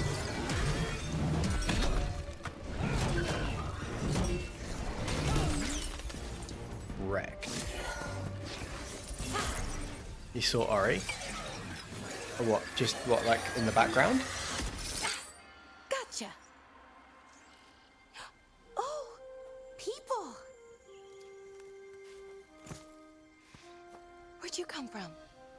Valara? Valara Luther. Strife and Irulan sent us to find you. Who are you, exactly? Call me Ori gets possessed. Nev Gallus. Let's see this. I know that name. But protocol is to wait a full week before they send anyone out to look for me. I've only been gone 3 days. Well, the situation's changed. For the worse, unfortunately. The elven gods Elganan and Gillenane have escaped from Fen'Harel's prison. And it seems like they want to destroy the world. Oh, yes, that is very much for the worse. Okay, wait. I need a second. All right, let me see this clip.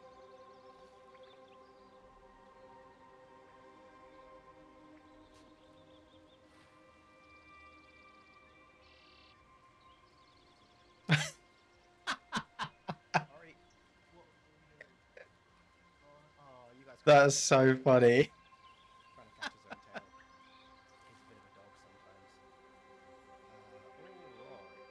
I love that. I love that so much.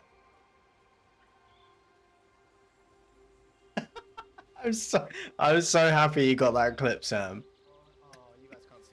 I just heard him go nuts behind me. Oh, that's cute. You're so cute. People love you, Ori. You're the star of the show. He is such a goofball. Oh. Okay, right. Oh, I like Balara. She's got a touch of the tism about her, you know? Days, and I'm still trying to wrap my head around it. It does sort of explain a few things, though. Like what exactly? The surge of raw magic in the area.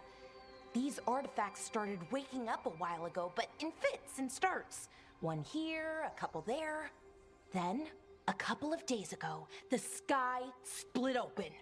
And now, raw magic. Thick as fog.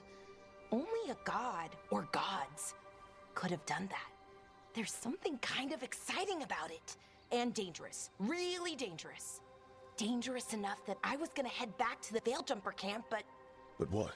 See that shimmer? That's a veil bubble. It's separating us from the rest of the real world, so to speak. You can only pass through it one way. Once you're in, you can't get out.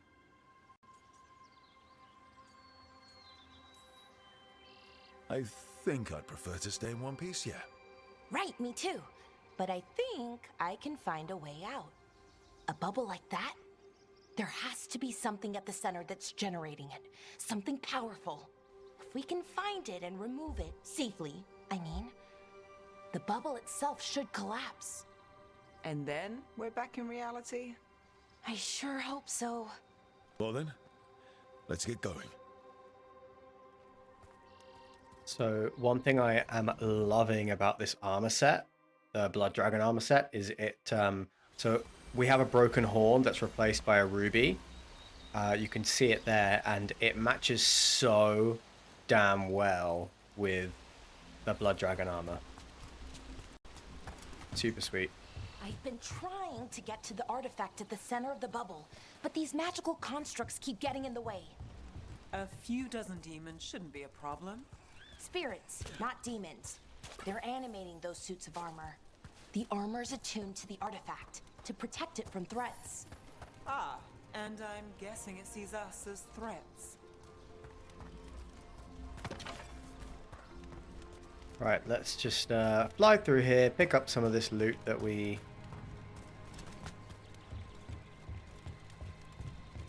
invariably picked up last time because we spent a good amount of time exploring, but let's just fly around, pick it all up.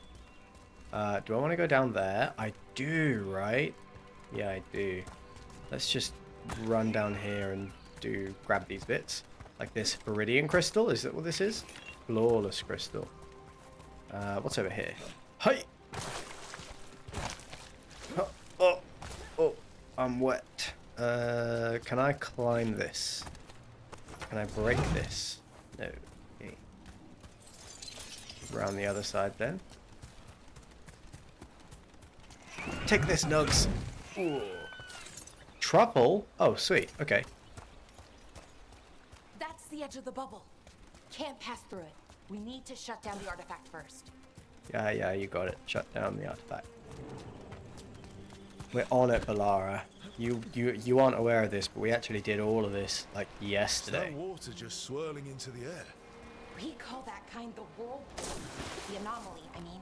Never seen one this size, though.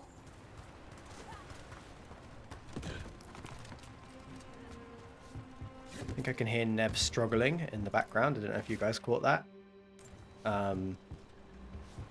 It is possible she has trouble swimming on account of, well, you know.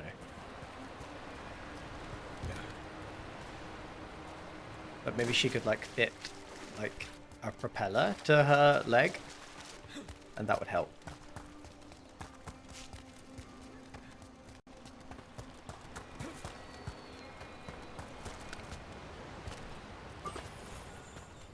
nug carving. Ooh. Just generic loot type thing. Okay, let's go get into a scrap, shall we? Shall we have a little scrap? Demons! Right. Come on then. Let's deal with them. Companion abilities. Got it. Thank you. Good to know.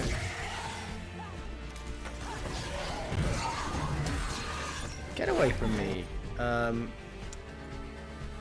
Oh, okay. Bellara has replenish, but we are gonna fade bolts this guy, icebreaker this guy. Makes sense to, yeah, focus him down.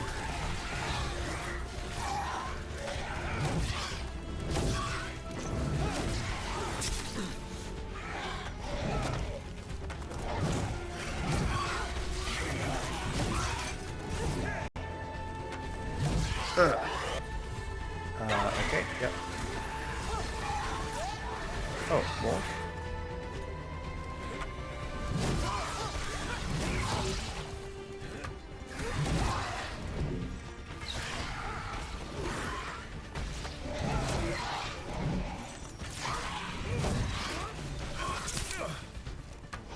Getting the right timing on the attack is not easy. He says as he executes it flawlessly.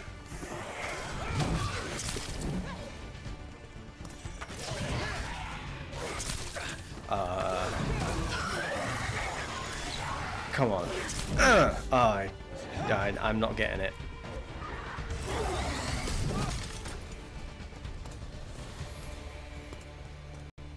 Oh, cool. Beat the odds there. Gotta level up.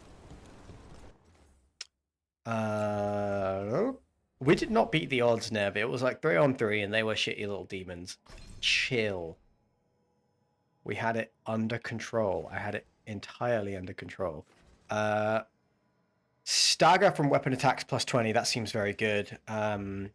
Decisive finish. Agile attack damage, charge attack damage, and final attack damage plus 10%. Determined death. You can now hold your final attacks, strengthening their impact. Release with perfect timing adds a powerful effect based on your weapon type. I don't really understand any of that, but I think stagger is good. Performing a takedown heals you for 250 and grants deflect. That seems very good. That seems super useful. Any ideas on what the artifact we're looking for might be? I have a couple of theories, but nothing definite. We might find some clues in the ruins, though. Just a quick swing around for loot. Orion, what do you want? Stop it. Don't do that. Don't bite me either. Quit it. Gotcha. Gotcha. No. Stop. Little pest.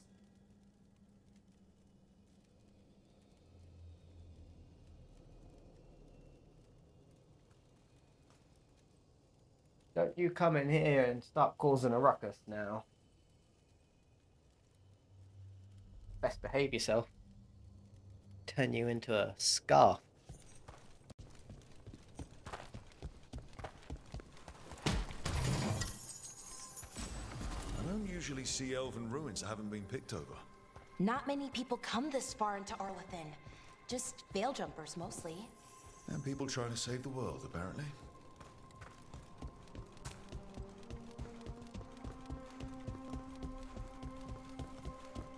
Do you know what this place was? Could have been a temple, could have been where they stored... Well, isn't this a sight?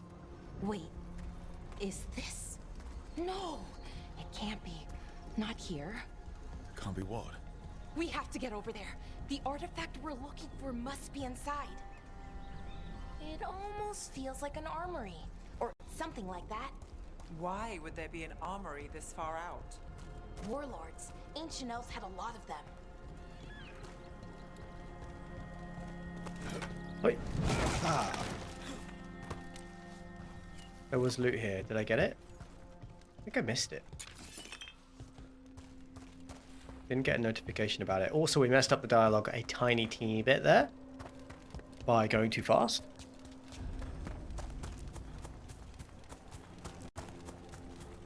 Alas, 'tis not a problem. If we're going to be British, I want to talk like Morrigan. That's my next request. Give me a Morrigan voice channel. There should be a power crystal somewhere nearby. I'm way ahead of you, Bellara. Got it. Bring it over here and slot it in. And there we go. Easy. Wow, isn't that something? A resonance amplifier. It's drawing magic from the ring temple to this area. I need to shut it down before we can go up the path. But doing that will attract anything nasty that's hanging around. We're ready.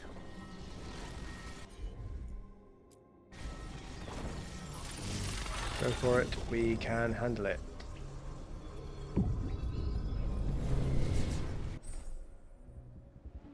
Use B to dodge. Good to know. Hold on. Orion. Stop it. Why are you doing this?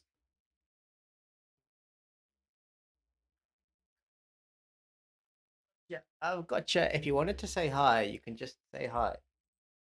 You don't have to dig your claws into my back. Oh, you want some attention, huh? We might have to do like a cat playtime cam so that I can get some of Ori's energy out of him while we're on stream. Ow! You little bitch. You chomping on me for? He's just sniffing and biting everything right now. He seems to, yeah, get a little Ori POV cam on his necklace. That'd be so sick. It would probably just be like a very, very low to the ground view of the house, and then occasionally it would be like his own butt. Okay, he's run out of the room now. Oh. I'm coming for you, my guy.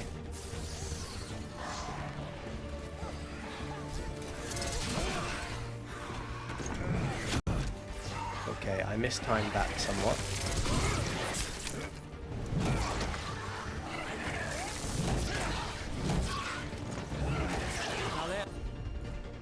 Nice shot.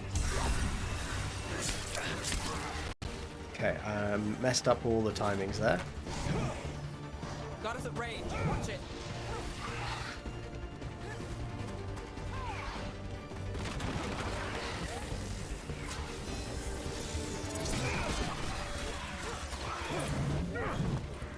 Coming, you little bastard.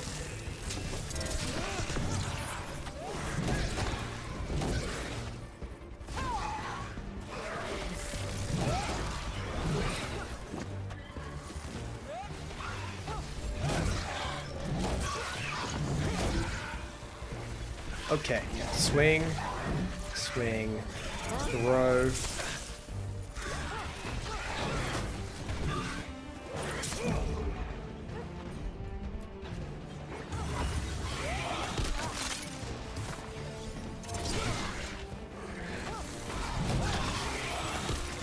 Good stuff. Okay. Under fire. Watch it.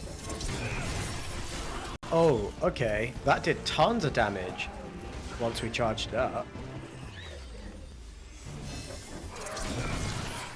Yeah, that does a lot, huh? From a distance. Huh. Where'd he go? Where'd he go? That's the last of the magic energy. Oh, he died? Path should Died. be clear ahead. Is this a chest I can open? Nice.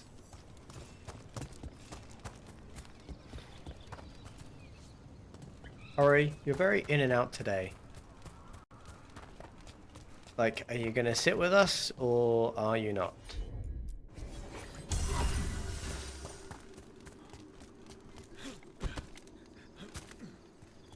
Can't decide.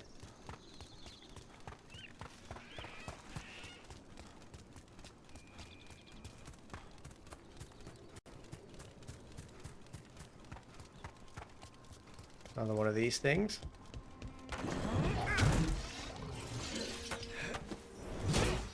Another sentinel construct.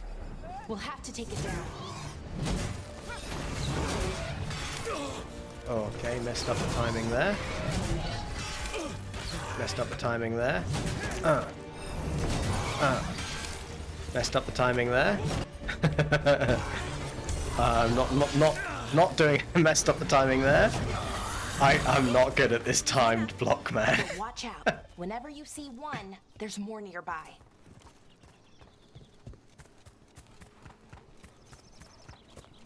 I'm gonna keep practicing until I get better at that timed block. In the meantime, Bellara can just keep healing us up. What's over around this way? Got some heartwood. There is surely some stuff.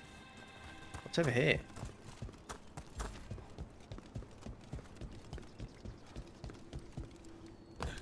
I'll be damned if this ain't something. Nev Gallus? The detective from Minrathis? Last time I checked. I've read about you. You've gone after Anders' some powerful vessel? mages before, but Fen Harel? The real Fen Harel? And now Elganon and Gillenane, apparently. My actual gods are out there trying to end the world, and Nev Gallus is on the case. I can't believe it. We just picked up something called Anders' Vessel. So Anders is a character in Dragon Age 2, and without wanting to spoil it, he plays a very important part of the story. And I wonder whether Anders' Vessel is something? Someone met a bad end here. Even mages have trouble with the artifacts here. They expect them to work like, you know, normal magic. But they're different. The magic's more... A weather-stained note. We have found the usurper's archive spirit. It is not the Dreadwolf's creation as we surmised, but another's. You can guess whose. I cannot. Removing it could be risky, but leaving it equally so. I await your orders, Lord Elganon.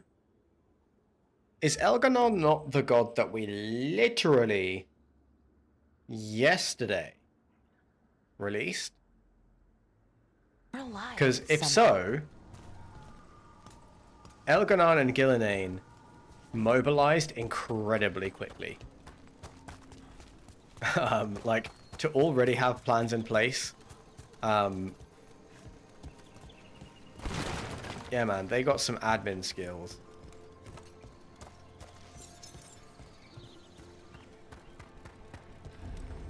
Seeing these kinds of ruins never gets old.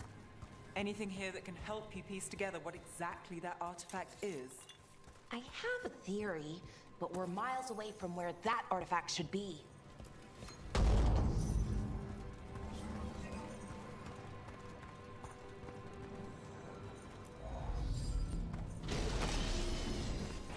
I want a better weapon. This hammer looks dumb.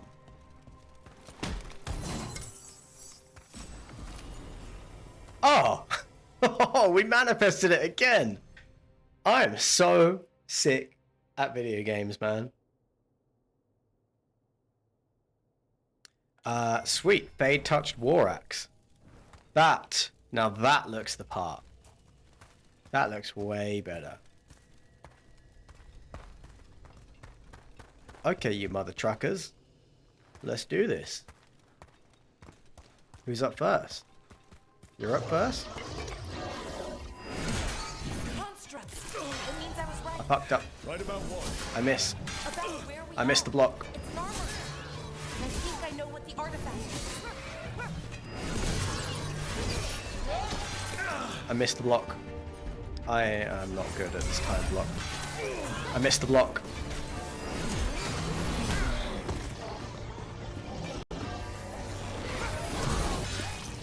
I missed the block. Right, well now I'm getting a little bit ganged up on. I'm going to... Oh, I can, driving kick. Oh, that's sick, man. That is sick. These things are probably weak to ice, right? They resist ice. They're weak to electric.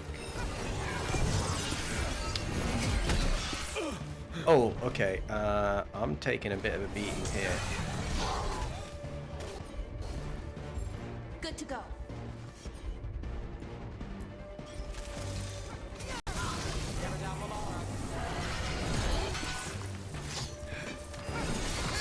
Nice move. I messed up block. Enemies flash red when they're about to perform an unblockable attack. Dodging is your only option. Okay, I might have been missing that.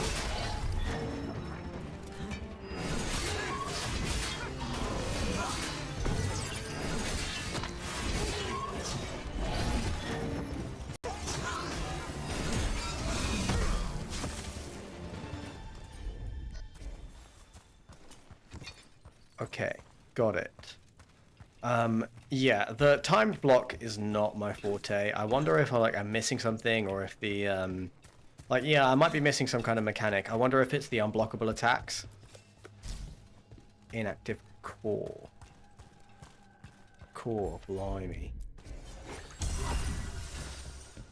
I think there was a health potion back here that I am gonna just run back and pick up. Oh, the door's locked?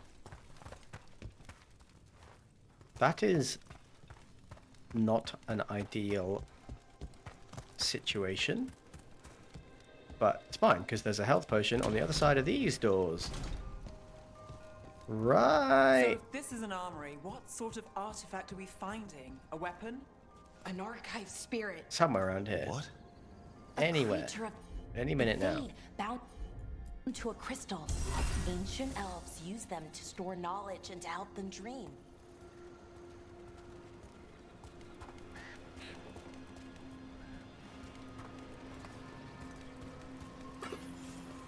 Cheeky little potion. Potion somewhere? Health potion? I'll take, what is this? Like a... just like an open container type thing.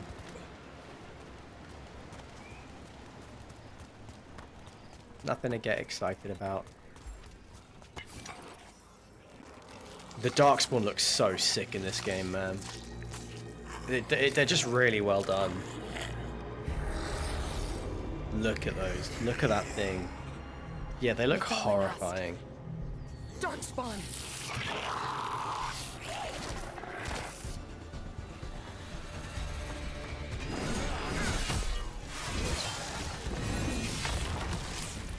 The sweeping attacks we make are actually great against Darkspawn.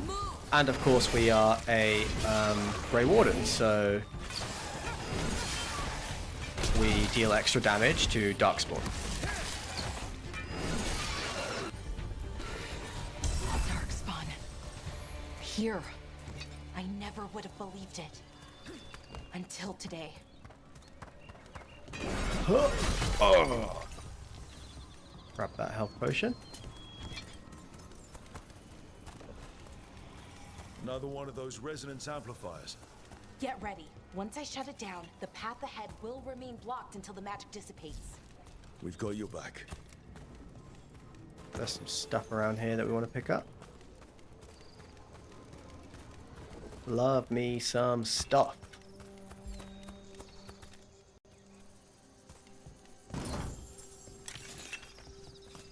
Nice. Okay. Alright, let's go kick some Darkspawn butt. It feels to me like Grey Warden is a pretty great choice for your Rook, because the main antagonists are seemingly Darkspawn related, you know? I'm on it.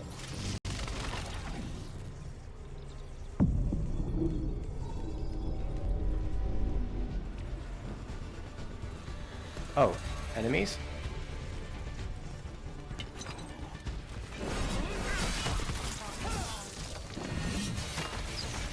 I missed. I'm missing. Oh.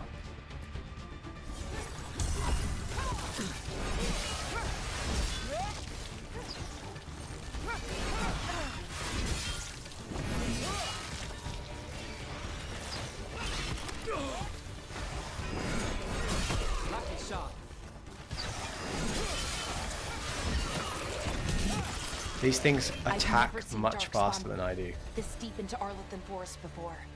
As far as I know, it's never happened. Could the Elven Gods be commanding the Darkspawn? Solus did say they were blighted. You saw those Darkspawn, though? Something was different about them. And we'll stop them. Once we get out of this bubble. Right. Let's get to that central temple. Okay, let's jump on this ballista thing and see if we can't keep the Darkspawn at bay.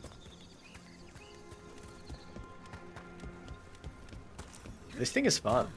Oh. Right trigger to fire an explosive. More Darkspawn, right where you broke that wall.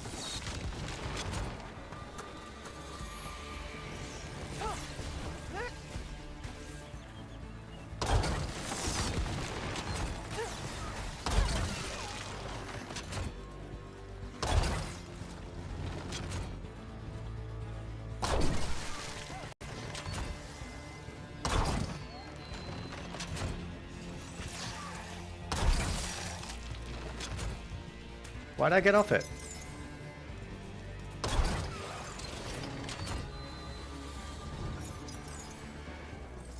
And kablow! Feels good, feels good. Guys, get this one. Get this one. Get him. I'm busy. I'm maximizing my AoE damage, guys. Actually, can I can't control my companions while I'm in this thing.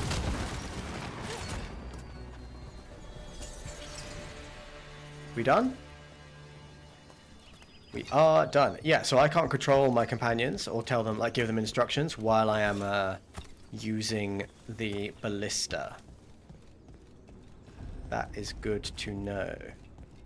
Otherwise, I could have told them to get the ones that were closer, and I would handle the ones that were further away. Amplifier. Should be the last one, I hope. Fingers crossed. Okay, well, I think we can probably knock this one off the edge if we are a little bit lucky.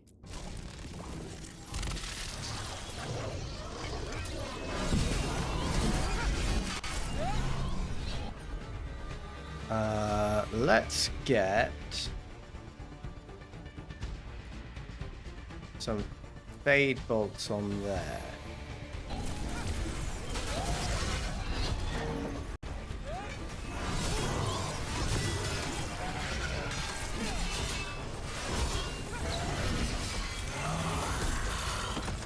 Okay, very nice. That was an unblockable attack. I see it now. I see it now. That was not an unblockable attack. Okay. That's... Oh, and yeah, okay. I see the cue. I see the cue. Took me longer than it should have, but I see it now. Barrier's down. We're close. I can feel it.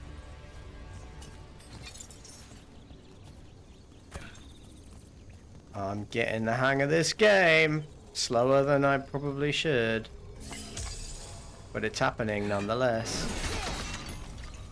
Pick up that health potion. Cheeky replenish from Balara. Keep Rook nice and healed up. Blight? Where it is, I mean? It's almost like it's feeding off the elven magic.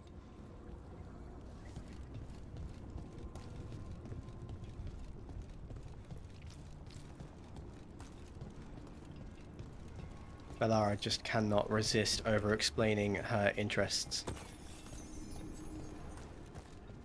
Rather than, like, Fade touched, she is, Tism touched.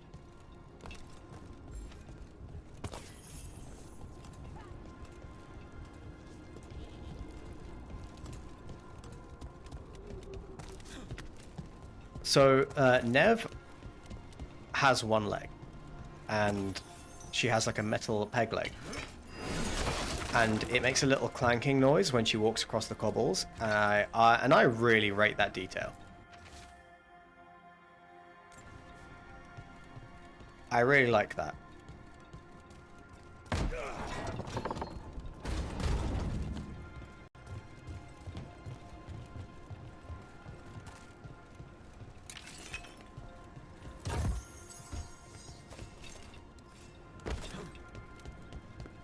Run, Rook.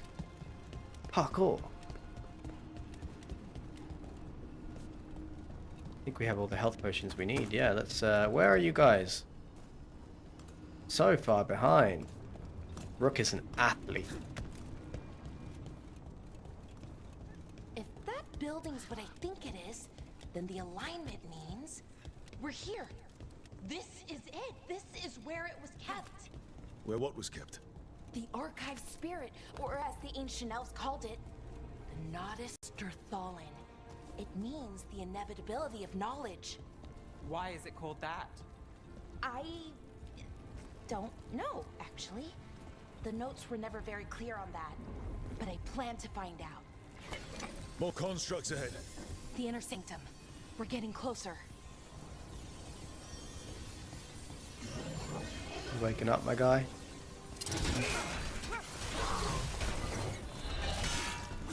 Okay, so that is an attack I need to... Okay, that was an attack I was supposed to dodge. Is there Darkspawn here as well?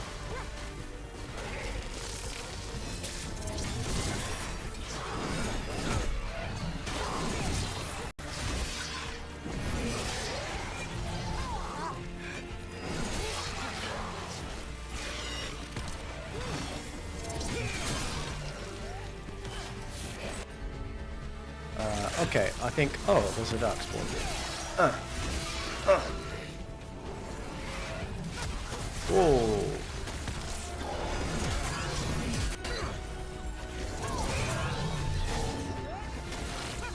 Frickin' Darkspawn. Okay, let's kick this guy. Oh, that kick is so much fun, man.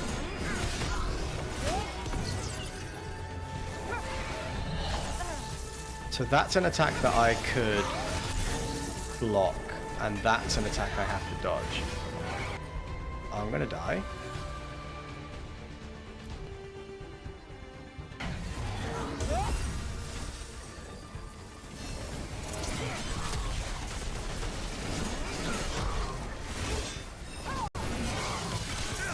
Okay, well, that dodge was bad.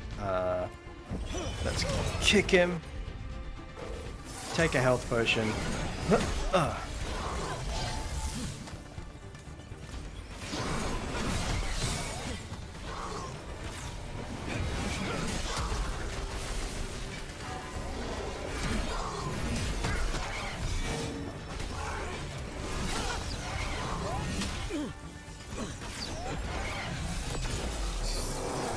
Okay, I hit a good block there at the end. It takes all my concentration to time those right. Looks like this door is going to need a second power crystal. Then let's go find one. Valara, give me a heal. Skirmishers round. We're not gonna... Oh, skirmishers round. Oh, it's a Targe. Targe is a type of shield. We aren't gonna use a shield. I think shields are lame. Let's stick to the two-handed weapon.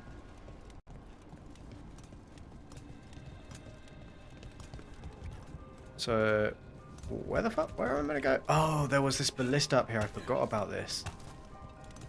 You have to... Yeah, this could have, like, trivialized this boss fight. Nevertheless, we take this power crystal. We have to get to that one in there. Yeah, okay. I remember. Pop this there. Run in here. More power crystals around here somewhere. More what's it's are gonna show up. Construct. Another ballista. I bet we could use it to break through that wall.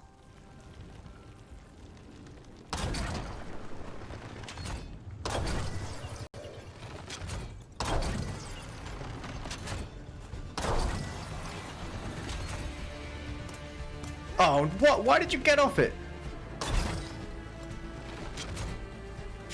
Frickin' Rook.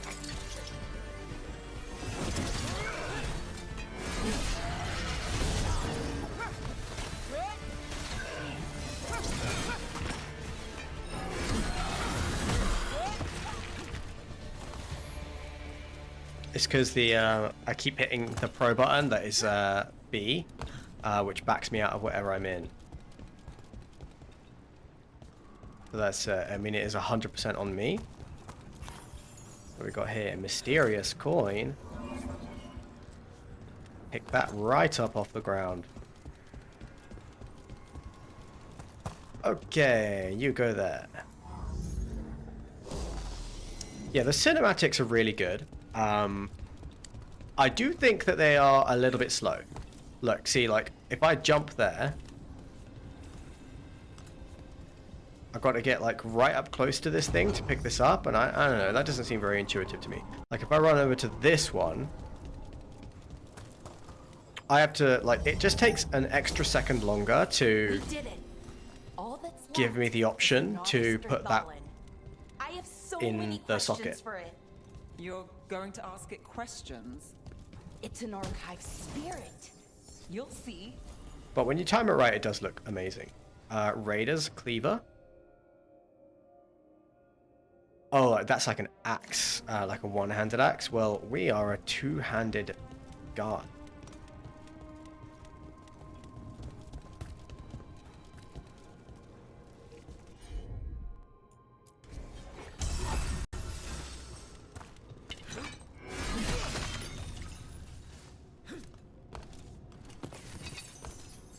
Yeah, see, like, I did that little jump there. That was because the game is just a tiny, tiny bit slow in recognizing that I am trying to pick something up off the ground. So it's not very, like, snappy, but it is very cinematic, and, like, the chest opening animation is super smooth.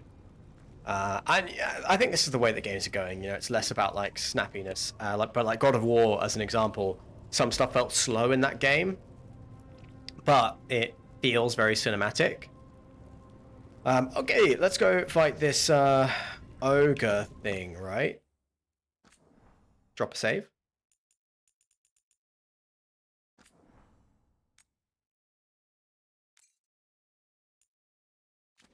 Don't see any quick save function. Don't like that. I like quick save. Okay, here it is. The Nodus Derthalin. So we take it and we're good, right? We can head back. Oh, I wish. No, it's a lot trickier than that. As if darkspawn demons and animated suits of armor aren't tricky enough. Nothing's ever easy, is it? So what makes this tricky? If I remove the artifact the way I'd usually do it, it'll explode and take out half of Arlathan with it. Good news is, I think I can shunt the energy somewhere else. Okay, here we go.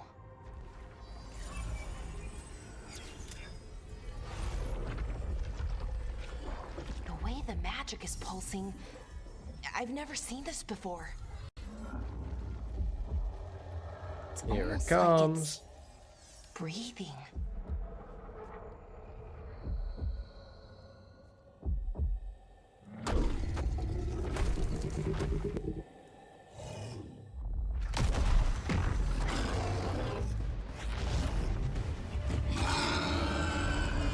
It looks so good. It just looks so gross and creepy. Messed up. It's really awesome. Awesome design.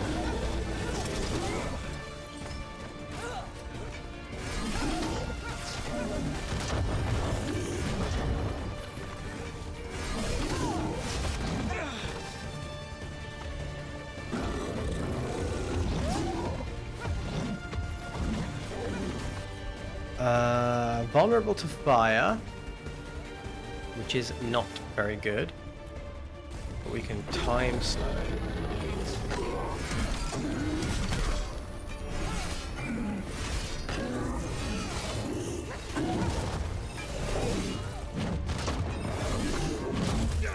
Oh, I took a hit. Let's get a cheeky heal in and a dodge in.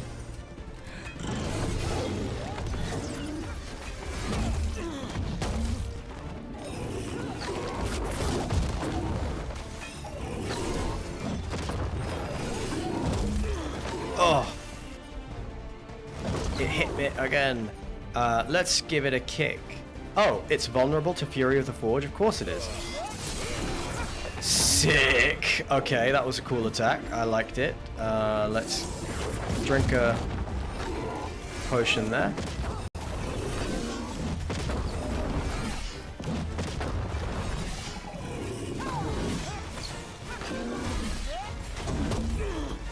Okay, that didn't work either. Let's Fury of the Forge.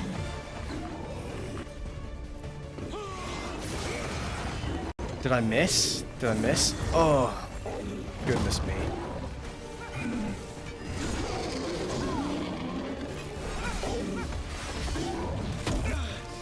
Okay, I think I dodged into that attack. Good to know that that is a thing that can happen.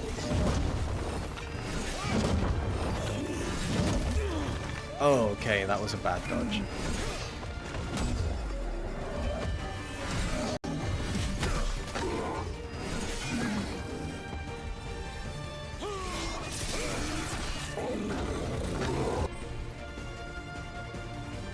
Build your ultimate by damaging enemies once it's full, blah blah blah. Okay, so we have our ult. Okay, that was sick. That was way cooler than the rogue ult.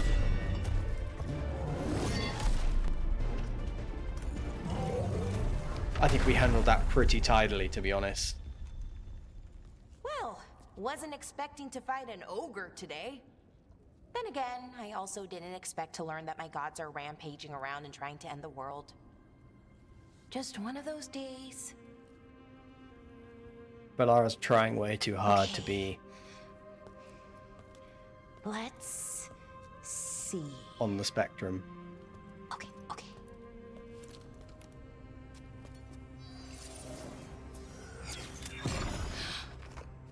There we go. Ooh. No. That's good. I think. Oh. What does that crystal do? Keeps the artifact powered. Focuses the ambient magical energy. That's why these things still work, thousands of years later. Oh. No, you don't.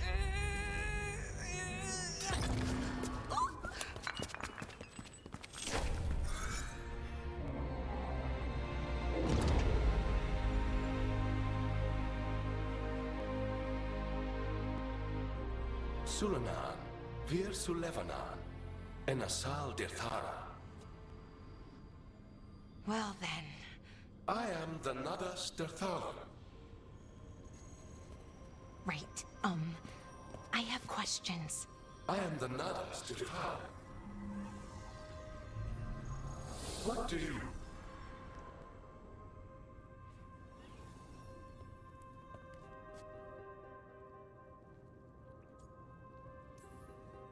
Where'd the spirit go? The Nadas Dithalan, I mean. It went back into the crystal, but the crystal's broken. Until I fix it. It's kinda my thing, fixing magical stuff.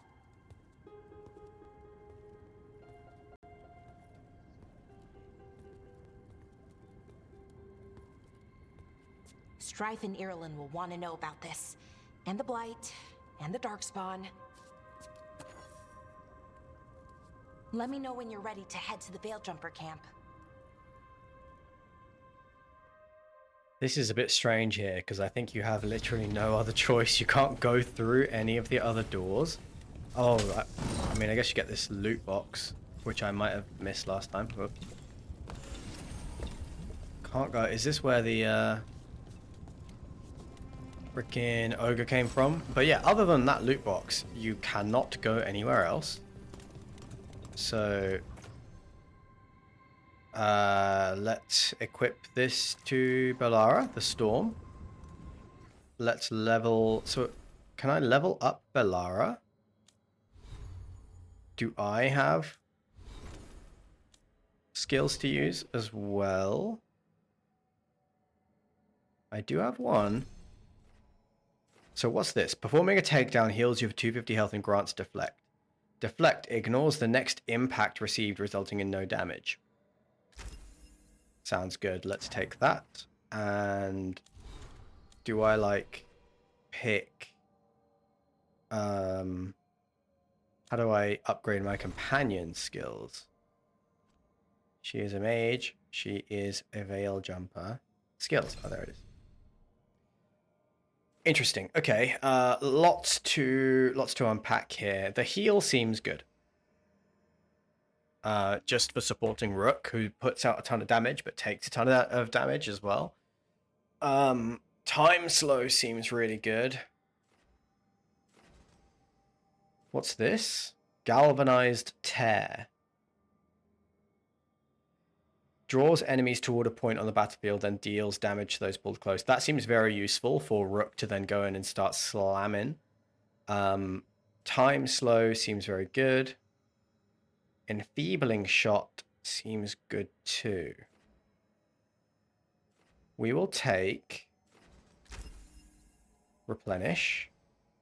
When you have low health, replenish automatically triggers if it is not on cooldown.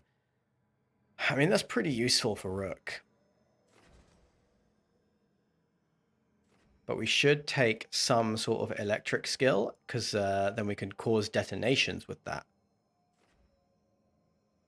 Yeah, this detonates, causes sundered. Neither of these detonate, right? So... Oh, but we have these other three, and we don't need to... Detonating an enemy with this ability grants quicken. So these are just abilities. Is this one the only one that detonates? Because if so, it seems like a slam dunk that you go for this one.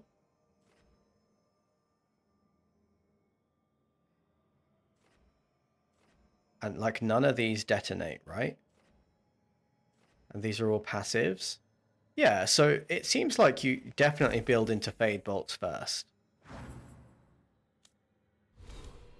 How do I go across to Nev?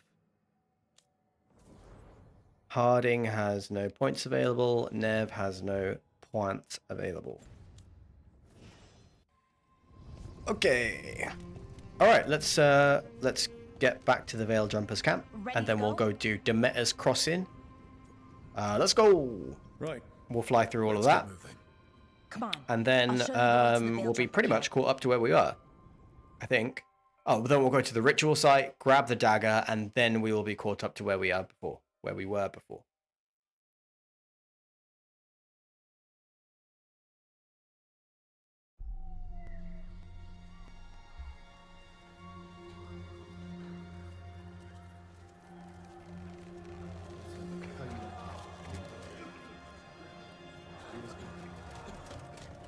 Look at all the sad 11 elves. wounded, 16 on bed rest, and some of our most experienced fighters are still missing.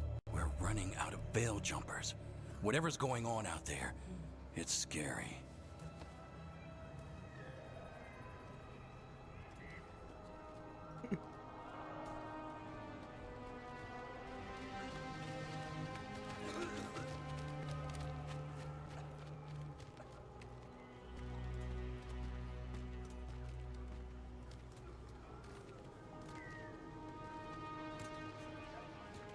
Jahel and Milva never reported back from Demeter's Crossing. There are 100 people living in that village, or near enough. You're back, and you're alive. Good. Sounds like things have gotten a lot worse since we left. Darkspawn. They're showing up all over Arlethan, attacking anyone in their path. We've evacuated 3 daily settlements already. We ran into Darkspawn too, near the Nodus Dirthalan. Wait, you found the Nodus Dirthalan? The Archive Spirit? We could ask it about the gods. Figure out their next move.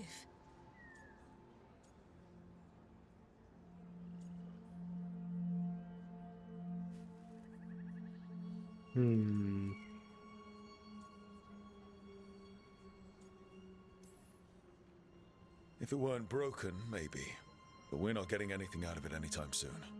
Meanwhile, Veil Jumpers are disappearing. Something out there took them. I know. But maybe, if we find them... We find the gods. Or at least some sign of where they might be. But Arlethan Forest is huge. Where do we even begin to look for him? Demeda's Crossing. What? Irulan and Strife. When we came in, you said you'd lost contact with Demeda's Crossing. We could go check it out. The three of us, I mean. You mean 4? You're not leaving me behind. You were just wounded. We can... You'll have to tie me up to keep me here. I don't know what you're going to find there, Rook. Likely nothing good. But you'd be saving people, and it might get you on the trail of the gods. Demeda's Crossing's on the far side of the lake. There's a small boat at the docks. It'll take you there. Watch your back out there. And good luck. I do like the range of accents. Lots of variety, lots of diversity in the cast so far. Quest complete.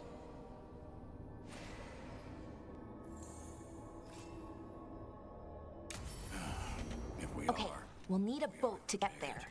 Let's head to the dock. All right, love. Lot of weird things lurking in the forest. I got the goods to kill most all of them.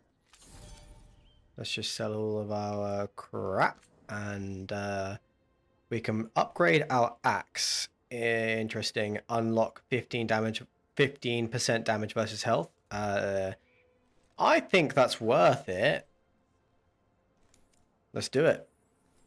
Spend the cash. You gotta spend money to make money. Vitar of the Veil. More defense. Ability damage. Seems bad. Oh, we should buy this heartwood. Seems useful. I'm gonna buy that. I think that's gonna come in. I think we're gonna need lots of heartwood through the game. So, okay, we've upgraded our axe. Let's just run out and quickly do this Demeda's Crossing quest. Run, Rook. Get them steps in, lad. What hasn't happened? This area is where Tevinter Magisters destroyed Arlethan City centuries ago. Whole lot of blood magic during the war. And now? Whatever Solus did stirred up everything again. The old blood magic from the war, it never went away. Ancient relics appear out of thin air, ruins float. It's like an old wound that never healed. And now it's bleeding again.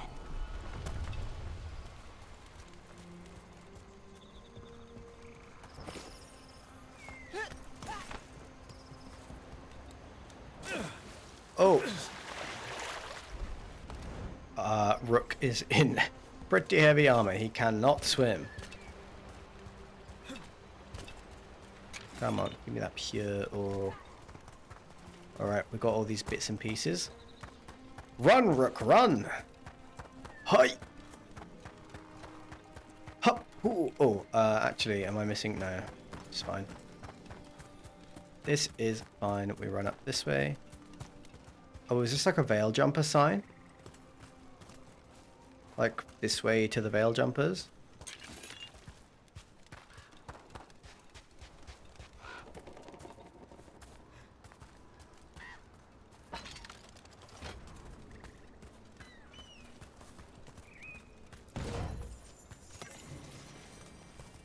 A lament for fallen Elvenan. We've already read that. It's just more mopey elves stuff.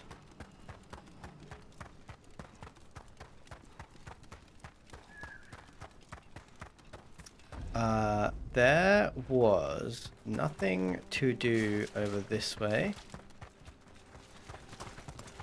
Or, like, we couldn't go over there. Could we?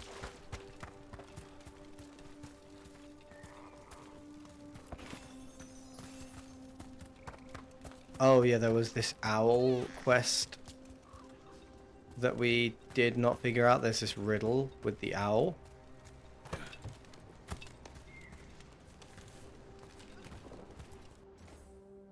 The secrets of the past now hidden, to each and every man forbidden, but seek ye with a watchful eye, find a key in the owl's cry. Huh. The giant owl. Must be something to this. I reckon you're probably right, Rook. I think there is something to it. A little bit of heartwood. I'm guessing that we haven't unlocked the location that we need to do the owl quest yet. What the heck? Whole forest is weird. Oh. Here goes nothing.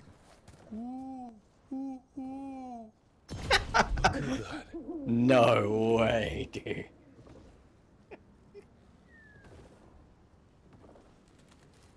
That had to be a troll puzzle. That had to be a troll puzzle. Man went...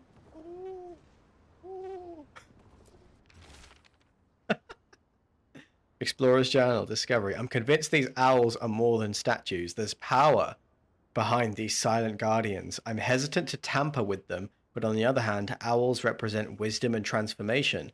I can't imagine a monument to such a noble creature would be harmful. Renee Limfort. What's in... Oh, is this it?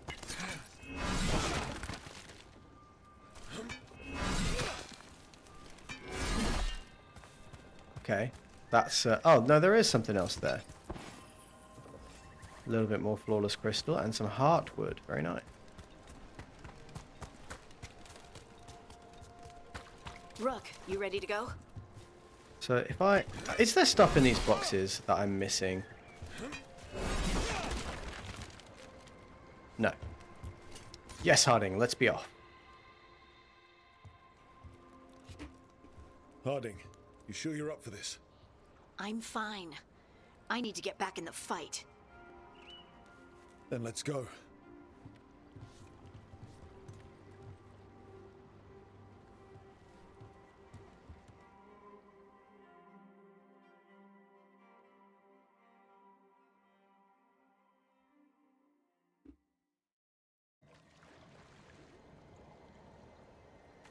We did this on stream Never seen fog this thick on into Friday Mist night, Crossing. so we will just blast through this.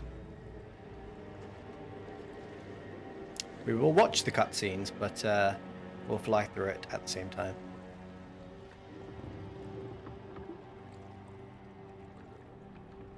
This isn't right. The dock usually has people bringing goods to market, bartering and shouting. It's always busy. Something happened here. Stay sharp.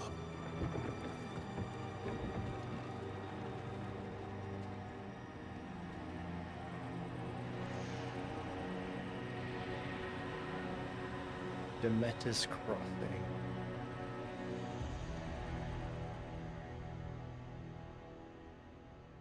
This is a beautifully done setting. Quiet. Too quiet. Where is everybody? It's market day. People should be out selling eggs and buying bread. But everything's just abandoned. They barricaded the main entrance into town. There's blight in there. I can feel it. Be careful. Oh, because I'm a Grey Warden. So I can tell that there's Darkspawn nearby.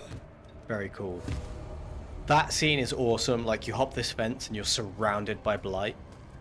And that little music lick plays. It's blight. Very well done. Even worse than in the forest. Keep them in, Mayor's order. You okay? What happened here? Keep them inside. Listen to the Mayor. Hello? I don't think he can hear us. We'll be rewarded. All of us. No, you can't leave. Hey, can you hear me? Just stay here, and everything will be fine. It's such an awesome setting, man. Like the music that Someone plays. used powerful magic to dominate the minds of these villagers.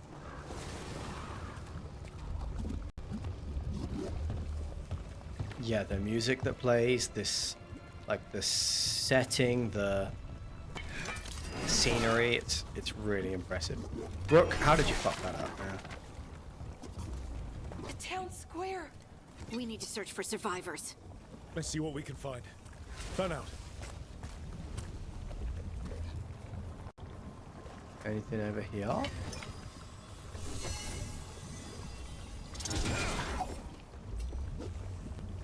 So, do I make like a shield out of like energy?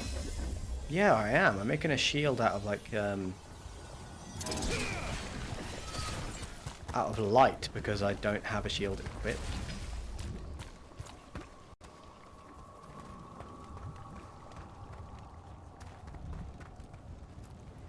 Is that an Aravel on the roof? The blight must have lifted it up there. It really looks like we could climb up to that thing, but we've tried it and you can't. This is Adeline. I knew her. She was a farmer. Sold spices to us, the best in Arlathan. I can't believe this happened. Feeling for Valara seeing all of this. Rook is almost certainly accustomed to this. I'm going to leave this on screen. You can read it if you want. We already read it. So we're just going to loot their belongings and move along like a good superhero.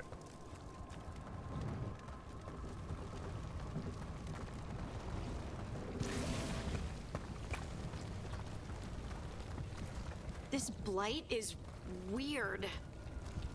Ever seen anything like it? Never. Blight's usually dead, static, but this is alive. Okay, let's keep going. Might be more survivors.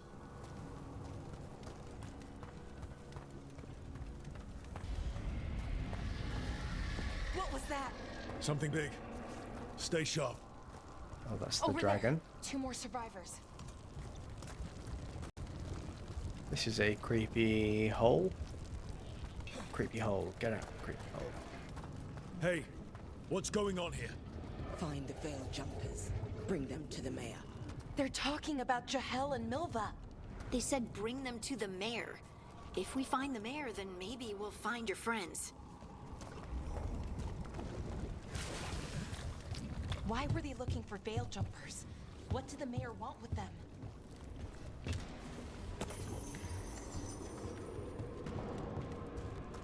This is sick. This hole to the deep roads. That is awesome. And the sounds coming from it. The sound design is pretty beautiful in this game too. Ugh. Oh, I kind of wanted to dislike this game. Like, I kind of wanted BioWare to do a bad job with it. But they haven't. Big man ting on the Dragon Age hype. The game looks amazing, Nick. Thank you for coming. Thank you for being here. I appreciate it. Welcome in. Yeah, the game looks incredible. It sounds incredible too. It seriously is. Like, I was like ready to give it a fair shot. Ready to like criticize it if it was bad, but so far it is astonishingly good, at least visually. But it is too early to say. Like, we're like 3 or 4 hours in.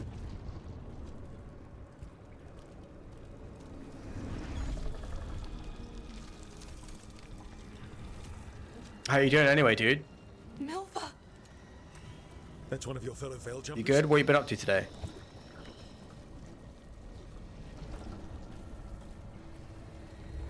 Valara.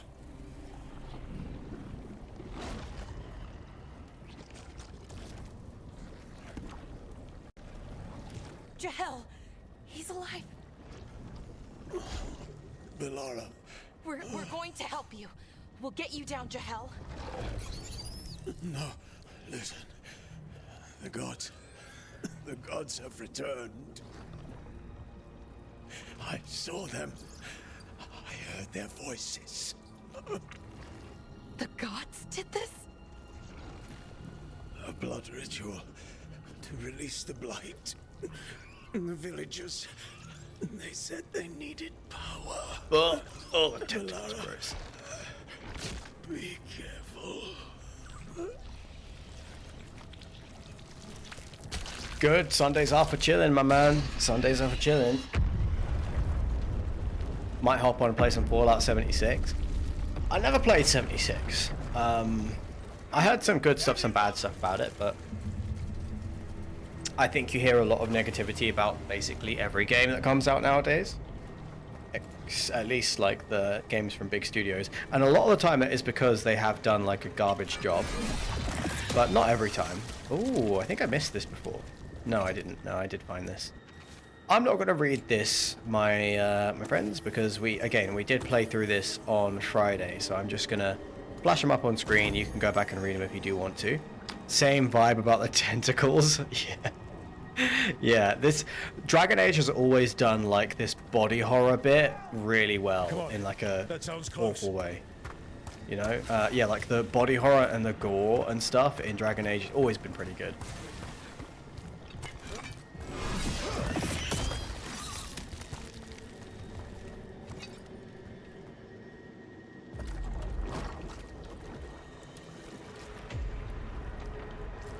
Help me!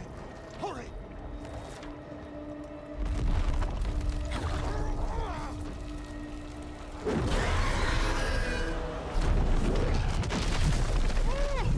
A dragon! Here? It's the name of the game, guys.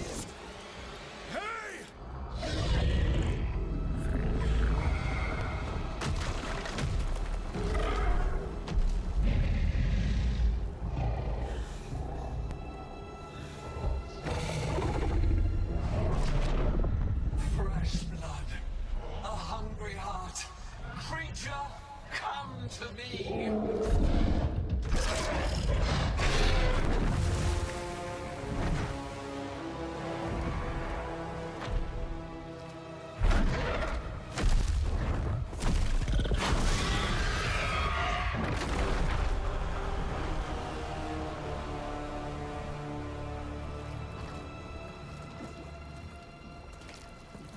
That was fucking hardcore, dude. Rook just conquerors hakied that dragon. The village. Rook just The people. Are they squared up to that dragon and the dragon ran away. All of them. Badass. To the gods, didn't you? Didn't you? They were in my head. Infecting my thoughts. They made me do it. Please, help me. You're not going anywhere until I get the full story. I tried to protect people. You have to believe me. These tentacles are also disgusting.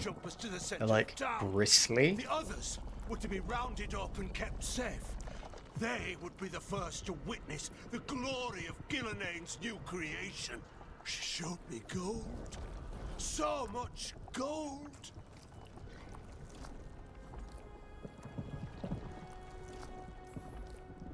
Right. We walk right through that new creation. A lot of dead people. Also, the gods could gain power from the blight. I never meant for that, I swear. You must believe me. The gods exploited his greed and fear. I'm supposed to feel sorry for him? I say we leave him right here. But I'll die. The blight. Everywhere. What if the dragon comes back? If we let you go, you'll run straight back to the gods. They were in his head. Their influence might linger. I understand what they do now. I won't be tempted again, I swear. Rook, you're a Grey Warden. You could pack him off to Weishaupt as punishment. Oh, sick.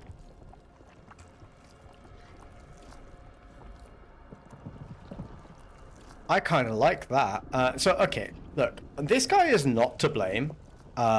He was being, like, influenced by, was it Gillenane who was doing that? So I really don't think that you can blame this man. Yes, maybe he was, like, they exploited his fear and his greed, but everybody is susceptible to that.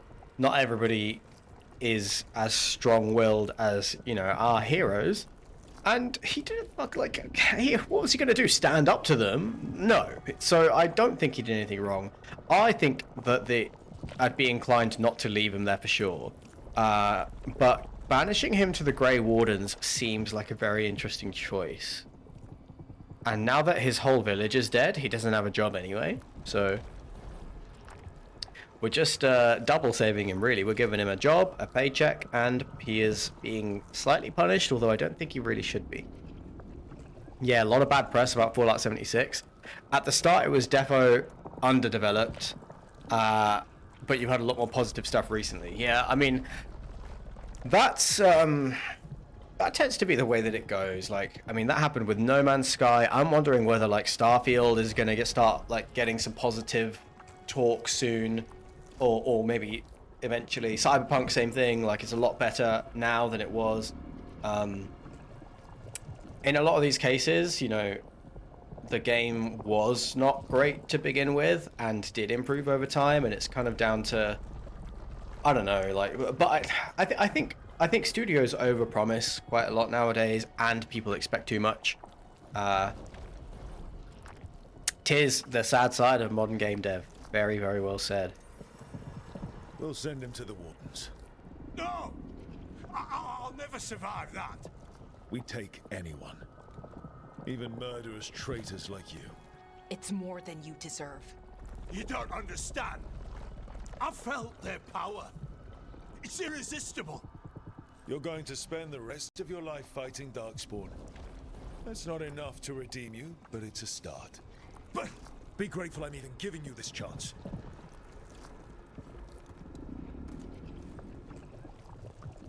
I don't really get that. I didn't like that.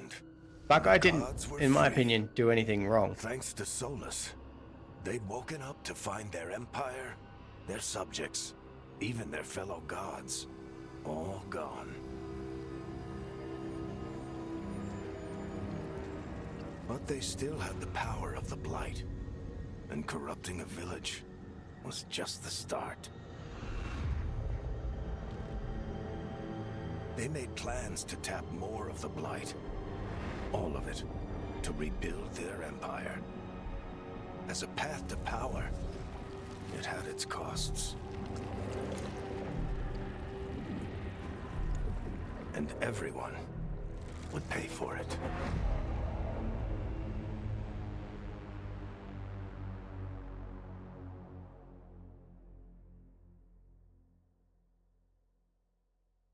Yeah, this game got a ton of backlash as well. I didn't look into all of it because I didn't want to spoil anything for myself.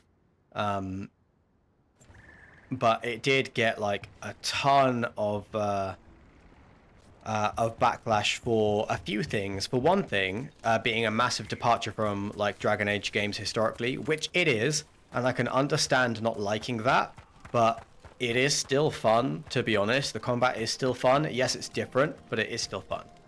So I think people are over-complaining a little bit there.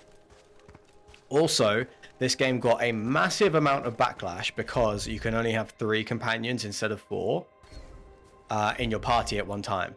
And like, seriously? Like, who gives a shit? They've cut it down so that you can have 3, like you can have 2 companions with you, so you have a party of 3 instead of a party of 4.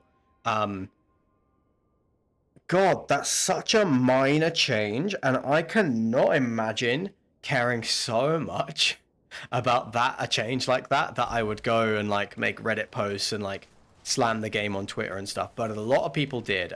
People just get real upset about pretty much anything they can.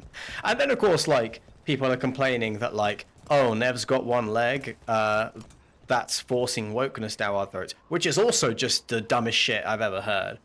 That we haven't got the exposition on why Nev has one leg, but I think it's a wonderful piece of like, it just adds something to her character. I love that she makes a sort of clacky noise when she walks. Listen. I don't know if you can hear that, but the leg clacks when she walks, and I think that's pretty sick. Crybabies. Exactly.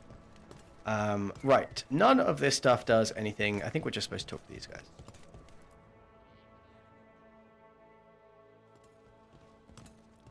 Did you find our scouts? They're dead. I'm sorry. Elganon and Gillenane sacrificed them in some kind of ritual.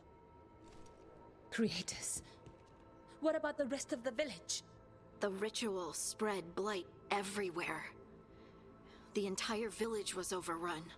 The few who survived are controlled by blood magic. Their minds are gone.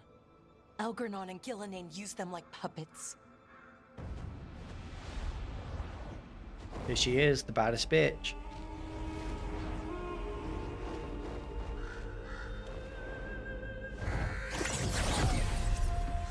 I dare say it was a show of force.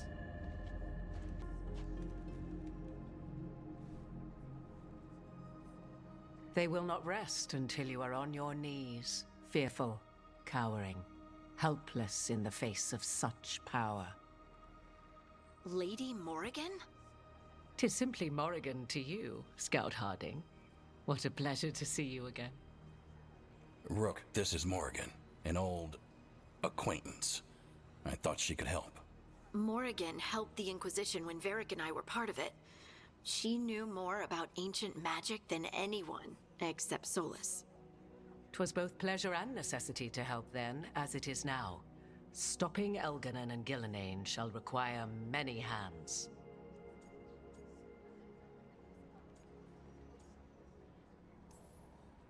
Then I look forward to your help. How refreshing. Your cooperative nature is appreciated in return. Love What the can way you she tell us talks, about, man. all this? As dangerous as Solus himself may be, his imprisonment of the gods was just. To leave them unchecked would have been the very end of Thedas. Completely convinced. If Morrigan says that Solus is right, then I no longer need to form an opinion.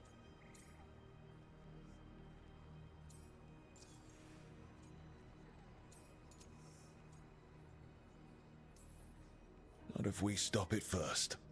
Ah, the confidence of youth. You shall need a good deal more of it. I suppose you have some advice?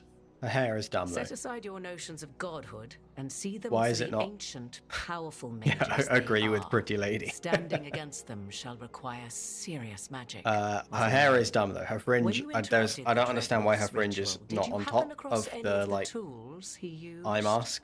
He had a dagger, but it got lost in the chaos. Then you would do well to find it. 'Tis better in your hands than those of the gods. Is there anything else Solus might have had that could help us? We're in his, well, he calls it the lighthouse? Ah, yes. The legendary sanctum of the Dreadwolf. 'Tis said his Illuvian, the Viravas, could travel to any other Illuvian of his choosing. That's not how it works right now. It only goes to Arlethan. I can take a look at it. Maybe fix it, even.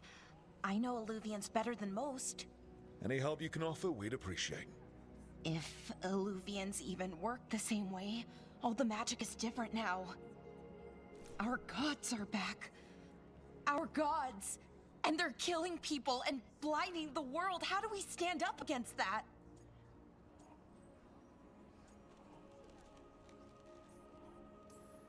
We don't have a choice here. We stand against the gods however we can. Because if we don't, nobody else will. You get the Illuvian fixed at the lighthouse, we'll find the dagger. Let's figure out our next moves after that. Let's get to work. There's a lot of fight ahead of us. Indeed. Prepare yourselves well and have a care in your Yeah, it choices. looks really annoying. These are the times Poking in her which right, legends are born right in her eye. or slain. In this battle, I shall render whatever assistance I am able. Right. Let's move. Quest complete.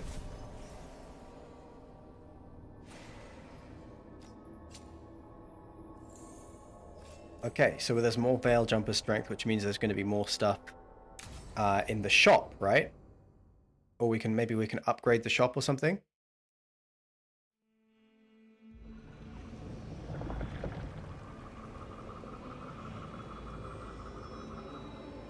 No, we don't get the chance. We're going to go straight back to the ritual site.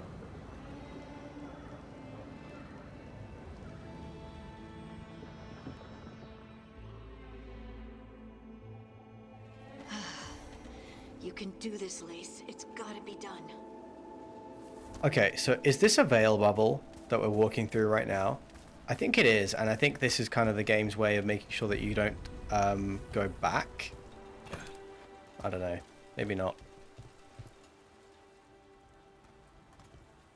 I should have taken the shot. That would have made things worse. You don't know that. All you have are guesses. We're up against something unfamiliar, working with more rumors than facts. Of course, that's all I have. I should have taken the shot. We shouldn't be at each other's throats. I'm not. Nev, I'm not. I don't blame you, or Rook, or anyone. So just yourself? How's that working out? Tried to stop the world from being swallowed by chaos, and now it might be swallowed by chaos anyway. Elven gods escaped from their prison, Solus is in your head, and we're scrambling to figure out what to do. And Varric knew the risks. He knew what it might cost. We're still standing. The fight's not over. You know, I like that about you, Lace. You don't stop fighting. You push for answers and action, while I can get stuck on questions forever. Well, we need someone who can put the pieces of the puzzle together. We're fighting the unknown. Exactly. Everyone has a part to play.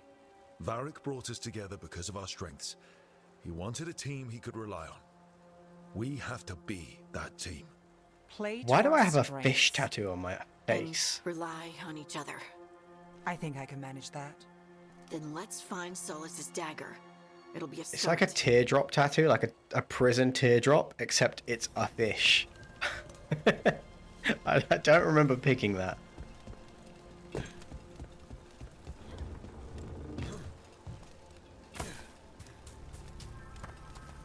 Look. There's magic lingering in the spot. Strong. Old. The dagger was here. Something took it.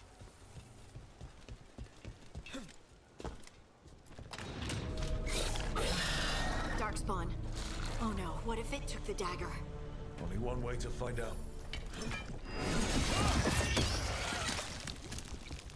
Okay, let's run after this little bitch. I wonder if I can...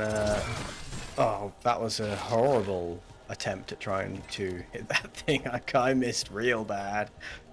Heartwood, we'll take it. Kindling, but we can use that to upgrade shops and stuff, I'm sure. Oh. Big darkspawn coming right at us. Big darkspawn. Come on then. Come on then. Come on.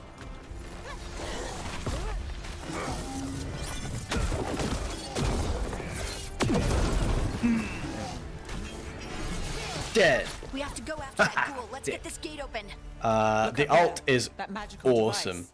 I like that a lot. The alt looks really cool on the warrior.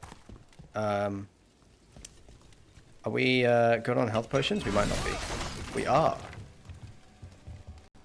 Alright, let's get through here. A little bit of loot. Look how goddamn good this game looks, man. Oh, it's just like, it makes my heart race seeing like awesome views like this. Apparently Dragon Age is super Christian. What, when I did the ult? What do you mean? Body slam myself. He like punched the ground, I think.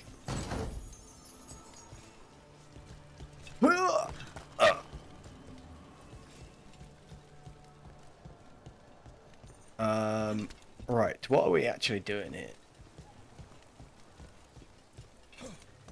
We need to point this thing.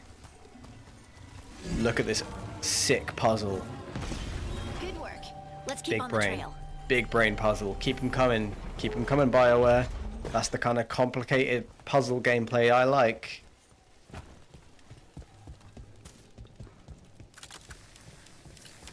Oh, did I open that chest? Did I get the thing? Vitar of the Veil. I mean, I guess there's no reason not to put this on, but does it cover up my face? That's the wrong button. Character.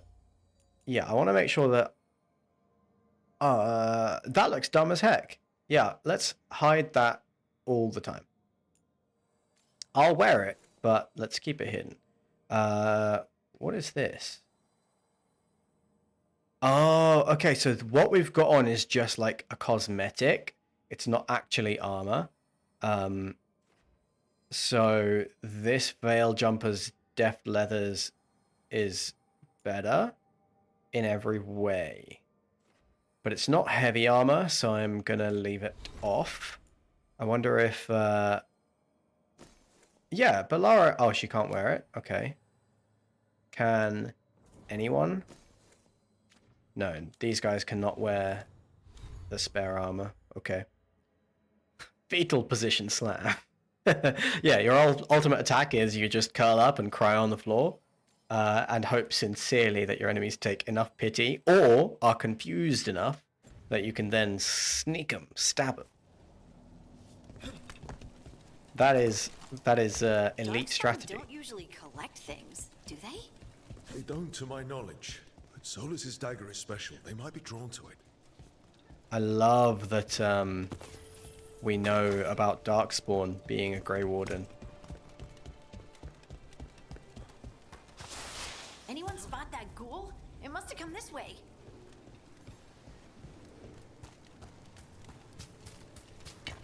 Look out! More darkspawn ahead.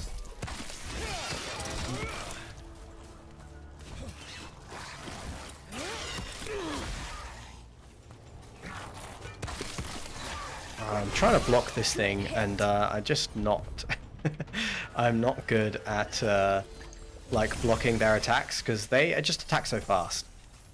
We got a cheeky level up, so maybe I need to just not block the Darkspawn attacks because they're just too fast for me to be able to. Oh, what can I use resources for? Nothing. Okay, so let's just pick up another skill. What is this? Charged attack damage plus 10%. We're building towards Flames of Victory. Gain flaming weapons on a successful takedown. You generate 25% more stagger from weapon hits while flaming weapons is active. That seems good. What's over here? What is this? Determine death. You can now hold down your final attacks, strengthening their impacts. I don't know what that means. I'm going to go down this way.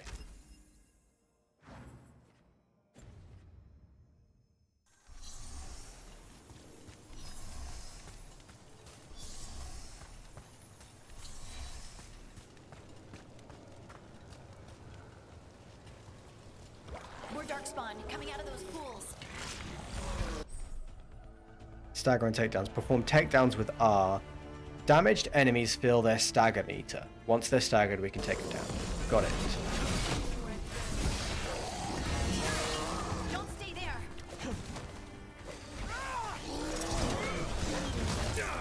Oh, I got whacked. I need a bit of space from this guy while I take out these smaller guys.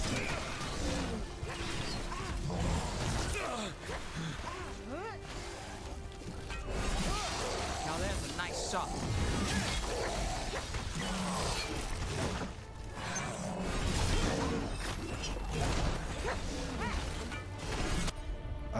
Let's... Oh, this is Fury of the Forge is super effective against him. Okay. Oh, it's a Hurlock. Oh, I see. Okay. Alright, Fury of the Forge.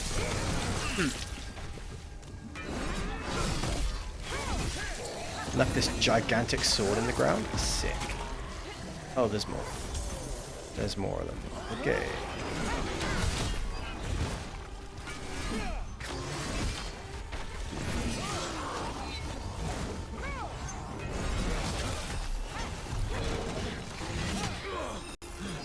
Oh, okay, we're good, we're good.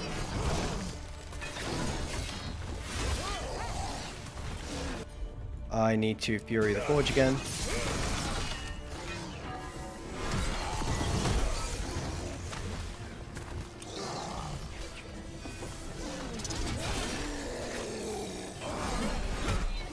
Oh, he dodged? Oh, I'm getting ganked. Oh no. Oh no. Give me some heals. You give us a time slot. Let's get this one dead. Oh god. I'm doing bad.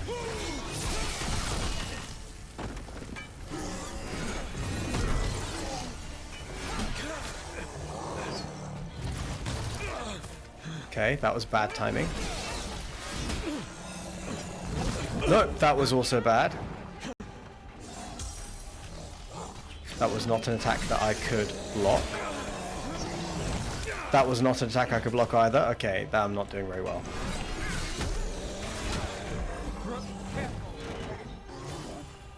End it quick. Sick. Okay, takedown was pretty cool. However, I'm super nearly dead. Find the dagger. I don't think these darkspawn took it. Let's keep looking. Super nearly dead.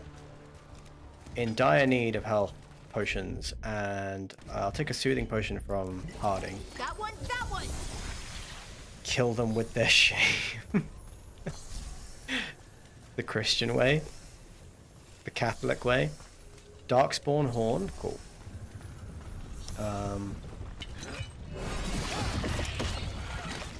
Yeah, I took way too much damage there. I like those Hurlocks. I'm just not used to their attacks. Hey! Okay, there's a health potion. There is a bit of loot. There is a chest up there, which I do not know how to get.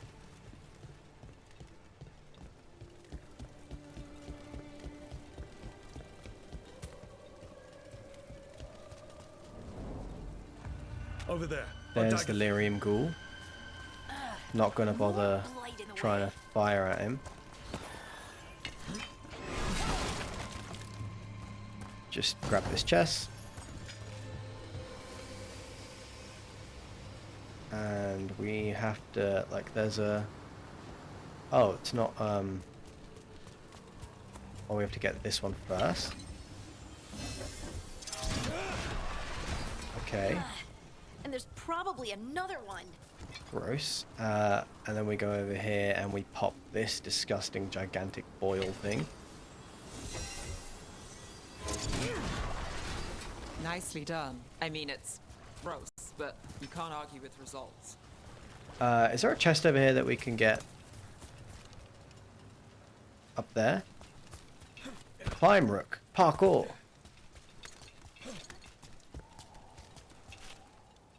No, not that way. Up this way. No. Alright. Oh, I really want it though. Is this the one that we couldn't get that I was struggling with for ages? No. Yes? No? How am I supposed to get up there? Oh! Oh, I see! Oh, I see it. Okay, it's all around this way.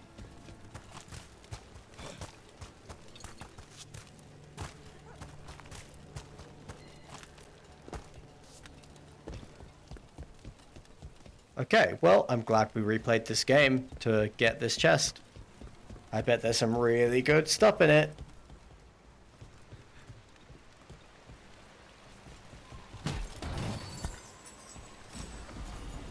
Fine silverwork. Oh, an Asaranda.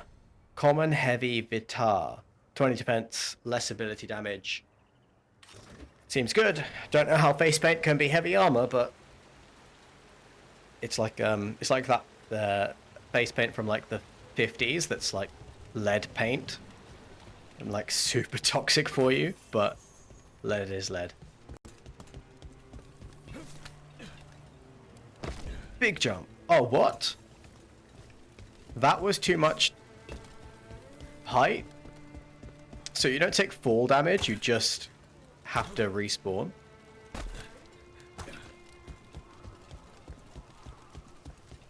Oh, what's this?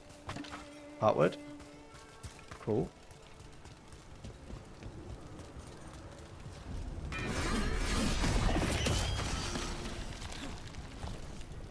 Let's take this.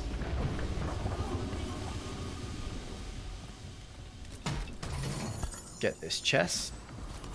Sentinel's Glory, common heater. Well, that is a shield, and we aren't using those. Let's chuck that.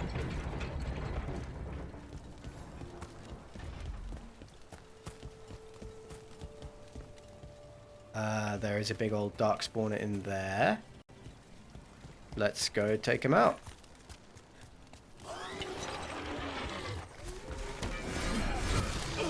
Okay, we made a mistake.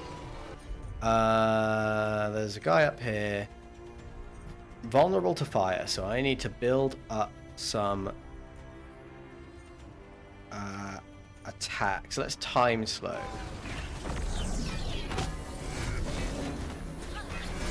Because if I can build up enough hits... Ranged attackers! Under fire! Watch it! Yeah, if I can build up enough hits, then I can use my fire attack.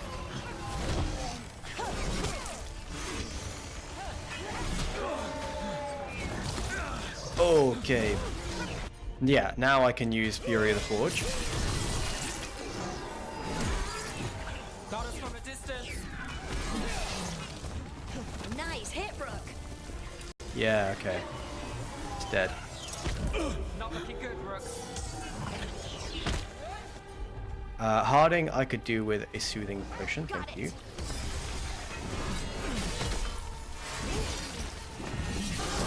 Let's do this again.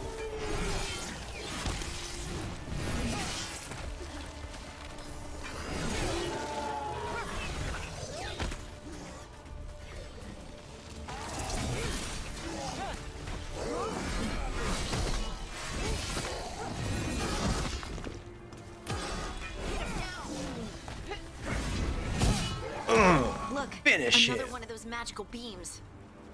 There are 2 of these devices this time. I bet we'll need to direct beams at both of them. Right, so we open... Oh, this is the way forward, I think. And I think I want to go, like, up this way.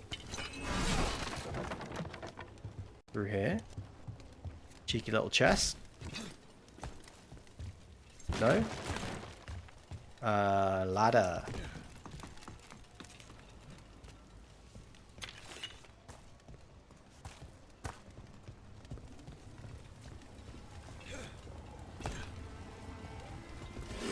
Advanced puzzle gameplay.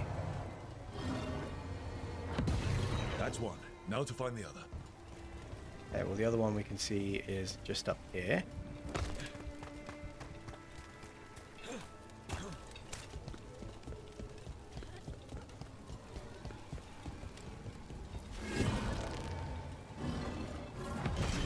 Good work.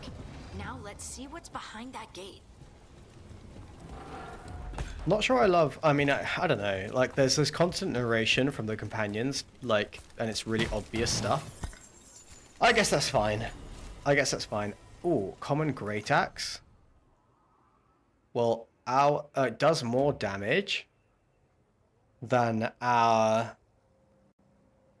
Fade Touched War Axe, but the Fade Touched War Axe does 15% damage versus health as well. So 99% plus 15 is about 114, 115. So that's still less. So the Etched Raider's Axe does more physical damage all around. So I think we're supposed to equip it, even though it's less cool. Shame. Shame. I hate getting a common weapon that's better than the cool weapon I have. Anything over this way? Oh, I could have definitely like gone this way, right? Oh, no. No. No. I couldn't have. Worry not. I could not have this. Yeah, just an extra little section. Pick up some extra loot. And then we can go through here. See if we can take on this Lyrium Ghoul once we catch up to it. Can I cut through any of this? Don't think so. Oh. Oh. Steep. Health potion.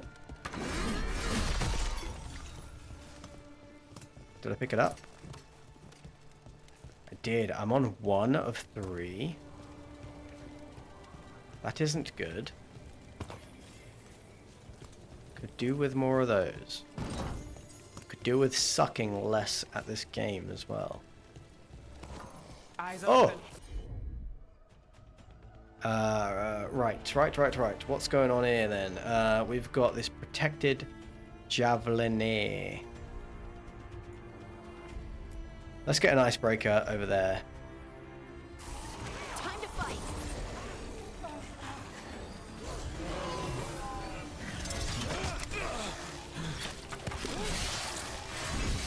That's a win, Rook.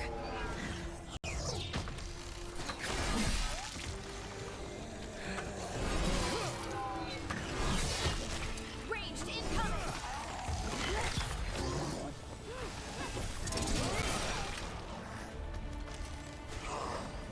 Oh, I have a little bit of a cooldown on my shield.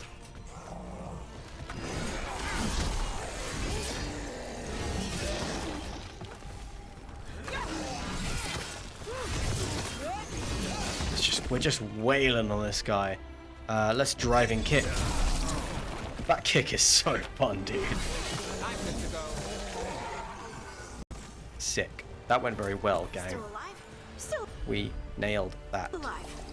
Give me a little regen potion.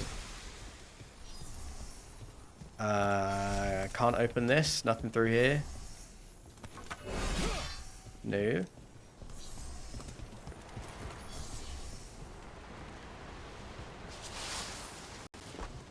See that? Give me a time slow real quick.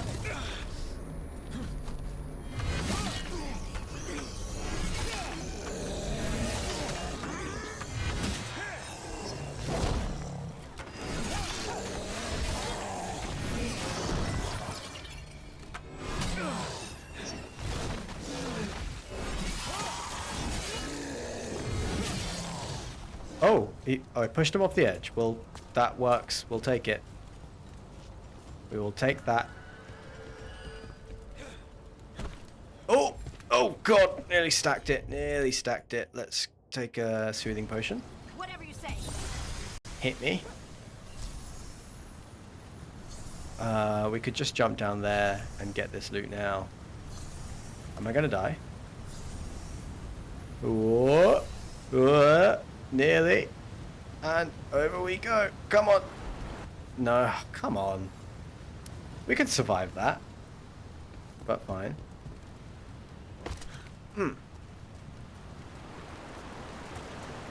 Let's just get classic under the waterfall loot. Curious stone. Rook found a cool rock. Blacksmith tools, time-tested trappings. Well, it's not heavy armor, so I don't think I want it. I don't know if heavy armor like does anything in particular, because the medium armor that we're finding is considerably better so far, but we'll see. I'm gonna hold out until I find some heavy armor. I don't know if there is like a mechanic that changes whether I want heavy or medium armor. Maybe I should just put on the one that has the best defense. Better hope it still has the dagger. Yes, this is the boss fight. Okay. Here we go. Move.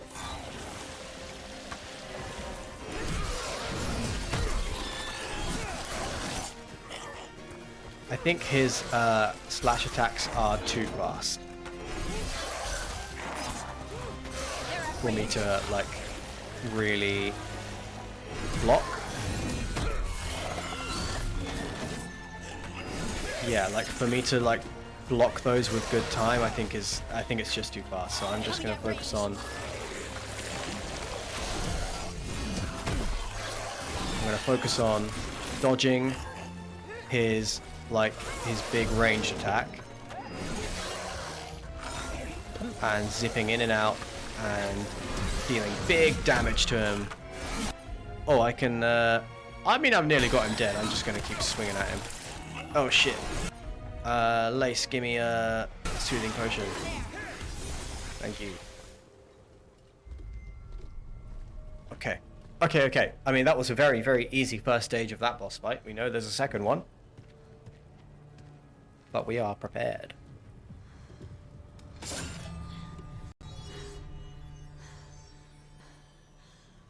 Lyrium. Harding?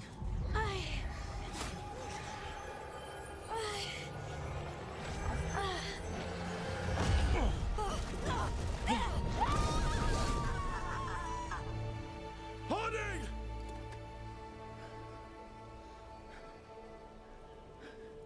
Oh no, Harding died.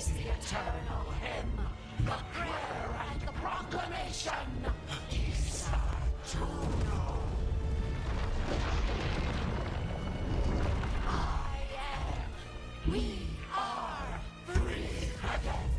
Whole again. Here again. Here again. Harding! I can hear it. The Song of the Stone. What is happening to me?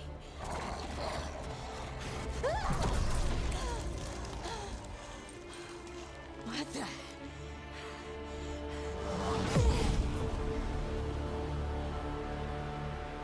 Okay, Harding's got some new skills. Very cool. Moving those rocks. I don't know. I don't know how to control it. Primers and detonators. Combine primers and detonators to trigger detonations.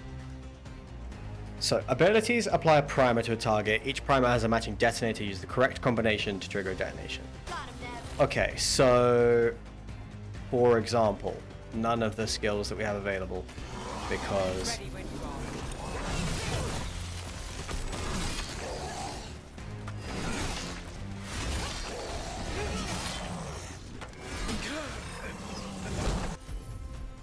okay, wait, so skills are unlocked. So this is the primer and detonator. Icebreaker detonates and driving... No, wait. Shred applies a primer. I see. Alright, I'm getting it. We don't want to use either of those right now, though. Get this fucking tooltip off my screen.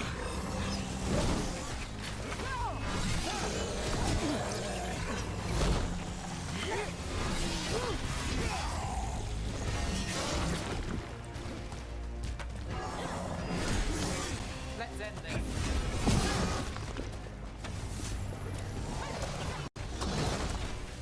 I thought that would be the end of it. I thought that was a finisher there. It was not. It was just a powerful attack. Get this tooltip off my screen, man. I know how to use it.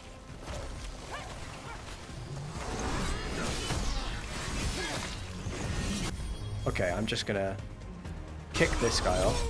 Oh! Okay, he's gone.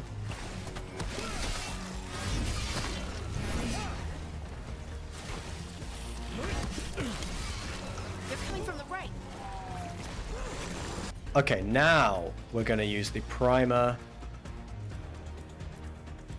and detonator over there. We're gonna use Fury of the Forge on you. Look out!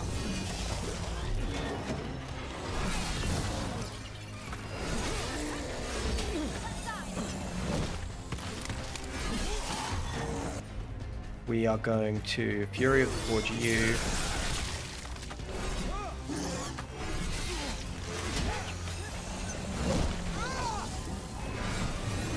Oh, Delirium Ghoul is back.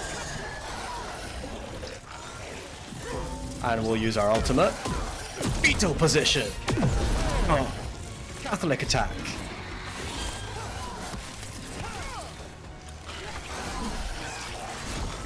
Yeah, run, bitch. Oh, there's more? Where are you?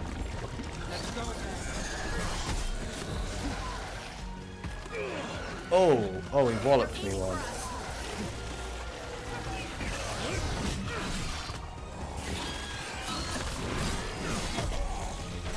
Cool, knocked him off the edge. Oh, he walloped me again. Don't just stand there. Oh, get out of the way.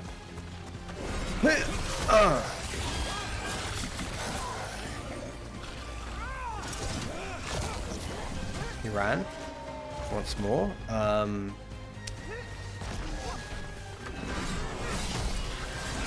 We can get this guy off the ledge. Off the ledge. Off you go.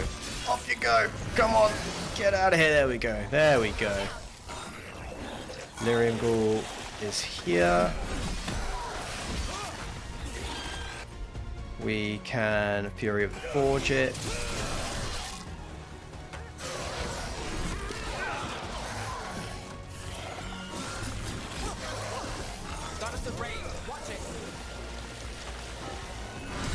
Oh, sick. Those heavy attacks are real good. Yep, he's off hiding again. Over here this time? Oh, I knew it. I can't see him. Where is he?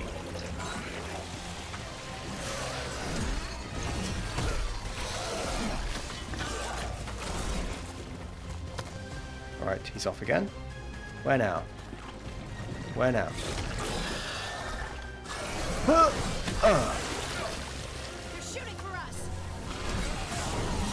Dead? Dead. Sick.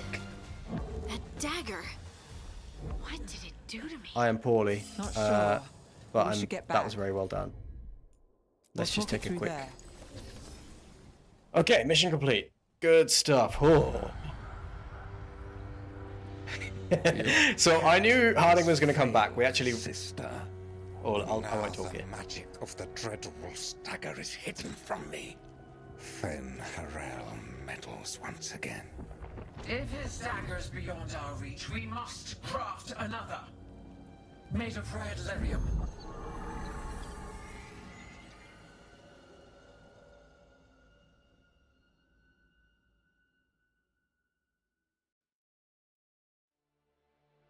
So we knew Harding was going to survive. Because we played this actually on Friday, and I decided to remake my character because I wasn't feeling the last one that we made. You said something took you over. Something like that? And it's still with you. Yes. I think so. It can't be possession, can it? I doubt it. Dwarves can't be possessed. They aren't connected to the Fade. Solus's dagger triggered this event. But how? Or why? I'm sorry, Lace. I wish I had answers. It's all right. Talking has helped. And hey, we got the dagger, right? Mission accomplished.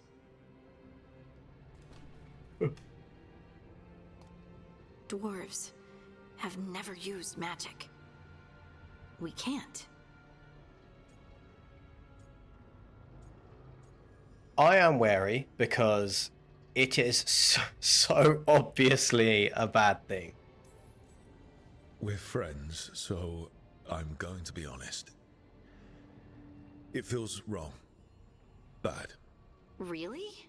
2 elven gods escaped the Fade and now this? What if it's connected? Okay, I know we need to be wary, but I think this is a good thing. I feel connected To the stone. Dwarves call ourselves children of the stone. Some of us have what we call stone sense. Those that have it can feel caves, lyrium veins, and faults in the rock. I wasn't one of them. Maybe the dagger unlocks something hidden. But this is more than the stone sense I know. You don't like what's happened, but it's not going to be a problem for us working together, is it? I'm not really feeling a romance with Harding. But As she long as you're is a throwing cool rocks character. at the bad guys and not me. Don't give me a reason to, then. No promises. I'll send word to the Grey Wardens about the blight we saw. And then I'm gonna lie down. And we need more answers about what the gods are planning. I'll find some place to relax and try to reach Solus in the Fade. Good luck. Try not to let him get to you. It feels like we're finally making some progress. And I'm not sure what my new magic's about, but I know it feels right. So, a few things to unpack. With their eyes on the after this. Dreadwolf and the gods he'd set loose, they couldn't see their own personal demons coming to haunt them. Harding told herself it felt right. She was connected to the stone, to the lost titans, and all of dwarven history with its buried secrets. How could that be anything but good?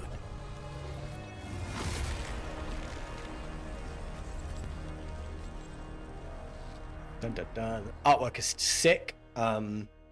Yeah, so Harding's new ability is like so obviously bad, but so theoretically, in the lore of these games, there is the Veil, which is what separates the reality from the Fade, and the Fade is the paranormal other side. Dwarves have no connection to the Fade and therefore cannot be possessed by demons and use magic and stuff like that, I think. Elves and humans can be. Solus used that dagger to try to reopen and bring down the Veil, so maybe the dagger has some sort of veil-piercing ability, and what Harding has gained from it is that maybe dwarves, before the Veil went up, dwarves did have a connection to the Fade, and so now that's sort of awakened in Harding that way. Or it could be Gillenane, because Gillenane, the one of the main bad guys, like whispered in the ears of the mayor and sort of convinced the mayor that what he was doing was right. So I'm very suspicious of that, and I think it could be something like that too. It could be that Harding, Gillenane has some influences wormed our way into Harding's brain. Let's equip My Regards +1, which is a dumb name for a bow.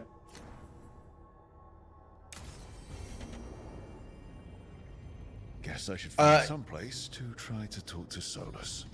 Yes, I am. Now that you say it, I am basically role-playing Kratos here. That is kind of the character I wanted to build. I started this game, and actually we got to right this point. So this is everything from here forward is my first impression of everything. We got to this point with our last character, and I just was not feeling it. Like, it didn't feel like I didn't understand why my character was there, and it didn't make sense. This character feels a lot more thematic, and I think I would wager that a Kunari lineage character is what the developers intended. That is really what it feels like to me. So down here is the Alluvion, right? We can only go in there when the story permits it. No? Can I? Is it just an... Oh, Belara's down here. Oh, Rook! Hello? I've never seen an alluvion like this before. Not intact, anyways. Fascinating. Wait, if the magic is feeding back into itself... This thing's self-stabilizing! Sorry, didn't mean to yell. Belara has just a touch of the tism. And by just a touch, I mean she is quite autistic, I think. I think that's what they were going for. And it's cool. I like it. Workshop. Okay, this is new. Okay, right. More mechanics. Command armor note. I guess this chest got lost in the Fade and someone shepherded it to our doorstep. Is it just me, or does the armor look somehow familiar? Like something an old friend would wear? What the fuck are you talking about? Spectre of Battles Past. Paragon of Leadership and the Command Vitar.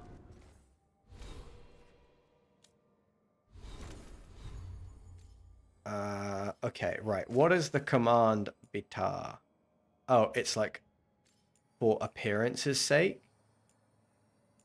So it's like a wardrobe item, not a an armor item. This is such a massive defense boost for us. I think I'm just going to put this on. The sword and shield I don't care about. I don't want these. I'm never going to use them. We fight two-handed like a real G. What's the advantage of this thing? Does less damage but higher stagger.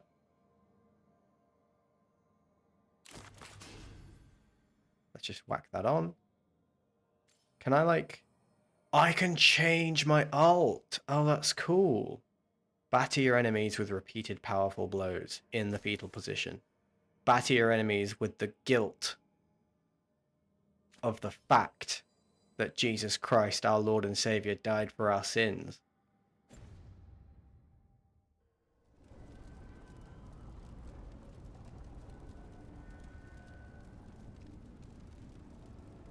Sorry guys, I got a funny smell there.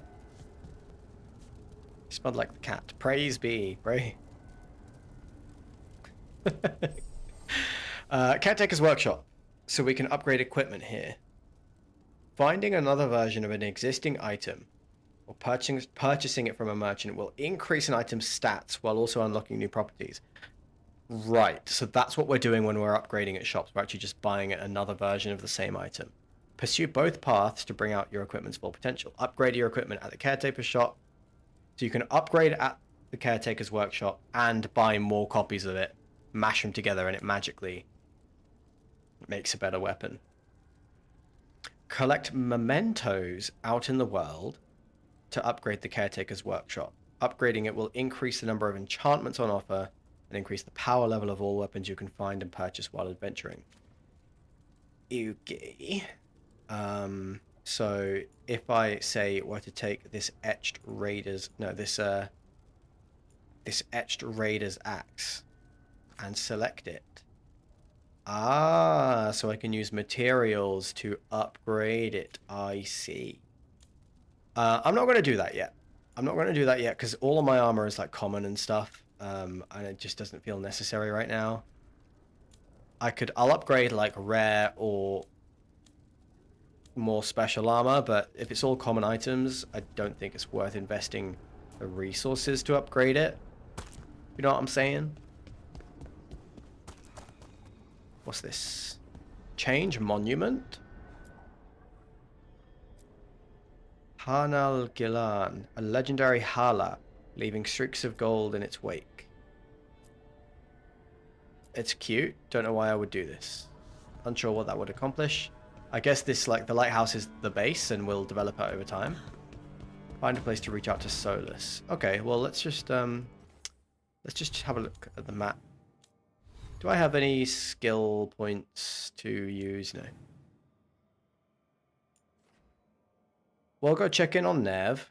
We'll check in on Harding. Oh, cool. So we can actually talk to her. We have something to talk to Harding about. And then I guess we will go to bed. So Nev's in here. So this is a hub world? Yeah. It is always cool when you can build something. Yeah. Yeah, it is cool. And they did the same thing with Inquisition. Where you had like Skyhold, the Inquisition's headquarters, and then you rove out into the world from there.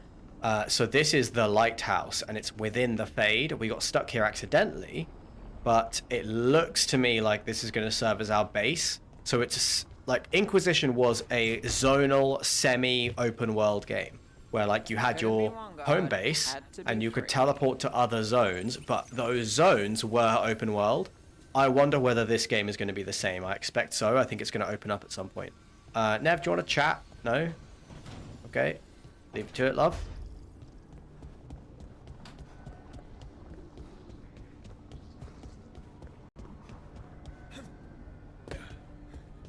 Run, Rook. So Harding is through here.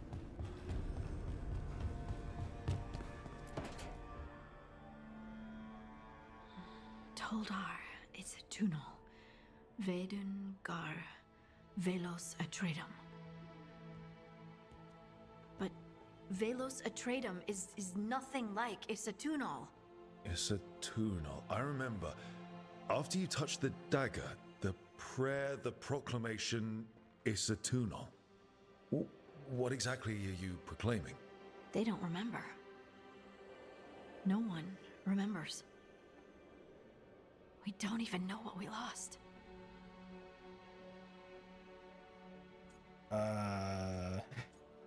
You lost me? Harding? Are you in there? I'm sorry, what?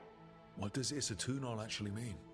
Isatunal is an affirmation, a statement of existence, of being. It means, I am here. But no, not I. Like All Might? I is singular, but it isn't. We either. We is multiple, but also separate. What? Isatunal is the eternal hymn that encompasses all time. All spaces. I am, we are, this and that, here, there, now, and forever. What? Okay, whatever works for you. Words aren't enough. It's hard to put into words something you just feel.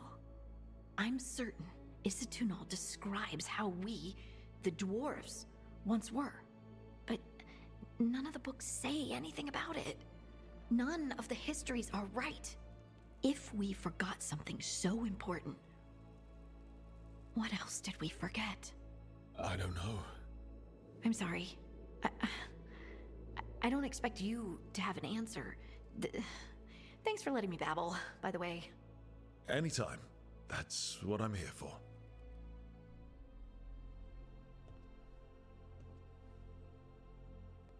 That was interesting. So, Harding has lost the plot. One thing I do love is seeing over time the scars, like the bruises, heal on her face. It's just a nice touch, really cool detail. Okay, let's check on Varric, and then we will go take a nap and talk to Solus.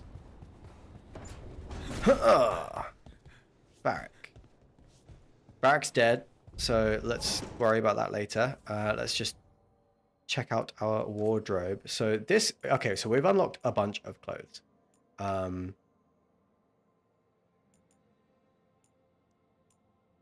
But none of them are wearable. What's the default appearance? Probably just the warden fatigues. Okay, right, bear with me a moment. Folks, I'll be right back.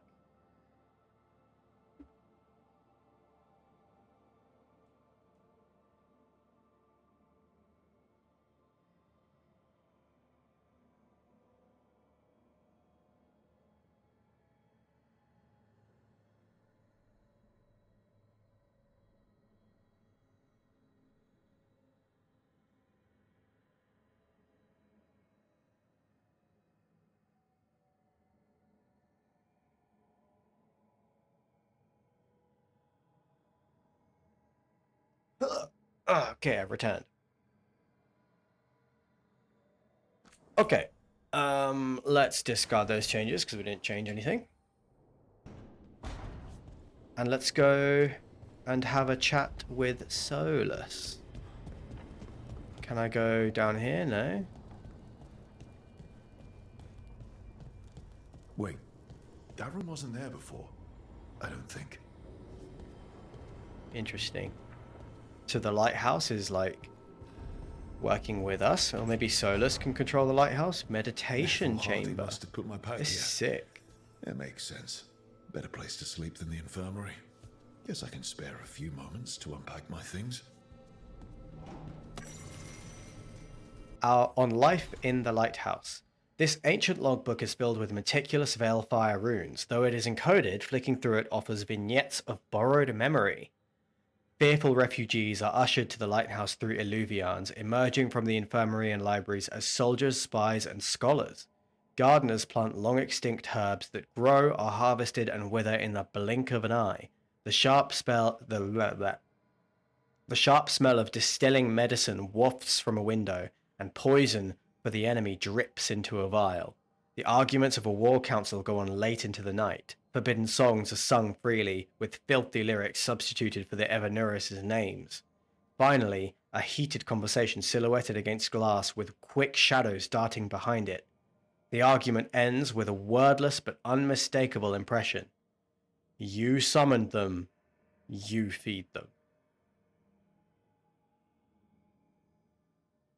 Interesting. What could they be talking about? You summoned them, you feed them. Certainly not the Evanuris, something that was designed to be used as a weapon against them. Interesting. Slowly unpacking this lore. Let's unpack our stuff. Place Varric's shaving mirror. Okay. Varric and his life lessons. I asked him how we were supposed to stop Solus, and he gave me this. Take a long, hard look in a kid. It'll always show the face of a hero who can get it done.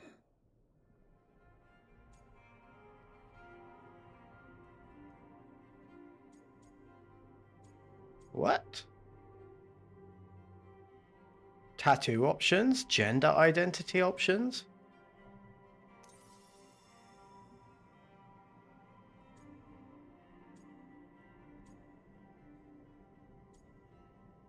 I thought hard about these.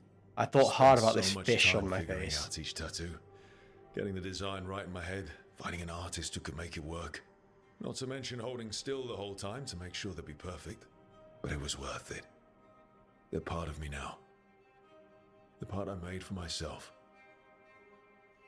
Like the fish on the eye is pretty dumb. But I don't know, maybe there's like a political element to going with the teardrop. Girl thanking me for saving her village from Darkspawn. She said that since the Grey Wardens didn't have griffins anymore, I could have hers. If I hadn't been there, I'd never have met Varric. And never had to deal with the First Warden complaining I ignored orders. Yeah, it doesn't matter what the First Warden thinks. There's a little girl alive today because I attacked instead of waiting for reinforcements.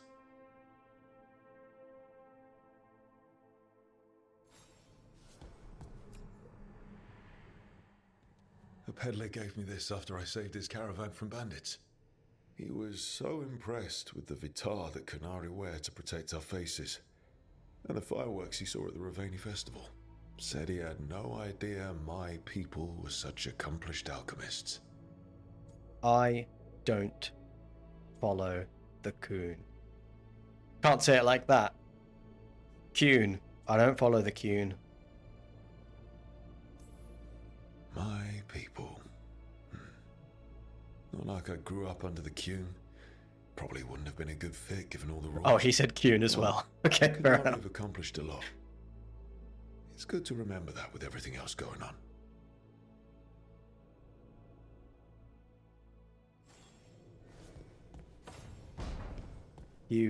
Coon. With a hard Q.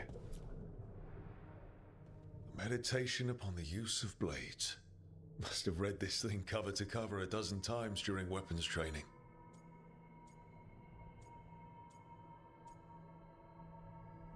Okay, so I guess I'm picking some exposition for our character here. I like the idea that our character is no longer a member of, like, Kunari society. So how did he learn to fight?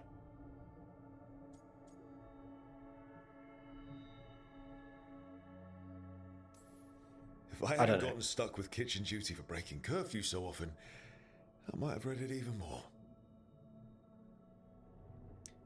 I kind of imagined that he grew up in and defected.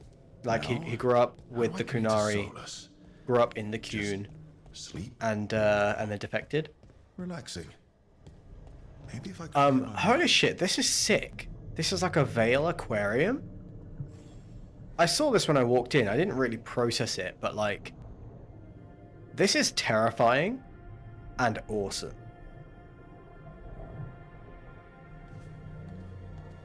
This game is gorgeous, man. Okay, meditate.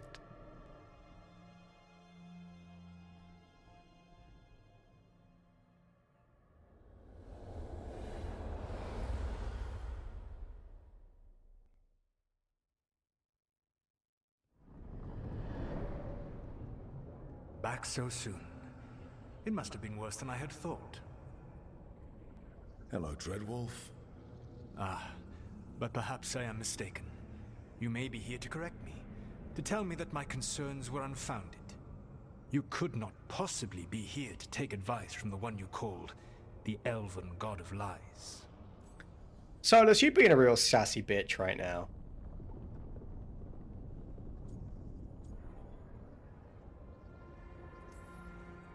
So you're gonna be insufferable about it. See, this is the reason nobody likes you. Oh, that was I led a mean. rebellion for centuries that culminated in the creation of the Veil and the destruction of the Elven Empire. Okay, this is among the reasons nobody likes you. My information was accurate. Now you realize that the danger is real. I need to know what the gods are planning. You are asking for knowledge no mortal in this world is privy to. If I am to share it with you, I need to know what makes you the right person to lead the fight against Algernon and Gillenane.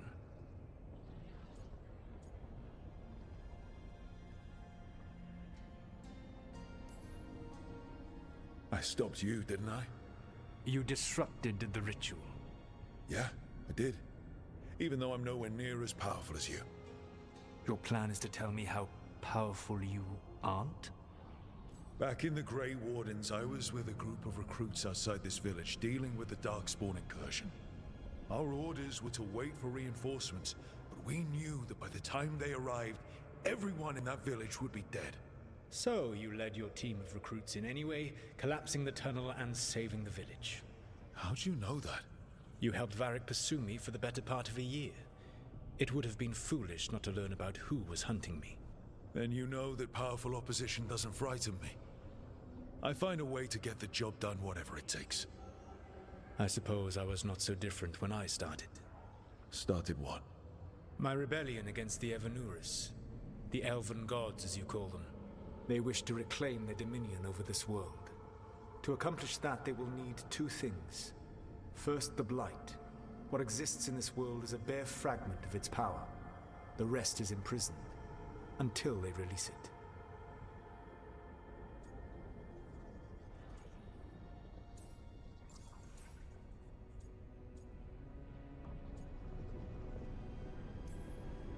The Blight didn't escape with the gods? Algernon and Gillenane escaped largely empty-handed, fortunately. Most of the Blight is still trapped in the prison I created ages ago. So what we saw at that village, that's them not at full strength? Correct.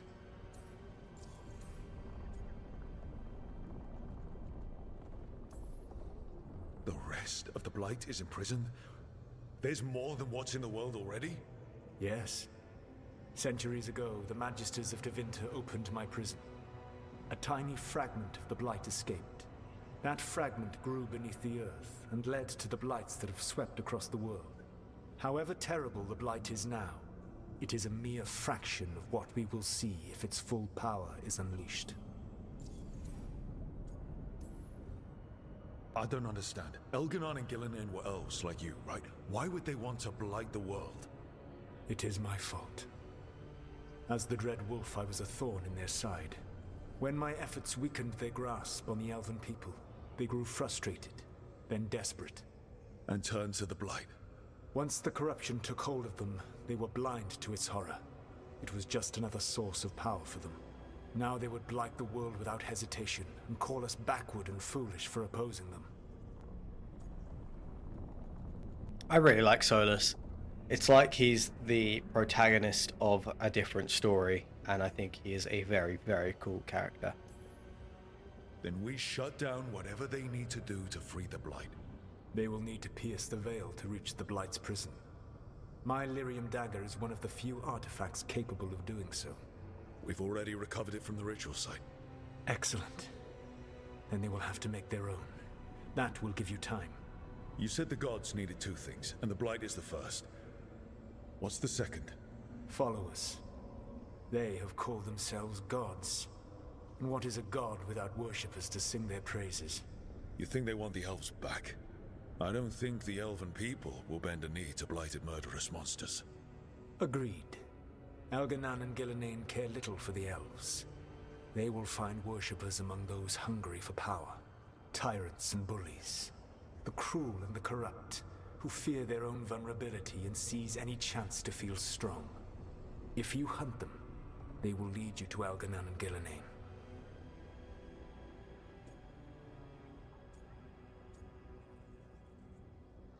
So Solus's advice is just go be a hero and you'll find the bad guys. You want me to pick fights with tyrants and bullies? Sounds fun. I gave no orders. All I offer are suggestions. I'm on it. What else? The Veravas, the lighthouse Soluvian, can take you anywhere, if you master its secrets. Have you done so? Not yet, but we've got one of the Veil Jumpers working on it. She'll get it sorted, and we'll see how it goes. Yes. Heroes be heroing. I suppose we will. And when you speak with Varric, please tell him that I regret what happened. Solus is a good guy. I've always liked him. The whole, like, ending the world thing is... You know, sometimes friends do things that you don't think they should do. But friends are friends, you know? You've acquired new appearances for your equipment. Okay. There's a wardrobe in here. We can get dressed. New appearances for our equipment. Oh, we've got fucking loads of these things. Pen Shatash Warrior, literally Blood Dragon, worn by Kunari warriors honored in battle. Oh, this is cool. This is way too cool to not have on our face. Pen Shatash Mage. Command Vitar. Also cool. Asaranda. Or Vitar of the Veil. Let's put on the Penchatash Warrior. Yeah. That looks real cool. Real neat. Why is it like... Oh, it's... Right, whenever I select something, it, like, sets fire. Maybe we can upgrade the Fade-Touched War Axe and make it better than the Raider's Axe, and maybe that's a thing we should do, but that is future Josh's problem. Let's... Oh, what's this? Enter decoration mode? Okay, change decor. I can put the combat manual on there. Right, okay, so we can decorate this little house of ours. So the Kunari face paint, toy griffin, the shaving mirror. Toy griffin and the Kunari face paint are all out. Manual is there. Alright, cool. So this is our little room. We can decorate it however we want. I like it. I'm into it. Consult with the team. Talk to Varric.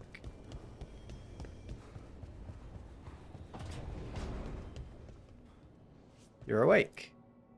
So Solus told the truth about the gods. You heard? It's bad, Varric. If you'd seen Demeter's crossing... The team needs to act fast. And it can't do that with me leading from a bed. You've got to take point on this.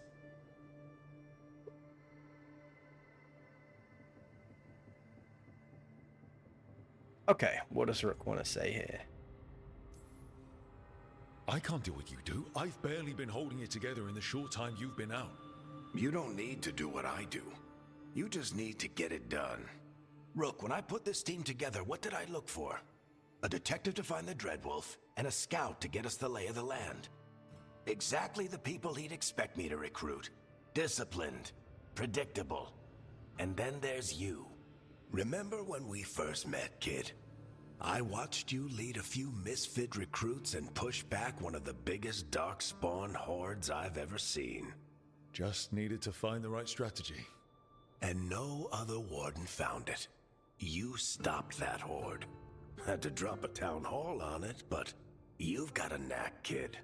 For what? Finding a way through the wildest shit I've ever seen. With a plan that no one expects. On the best day of his life, Solus wouldn't see you coming, Rook. And don't worry. I'll still be here to talk if you need me.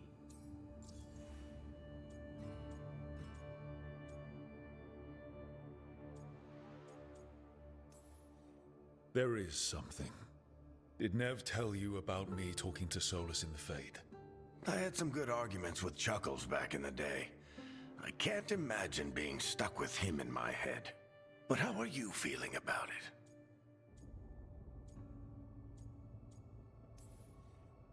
It doesn't matter how I feel about it. We can't stop the gods without what he knows. And there you go. You don't have to love him to deal with him. He also asked me to tell you that he regrets what happened. Hurting you, I mean. Chuckles is sentimental. He could burn the world down, and the thing that would make him cry is a single flower with blackened petals. When I took over at the ritual site, I had to make a call on who came with me to knock over that statue. It was the first decision I made leading this team, and Harding got hurt because of it. You made a decision with the best information you had. Sometimes you do that, and people end up hurt. Or worse. What would you have done? What would I have done? Probably gotten myself killed and failed to stop the ritual if you hadn't stepped in. A good leader isn't someone who never makes mistakes. It's someone who admits when they make one. That's how you earn their trust. I really like, so Varric's always been not a leader, but like a second in command, because your character in Dragon Age 2 and Inquisition was the leader. So it's nice to kind of imagine that after your Inquisitor drops off, Varric goes on to lead the effort to track down Solus and learns a ton about leadership himself and is now imparting that onto Rook. I think that's a really cool kind of sequence, and Varric has matured massively since Dragon Age 2 as a character, and it's quite sentimental to see. Demeter's Crossing was awful. While we were there, we found one survivor, the mayor. You sent him to the wardens, right? Not everyone was happy about my decision. We're just starting out, and I'm already losing their trust. The key to earning the team's trust isn't to only make decisions everyone agrees with. It's showing the team that they can tell you whatever's on their mind, even if they think you're full of crap.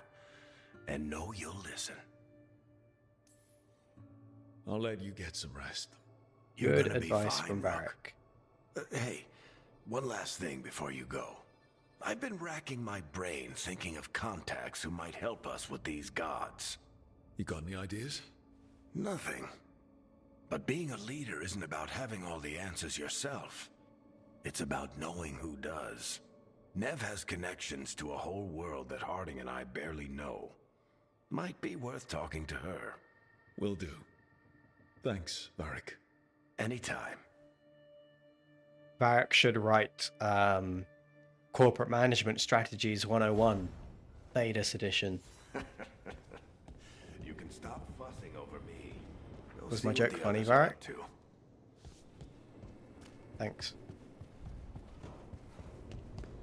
He chuckled at just the right moment there. Yeah, he's like leadership coaching Rook. Rook, all you have to do is subscribe to my course. It's $3,000, and we can turn you into the leader you need to be.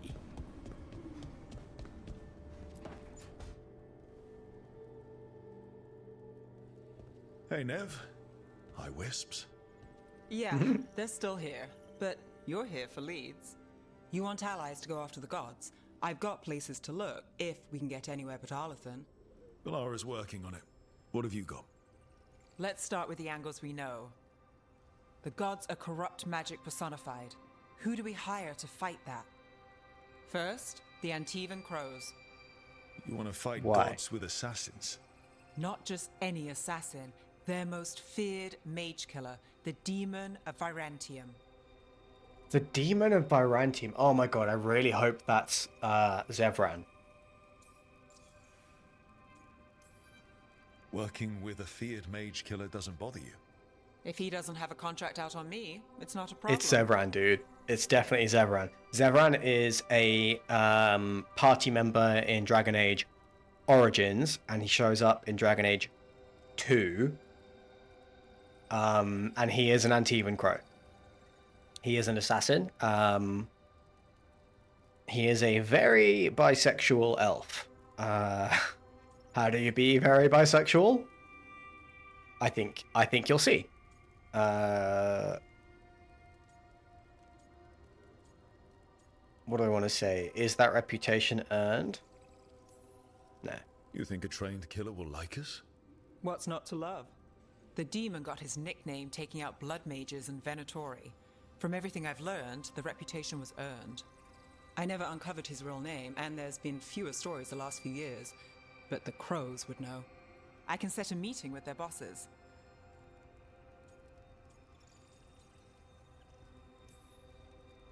This is great. Thanks, Nev. It's what I'm here for. You said the crows were first. What's next? A trip home. Back to Minrathous. Capital city and heart of Tevinter. Hell An yeah. empire of mages that knows a thing or two about corrupt magic. Tevinter authority. Won't help and can't be trusted, which is why we talk to the Shadow Dragons. They're a resistance group that fights slavers, blood magic, and imperial corruption. They've got eyes and ears everywhere, including mine. If the gods enter the Empire, we might get something. Besides, I owe them an update. I really want to go back to Tevinter. I think Tevinter looks unreal. So we saw it at the very beginning of the game, and it's like magic-fueled cyberpunk-esque city, and it just looks so sick. I definitely want to go back there. Very excited. Are they all mages? Tevinter might prize its mages, but the Shadows accept anyone. We've all got a stake in the cause.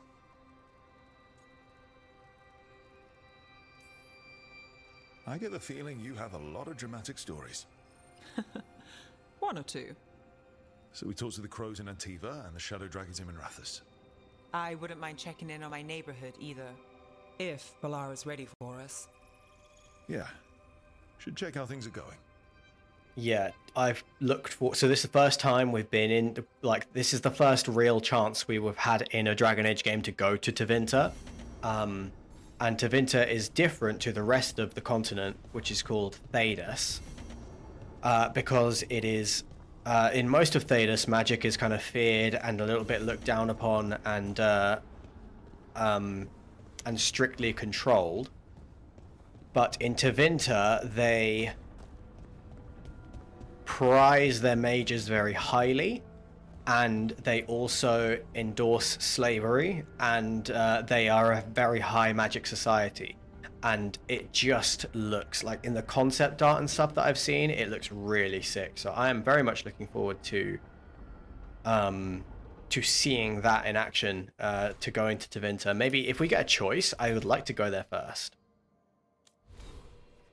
We need, like, the library. Where can I see my quests? Missives? No. Is it in here? No. Get to Treviso or Docktown. I'm guessing that we do get to choose which one we go to. I think we should definitely go to Tevinter first, because I'm just really looking forward to seeing what it's like there. But then meeting Zevran could be really cool too. Almost there. I just have to... Shit! Sorry. Can I help? No, I've got it. Mostly. Mirrors are funny things, aren't they? Reflections. They distort reality, no matter what you try. And there's the trick. Control that distortion.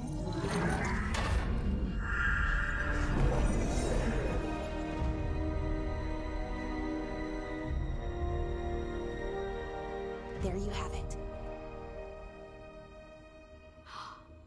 What is that place? If I had to guess, it's the Fade. Another part of it, I mean. Didn't Morrigan say this Illuvian could go anywhere? Didn't think that meant elsewhere in the Fade. She called it the Vir of Us, freedom of ways. I wonder...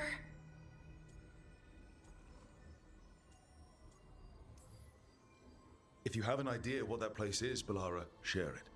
We don't have time to waste. Some of the older texts talk about a place in the Fade where all the Illuvians meet. A crossroads where you could travel across all of Thedas in just minutes. Right.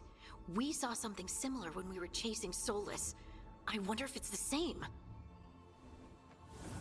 It is alike, and it is not. Okay. Who are you? Who are you? And how did you get here? The Wolf's Fang. You carry it now.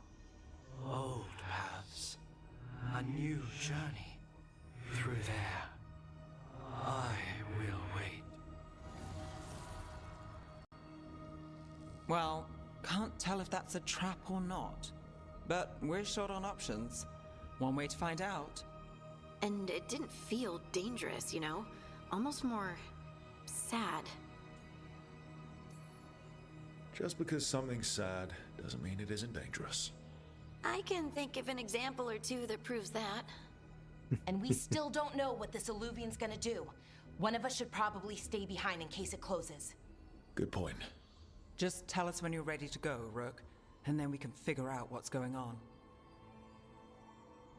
Well, logically, there's no way we leave behind anybody but Balara, because she's the only one who knows how to work the Illuvian.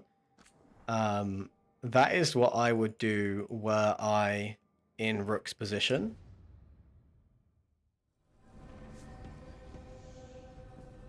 Find a way to Treviso or Docktown. Okay, yeah, I guess we'll go to the crossroads.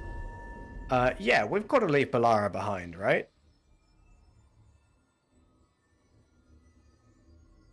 Start quest.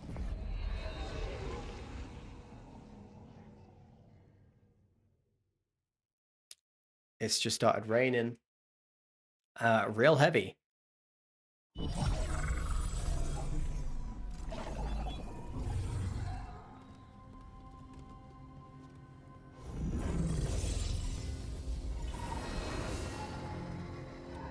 Hello again.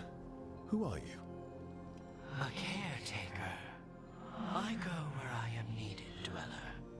Now, I am here. And where is here?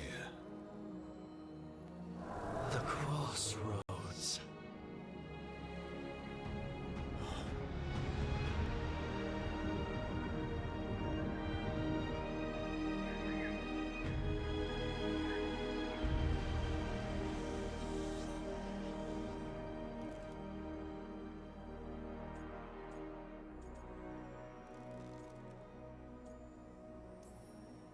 Can you help us?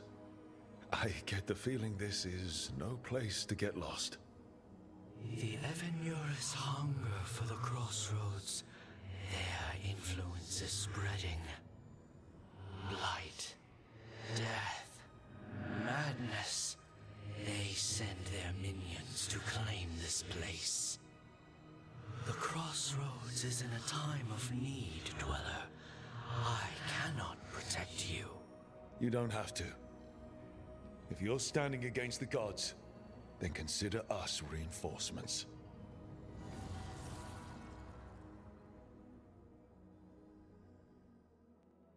Okay, so we're gonna have to fight our way through the crossroads. Cool. Okay, so this is kind of how we're gonna get around. Fast travel unlocked Beacon Island. Discover these beacons throughout Thedas to unlock fast travel, party member swapping, and respawning at this location. Cool, got it. Okay. Let's do a quick whip around, see. Yeah, what is this?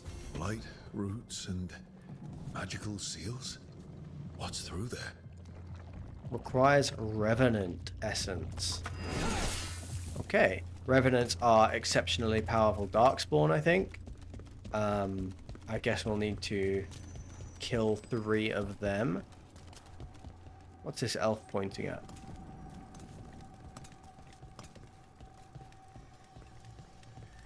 I really hope we get to explore all of Thedas during this game.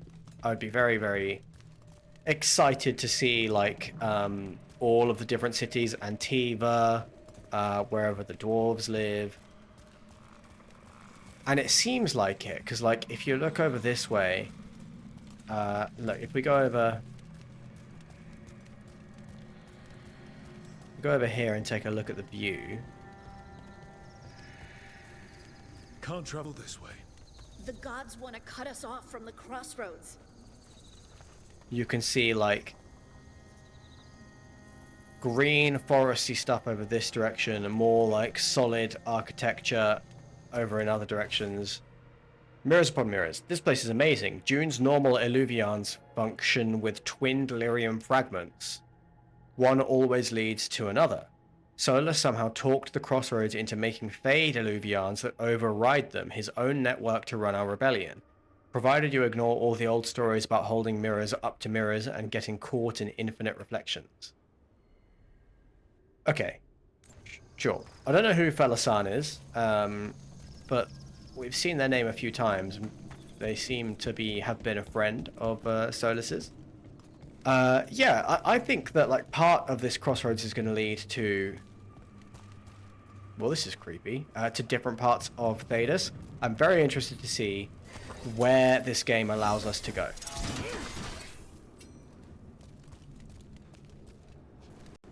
This is creepy as shit. This is a graveyard. Yeah, this dock seems sturdy. Oh, cool. So, you can ferry us to the other islands?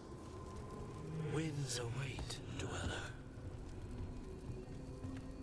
Very cool. Take that as a yes. Oh, just look at these statues. It's all so sick. Places between.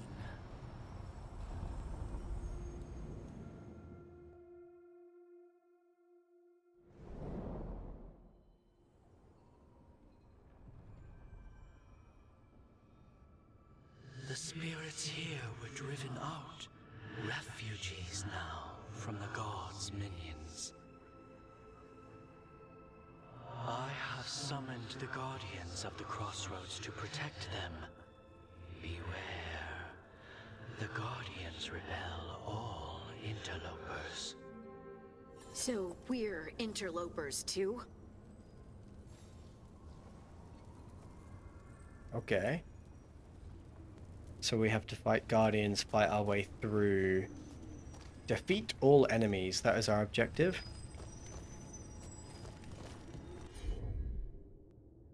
Okay, so actually having Balara here makes a good degree of sense because she has the electric attack, which the constructs I think are weak to. And canonically, Harding is still ill, so maybe we swap them out. You love the aesthetic of this place, and the ferryman vibe is sick. Yeah, the ferryman vibe is sick. I love the, like, under the coat, he's got a rib cage, and then it's like a nerves. It's just that, no flesh, no bones, just the nerves. It's quite cool. Yeah, the spirits look really cool in this game. So, let's swap Harding out for Balara. These are... These character portraits are so bad. These are like when you accidentally take a picture of someone and it's like hideous. That's like, these are all absolutely terrible. These are all terrible portraits of these party members. Look at Harding's, man. Oh, okay, right. We want... Oh, Balara has an apply and a detonate. and then Nev has a detonate. Yeah, these are. They're photos you take of your best friends. Maybe that's the point. Maybe that's the point. A bit of a spoiler there. I think. If we have a look here, there is very clearly one person from each faction. So where there's a Grey Warden, a Grey Warden, a treasure hunter, coin person, an Antivan Crow, and whatever that last one is. So that tells me that there are 6 party members together in total. The game does not seem to be wanting to hide information like that much at all. Time-slowing Frost Mage who investigates secrets. Potion-slinging Scout whose arrows shock and tread. Dalish Explorer whose ancient bow fires Fade magic. Yeah, let's go with these two. I think Bellara and Nev are going to be most useful against these construct. Arguably, it should be Harding and Nev because... Sorry, it should be Harding and Bellara because I think Nev's ice magic is not effective against these construct, but I don't give a shit. I don't care that much. Huh? Another assault? Who said that? Venatori? We've got Venatori cheeks to clap. Oh, kicking off over there. The Fater. That's where they're breaking through. The gods are breaching the fate itself. Just for us.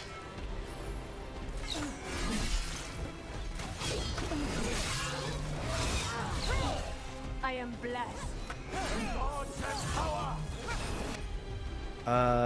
Yeah, so Venatori Centurion, you can get ice broken. There's a ton of enemies here. You can get Fade bolts. I took a hit there. You fail I'm going to prioritize getting the Venatori dead first.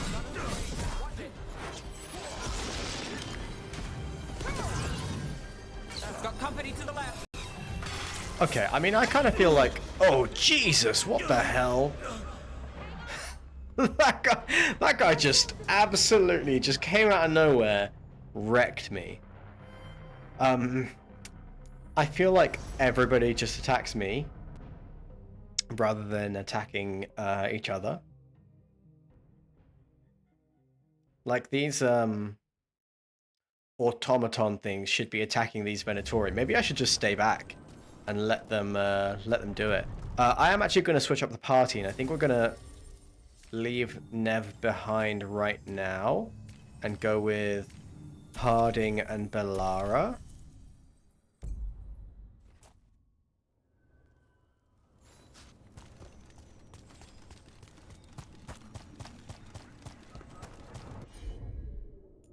Because Harding can apply,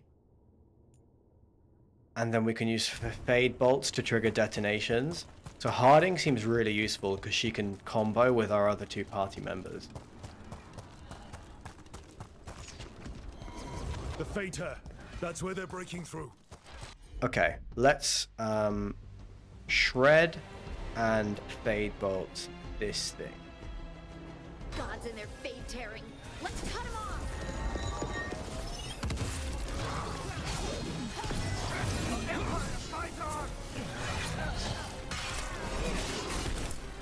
Oh god, this is a real mess here.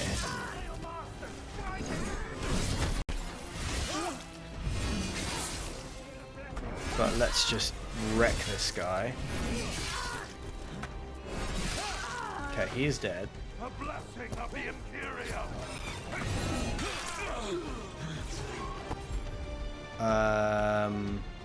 You're nearly dead. Let's just kick you. Sick. Oh, that guy does so much damage to me.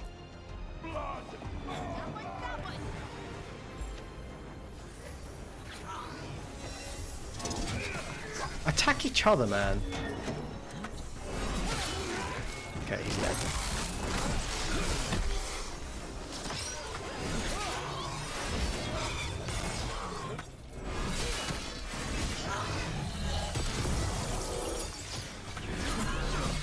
Okay, I'm getting good at this. I'm getting good at this.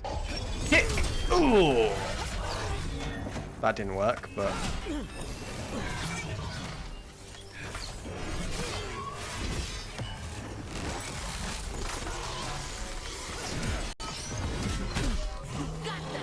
Awesome. The two-footed kick is such a sick move, man. It's so fun to be able to just like two-footed kick something in the chest. And like so it sends most enemies flying. It did not send this thing flying. I guess it must have just been too heavy. Examine the blighted roots. Oh, these?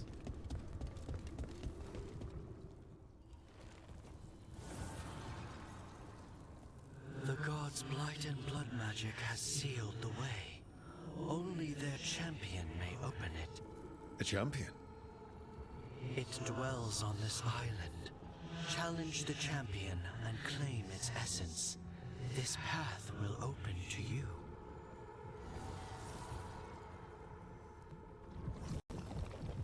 Okay. There is a champion. Just there. Oh, there's a few. Right, so we've got... Find a way to get rid of the blight that has sealed off areas of the crossroads. Track down the 3 sources of corruption at the crossroads. So I guess that's these 3. And that's the Shadow Dragons. That's the Sea of Blood. So the Antivan Crows. There's already... So if we go to do the Shadow Dragons quest, we don't get another party member, is my guess. Because Nev is a Shadow Dragon and she's already on the party. So maybe we should do Sea of Blood first. But of course, first we have to defeat the champion. Probably going around this way. However, we are probably going to... I heard something creepy. We're probably going to leave that for a future stream. Because I have got to get ready to go to dinner this evening with a few friends. So we should probably wrap it up. So I'm going to drop a save. I'm going to just overwrite this save. Don't really know why. I guess I should just make new saves, but whatever. And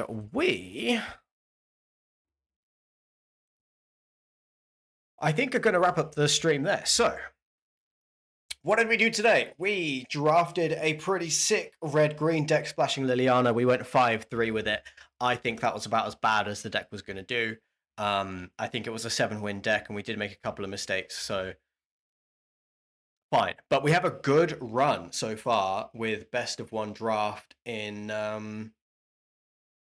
Foundations. I'll probably do a handful more best of 1 drafts before we start doing best of 3, or maybe we'll play some standard. I'm actually really looking forward to standard right now. So through December and stuff, definitely going to be playing more standard.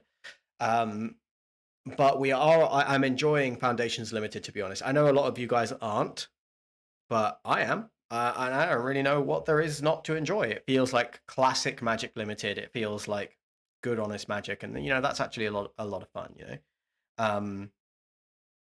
Let me just put some music on. I am really enjoying Veilguard. It's a gorgeous game, ton of fun. Playing through it for like 4 hours today and just catching up to where we were. Honestly, like I am open to disliking this game. I am open to liking this game. I'm trying to be as impartial as I can, and right now it is proving to be a very fun experience. So we will see if that changes. But I'm having a lot of fun with the game right now, and I hope you guys are too. Let me just angle this down a little. It's a little high. We are going to be live again. What day is it? Sunday. So we're going to be live again on Tuesday evening. We're going to kick off with a draft and then play some more Veilguard. And then we're going to be live on Friday and Sunday again. So Tuesday, 7 p.m. onwards. Friday, 7 p.m. onwards. Friday is FNM. We're going to be playing Magic all night. And then Sunday, AM stream, 10 a.m. onwards. We're going to be playing as long as we want, maybe all day. Then I am going to be away for a week. So from Monday the 25th through to Friday, I'm going to be traveling. I'm going to be in the Middle East for some work stuff. I might be able to stream Friday night, but I'm going to have to see because I could be absolutely exhausted. So let's say we're going to see each other Tuesday, Friday, Sunday. And then we're going to skip the next Tuesday and Friday streams and possibly be back on Sunday. Maybe we're back one Friday early, but I couldn't guarantee that right now. So, Nick, I'm glad you had fun, man. It's really great having you here. It's nice to have somebody to just like chat with, somebody to just like the odd comment. It just like, this is kind of what I love about streaming, is the feeling that we're just hanging out and playing games, and like it is a tenuous connection, but it is a connection, right? And it is yeah, it's nice. It's a lot of fun. So anyway, we're going to wrap it up, but I hope you enjoyed the stream. I will catch you on a future one. Have fun, good night, and I will catch you on Tuesday. Bye for now, folks. Bye.